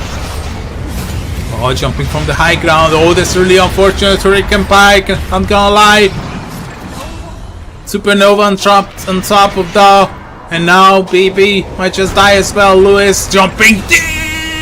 Hitting 2 with the train, and 9 and C. They are diving into the base now. Oh, that's why I said that Team Satan should be sticking to the high ground defense. Jed, we're collecting 9 and Z as well. And 5 minutes, 5 seconds left to the Aegis as well.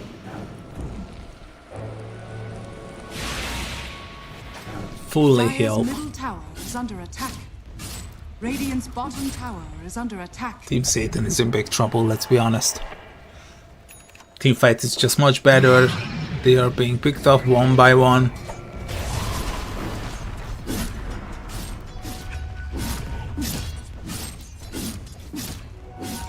Dire's middle tower is under attack.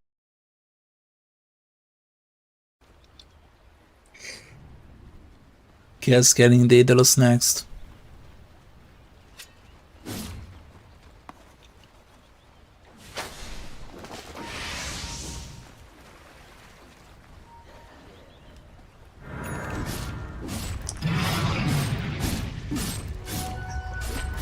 Likely damage from Jed, Dire's middle tower is under especially Dire's when middle he's tower switching has fallen. discipline to the Psy.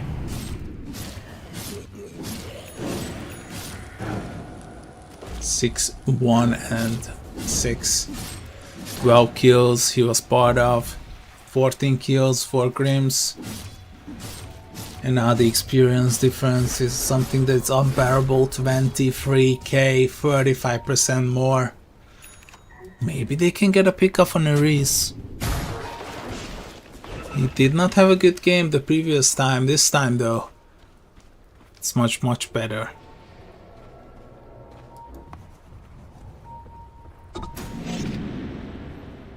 I think IAP is just waiting for next Roche. They will take the tier 2 tower on the top side, and then next Roche, with next Roche they can go high ground pretty much. Bait with the Primal Beast. Oh, this is gonna be the big bait. But they are jumping out to the backline immediately. Luna's getting caught. God, the Eclipse, you cannot even use it, but the Hurricane Quake is gonna be successful. Eclipse was used yet, but it's not really good. Baby gets killed as well. Daw is gone, and they are moving on to more. The Underworld is gonna be the next one to be brought down. Cursive has applied to immediately load to kill this spell, but it's not good enough. Graves will collect the double, and they can go high ground now. Roshan is not even necessary. Tier 2 tower is not even necessary on the top side, and they stolen the Firestorm as well. Oh no, Team Satan is on the brink of collapsing. Baiting them with the fake Primal Beast, jumping onto the backline immediately, using the Pulverize on Luna. Lotus was late, Lotus wasn't even used in the team fight.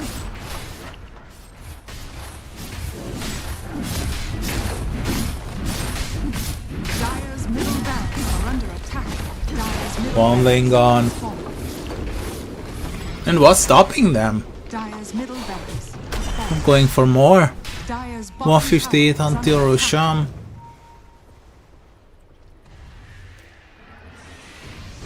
Dire's top tower is under attack.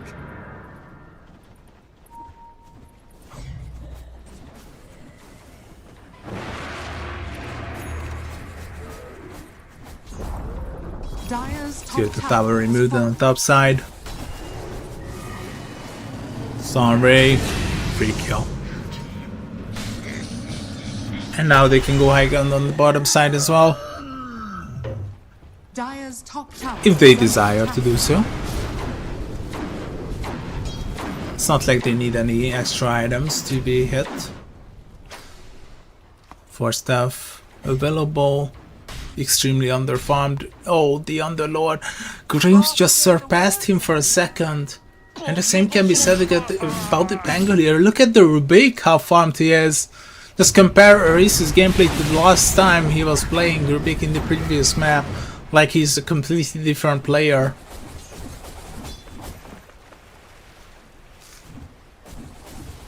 Radiant are scanning. Как же это сойдя? Как же это сойдя? How can I read Cyrillic? I studied Russian for 2 semesters at the university. I really like languages. Dire are scanning. This is a really troublesome gameplay from the Hoodwink so far. We'll clean the bottom rear, but that means no sharpshooter for 40.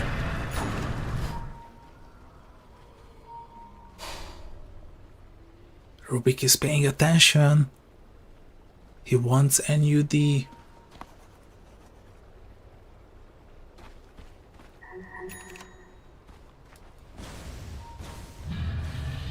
Ocean asking for help. Help is not coming, Roshan. Corrosive Haze is there. Really take him. And High Ground. They got the Roshan's banner as well now.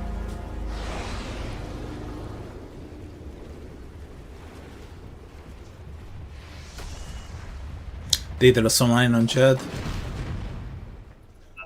And be McKB next. Why? Do we have a butterfly? Yes. Are scanning. We will have a butterfly. Radiant's top tower is under attack.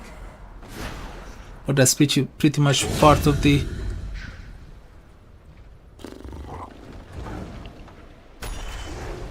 Well. Dire's bottom She was tower ready. is under attack. Kaz doesn't even need his teammates. Top He's tower doing it is under alone. attack.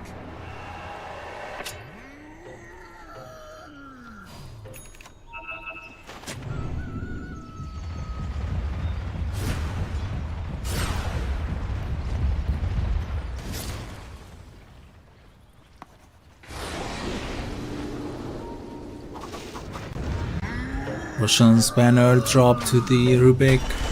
Jumping onto the high ground bait. Oh god, that was so quick!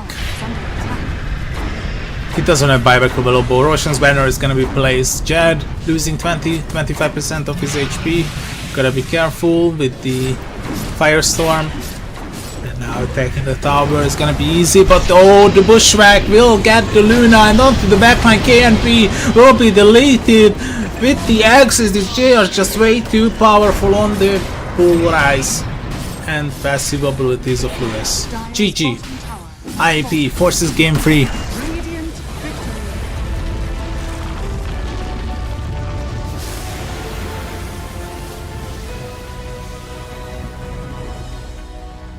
This is the IAP that was present in the group stages. This is the IAP that was beating most of the members of the group stages, getting 6 matches won and only lost 1.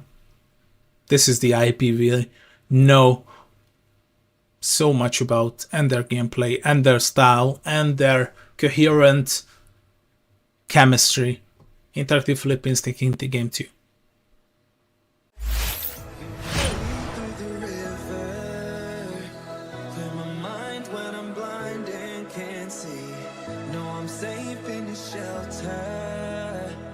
Feels like home when no waves can reach me. I won't go, I will stay here with you. Cause I know I'll be lost without you. Just like the angels, I need your wings to carry me far from these devilish things. Even if darkness fills me tonight, I know I'm still seeing your ocean eyes.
I was actually wondering why we don't have that many viewers. Well, PG were lucky as Dream League, Division 2, everything is just happening at the same time.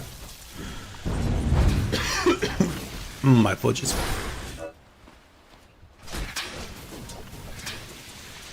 Can't be really annoying.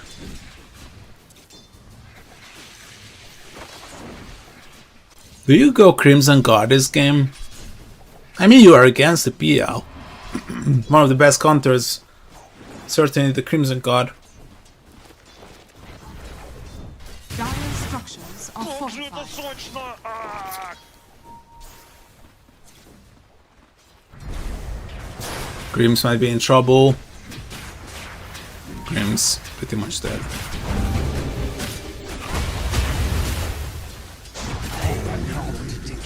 Orange! Team Satan!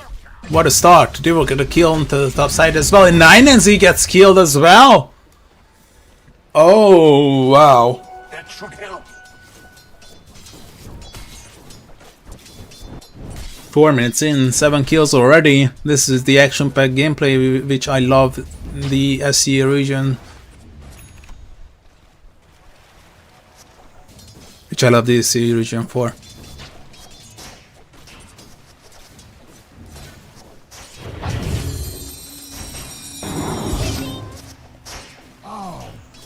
Classic matchup, Buck versus Voice Spirit.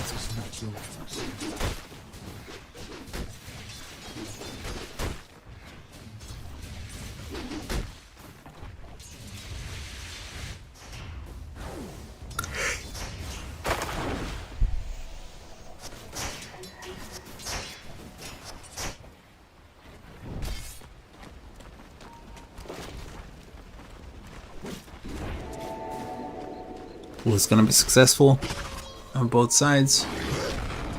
Actually stacked and pulled at the same time. Reese might be in trouble. They can walk him down. Here comes the Inferno Blade, the Minor Burn, and the Reese will die for the 3rd time. Dog continuing where he left off, now on a killing spree.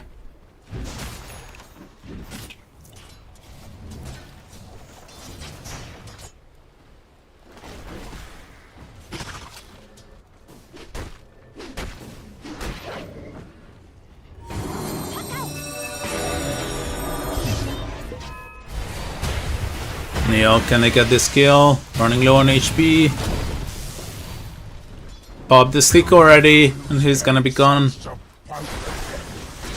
This is why you have to buy a Falcon Blade and not the Bracer with the no Talisman combo, in my opinion at least. Radiant's courier has been killed.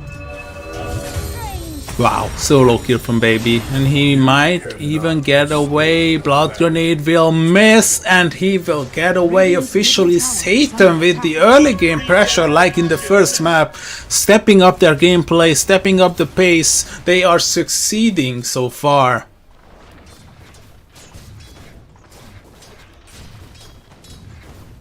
Radiant are scanning.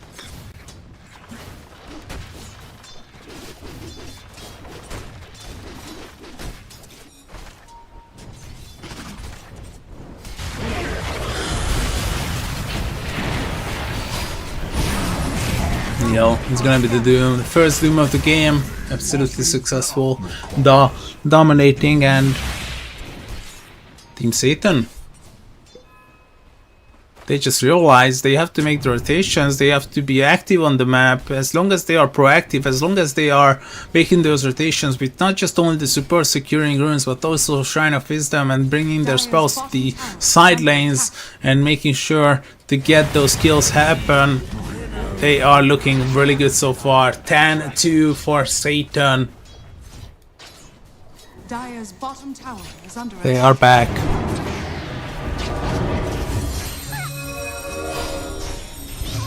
Aggressive jump forward, Baby. Almost getting another kill on the puck.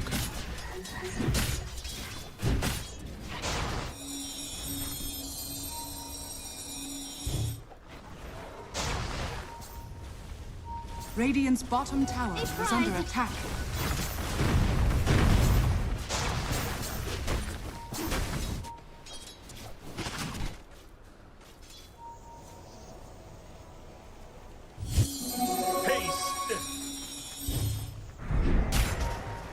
Fuck.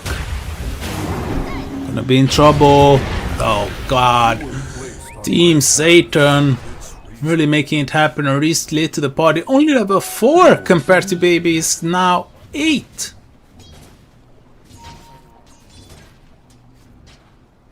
I really like this. They are still in the neighborhood. Radiant's middle Looking for tower is potential under attack. pickoffs. Like a Rubik hiding behind the tree line. Venomous is here, Puck tipping in. Maybe they can get the Jakiro. The Jakiro is certainly dead.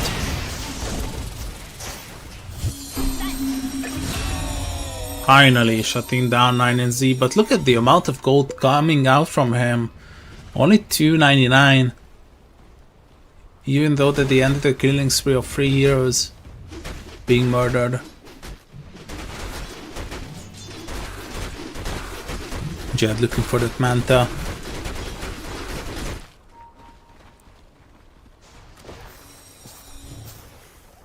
Dire are scanning.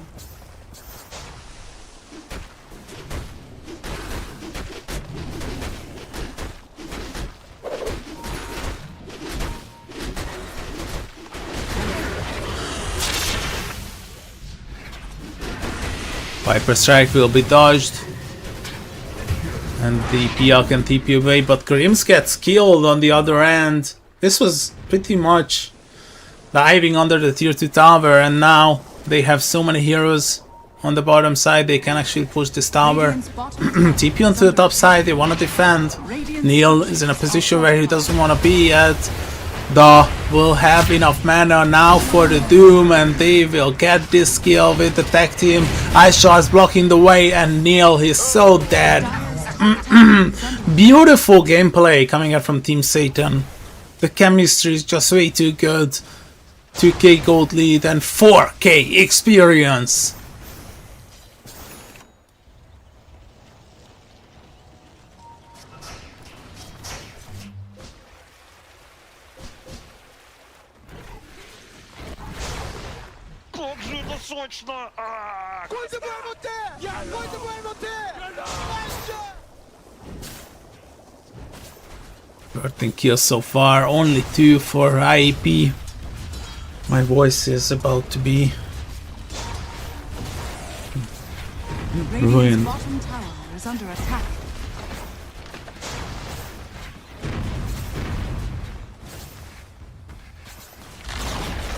Radiant's Finally they will remove the tier 1 tower with the help of the siege creep.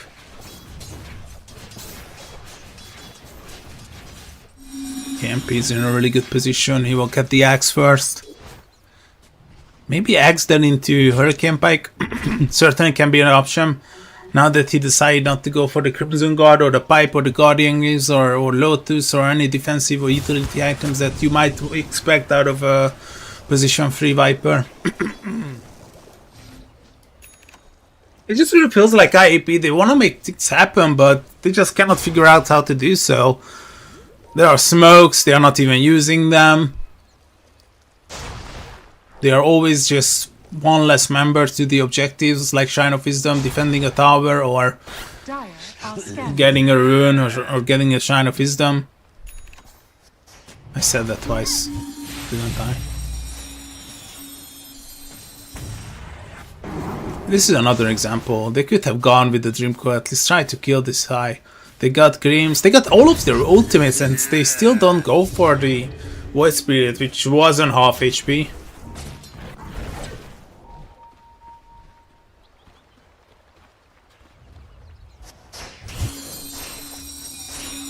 This is a really delayed Witchblade.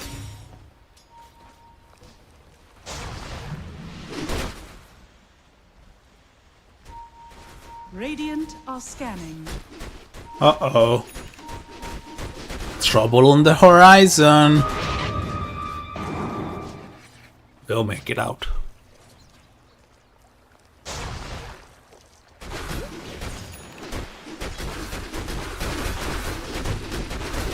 On the other end though, we'll have a Crimson Guard on the Bristleback. Ares making sure to stack.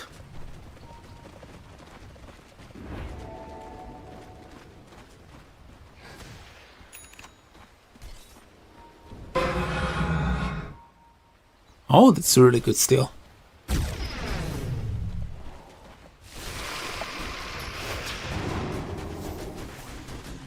Running low on the Venomancer, can he TP out? He's gonna be okay.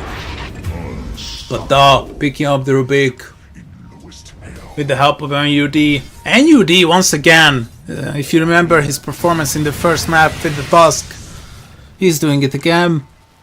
They did not ban the Tusk against NUD, and now the Ice Pet, oh, the Macropire, oh, the Doom, oh, everything. It just hurt them so badly. Doom got the Radiance Stand, Lewis TPing out, but where is the damage? Nowhere, nowhere, because he doesn't have the Witchblade. IAP slowly being disintegrated. This English vocabulary can be really hard and troublesome. Radiant's top tower is under attack. Illusion being picked up.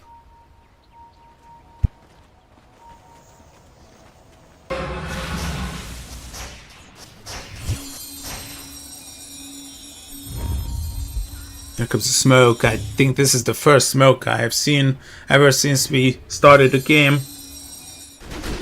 Not counting obviously the smoke before the start of the game. Are scanning.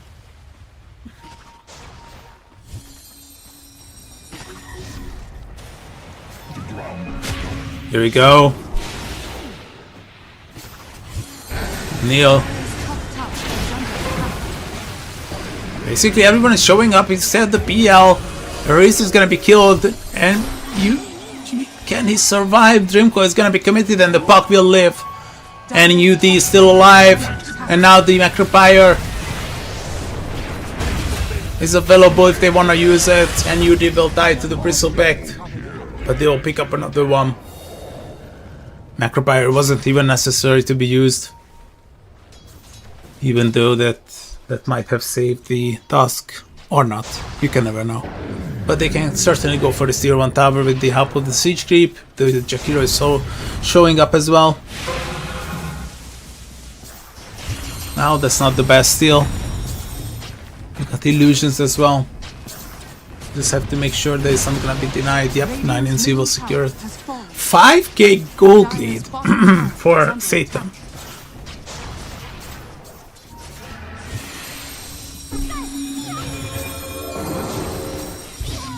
And 3k experience.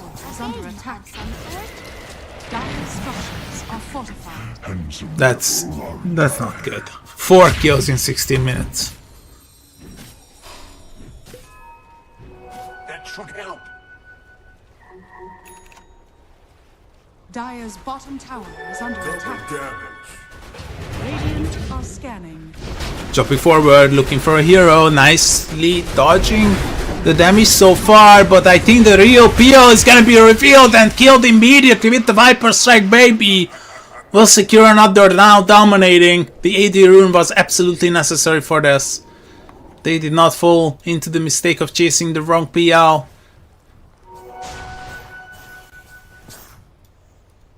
Radiant's top tower is under attack. This tank should be farmed. If your buck is under-farmed, I think it's really hard for him to catch up. There's actually a really catchy, should I call it catchy song from from a K-pop idol called Diana. The song's name is Catch Catch. It's really popular in Asia right now. I mean, the Radiance damage is just making it work, and the heroes are showing up as well, gaining more and more experience, putting a 5k difference now between the two teams.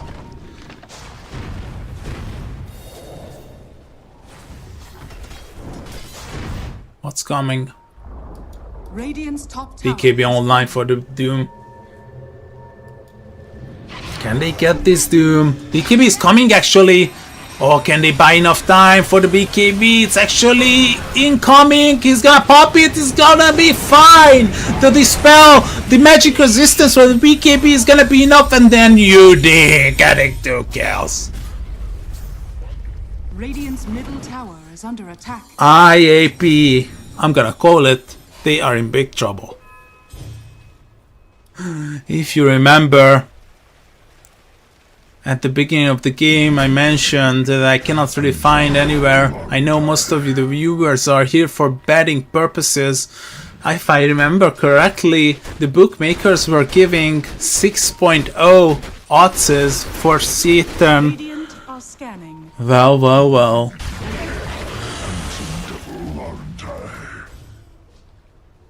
This is why I like esports, anything can happen.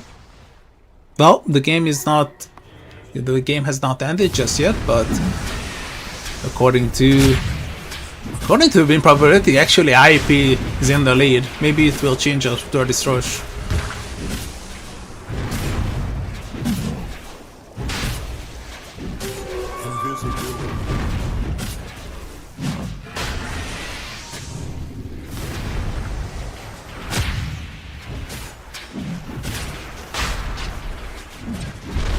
Slow rush, now it's much faster that the task showed up.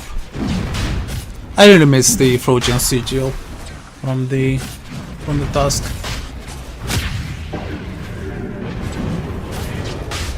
I think it was a really essential part of one of the Dota's mechanism. Whatever. Dire's top tower has fallen. Uri is dangerously underfarmed, both supports. It's gonna be fine though.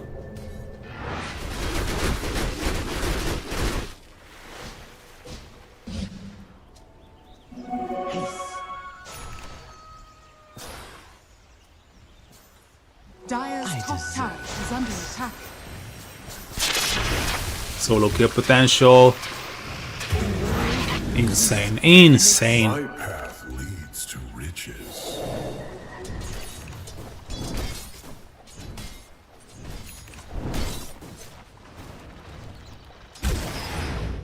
Tormentor can be taken down as well to extend your lead to 8k. And Gaben reassuring himself that IAP is actually winning the game. Well, I hate to bring the bad news. I hate to be the bad news is courier. Now NNC might go down. Gotta pop the Lotus. Of course, obviously Tormentor is much harder in this patch. And UD will get the Drinking Bodies shard. Now look at that. Two very underfarmed support heroes. Well, I just talked about them and they might be removed immediately. And UD showing up as well. 08 on the Rubik. And 06 on the Grims. With the Venomancer. Question is, can they go for tier 2 towers? Why am I even asking these questions? Well, PEL is getting absolutely countered here with the Radiance. Two additional items. If you can purchase it, can completely disintegrate the PL's gameplay, which one of them is gonna be the AC. The other one is the Shivas. I'm actually thinking that the Void Spirit might go for it, but it's not necessary at all if you are leading by 8k gold after 22 minutes of gameplay and the enemy only has 4 kills with a PL. With a PL lineup, PL Rubik Bristleback lineup. Only 4 kills.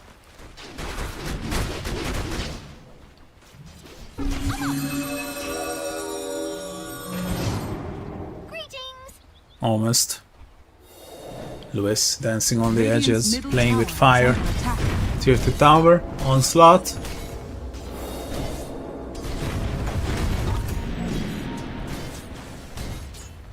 Team Satan is taking extremely cautious steps towards that upper bracket finals. I cannot believe that I'm actually saying this.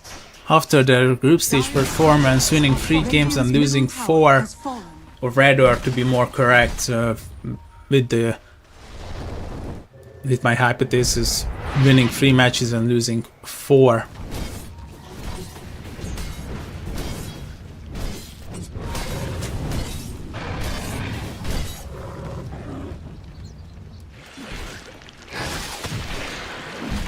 Sanjay online.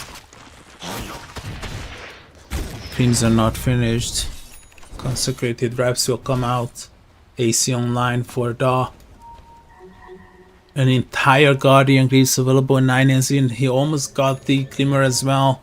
Butterfly for the Phantom Lancer, second item. I am not sure. I'm not sure. I mean, nobody is right-clicking him. Why would you need the butterfly for? Baby disconnecting at the worst possible time. Lewis is about to drop the Dream Coil.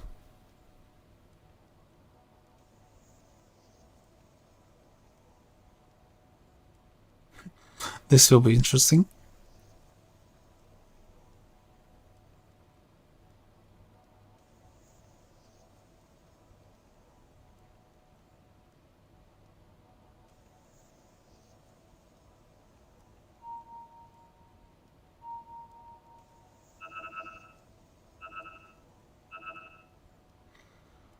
Small break.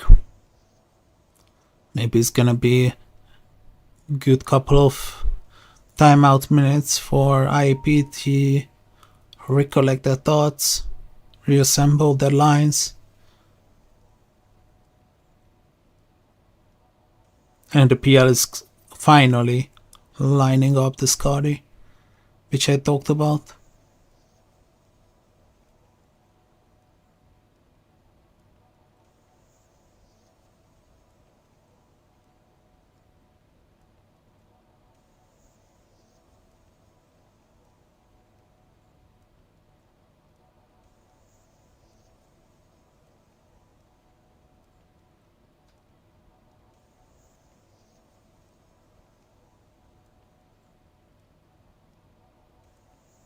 The most likely scenario is that nothing is gonna happen here.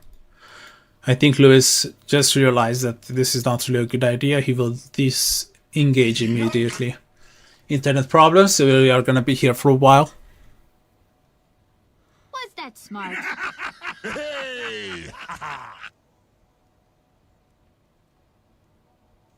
The greatest tragedy of our eon. What no one.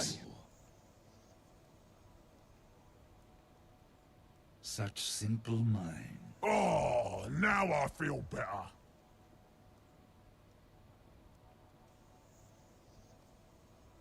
I'm thinking maybe if they set up with the Yules.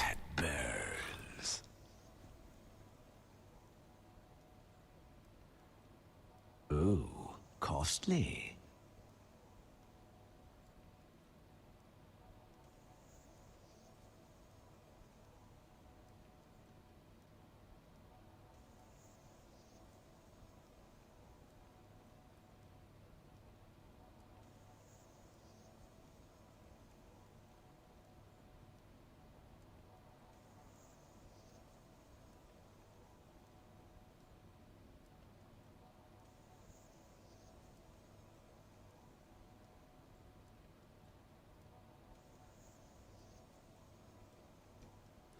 Electrician, Mr. Electrician BB. Disengagement will not be there just yet. Micropire dropped defensively, and Dreamcall, and now NUD. They are jumping out to Rubik immediately. Aris is gonna be killed. Bristleback might be the next one. Neil, they got the Doom Steel. This tier 2 tower will be removed, and I'm gonna say Team Satan might even just go for high ground. You don't have the Viper Shard, but it really feels like it's not even necessary. The amount of lead that they have, experience-wise, is quite... Wait, what?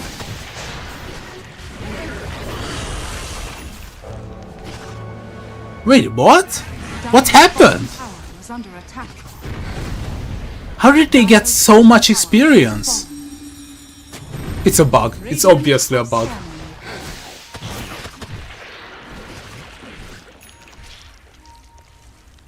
No, there is no way that's right.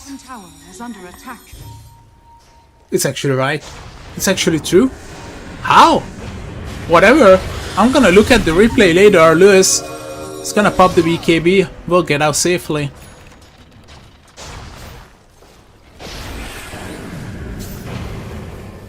They did not get anything. Jim Coyle will lock down Macropyre defensively once again.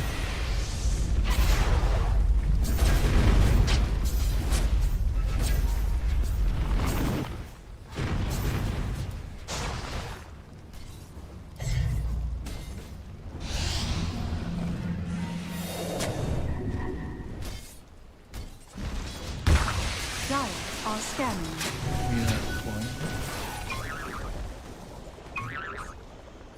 Okay, maybe because of Team Satan was grouping up ever since 20 minutes. Maybe that's the reason behind this anomaly. This is so bad. This is just so dead. Being broken as well, Neil will die. 26 kills in 26 minutes.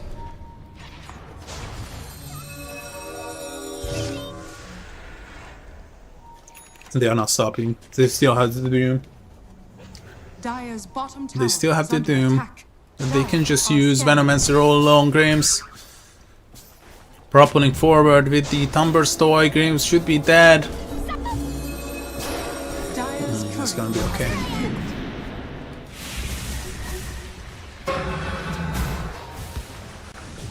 That's a good steal, but then UD on the hunt.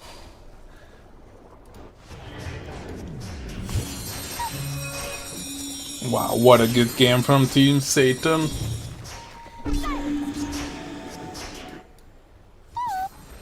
They are absolutely winning this game. Even if they might lose this somehow, the amount of show that they put on was unbelievable, entertaining, and still unbelievable entertaining. In present continuous. Jed is getting bigger though, but he cannot match the farm on the Doom. 8 kills. Aris. Double damage. Can they chase him down? Radiant are scanning. I think it's gonna be about next rush. I think IAP has to absolutely consider contesting next rush.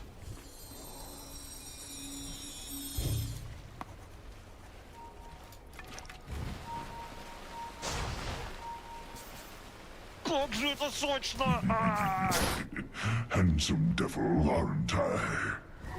Satan. Just one rush and a good high ground away from securing upper bracket finals, knocking IAP down to the lower bracket. Baby collecting another kill solo.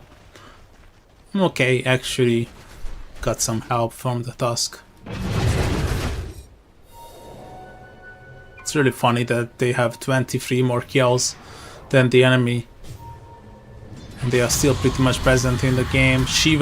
I was actually mentioning Shivas, if you remember, how much value it can bring to the game against the PL. Now they got all the PL counter items, Radiance, AC, and the Shivas as well. Just one thing missing is the Mjolnir, but none of the Dire Heroes can actually build Mjolnir. Well, they can build Mjolnir, but it will not really make sense on any of their heroes. He's chasing down the real one. Radiant are scanning. Dire's bottom tower is under attack. Roshan is back. Will be scouted. Radiant's courier has been killed. Doom trying to predict where the PL is. He's already back home.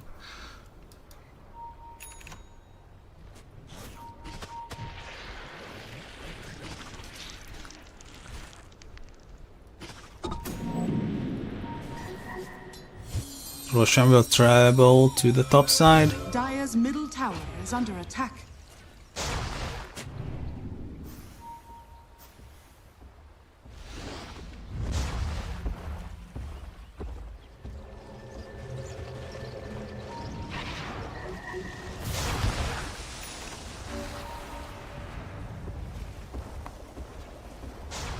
Oh, this team fight might be really decisive. Jumping onto the PL immediately. Do they have the damage enough? The Glimmer Keep is going to be hiding him and also providing bonus magic resistance. Ares is keeping him alive and the Voidsmith is in trouble. Chad is removing it. The amount of damage that they got on the PL is extremely big. Can this Bristleback survive? I think he's dead. Can they reach him? NUD, Ice Shards, he's dead. Ares gets killed as well. And Lewis, the last one standing. Rubik Bike back actually to get back into the team fight. Lewis will get to safety with the blink. The team fight has been won so far from Satan. Can they change this fact? 9NC will be killed by Chad. And now it's not really looking good anymore. Including the snowball as well, but Jed seeking opportunities. Ice Shards are good, but not good enough to defend, and now they will get 3 kills, and KNP is gonna be in trouble. IAP is not out of this just yet. The lift, the kill, Jed, triple kill for the PL. And now it's gonna be rushed. I'm gonna say it. They are completely back. I'm using completely way too much. You know what, actually? Synonyms for completely. Has fallen.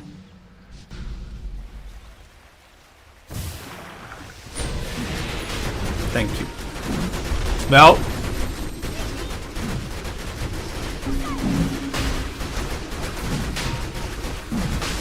I mean, they have Micropyre, but no Viper.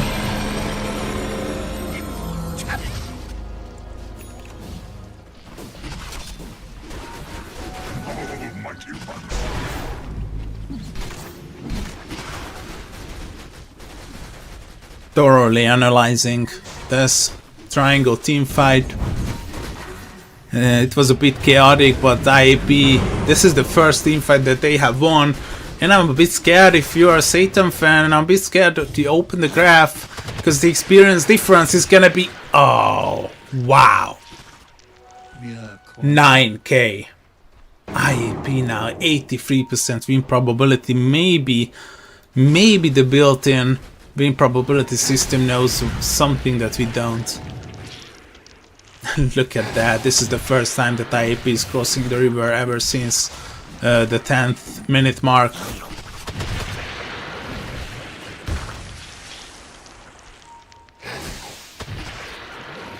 Gem available.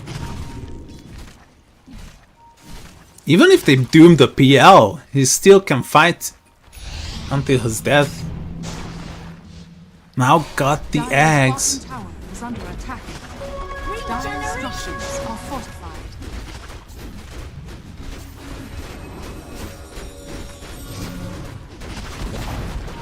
Dire's bottom tower has fallen.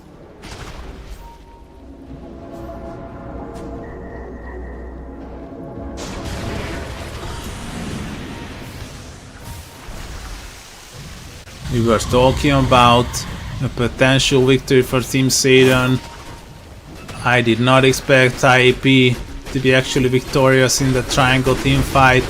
Well, they were, and the PL is taking big chunks out of the tier 3 tower. Jinko is gonna lock them down, going onto the backline. They will find the bulk. Worst of Himo May is gonna be saved. The Beekeeper is gonna be popped in the Bristleback, and the defensive measures are good enough for Satan, but they use most of their abilities. Macropyre and Doom not available anymore. Tricky Bodies will bring the Viper closer to the tower, and the Blaststone will keep him alive. Ult is exchanged, but I think IAP is happier with the situation. No Doom, no Macropyre. They can go for the third one as well, but they have to push out the Slame.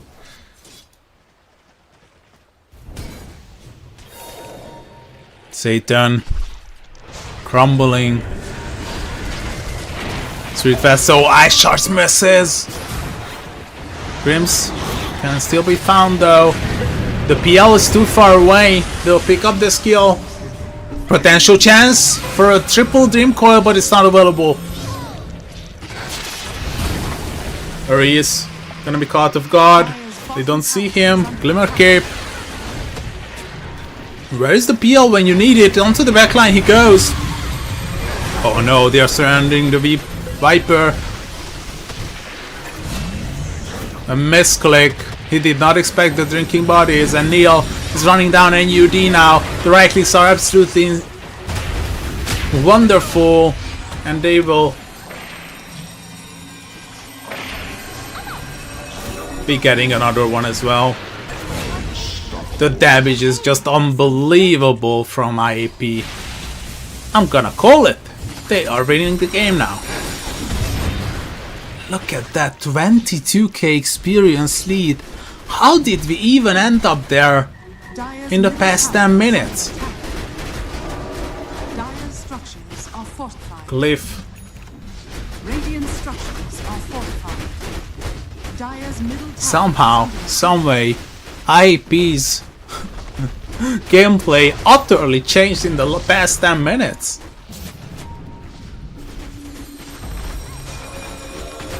Maybe this is the IAP that has won the group stages. Dire's middle barracks has fallen. They will not go down, they will not be defeated. Age is still available for 30 seconds. Jumping on to the PL, Dawes expecting him to deal a lot of damage, but Jed is still alive. Water punch onto him, maybe they can remove him this time. Yeah, Aegis is gonna be consumed. Onto the backline, baby, he goes.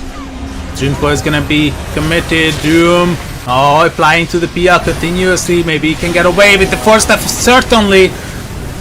And now it looks like a really good fight for Team Satan, but not anymore. If you lose the Viper, the Whistleback is actually going for the backline. Neil gets a triple. Oh, the triple! NUD is buying back as well. They're kiting the Doom. Oh, thoroughly, absolutely deceiving the entire Team Satan lineup. I cannot believe this, but IAP just playing 12 minutes of Dota.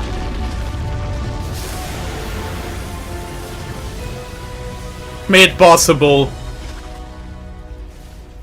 12 minutes of gameplay was enough from IAP to overcome the difficulties of Satan entirely controlling the third game. What happened to the experience graph?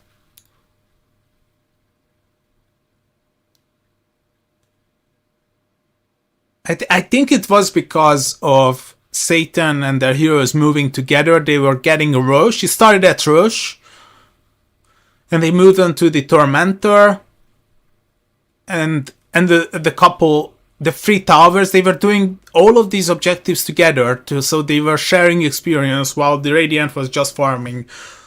What a victory for IAP. Well, this will close the game for today. All the matches for today. Team Ivory Carstens 1-2 in favor of Carstens, and Interactive Philippines Team Satan 2-1. Thanks for watching. We'll be back tomorrow with some lower bracket action. See you there.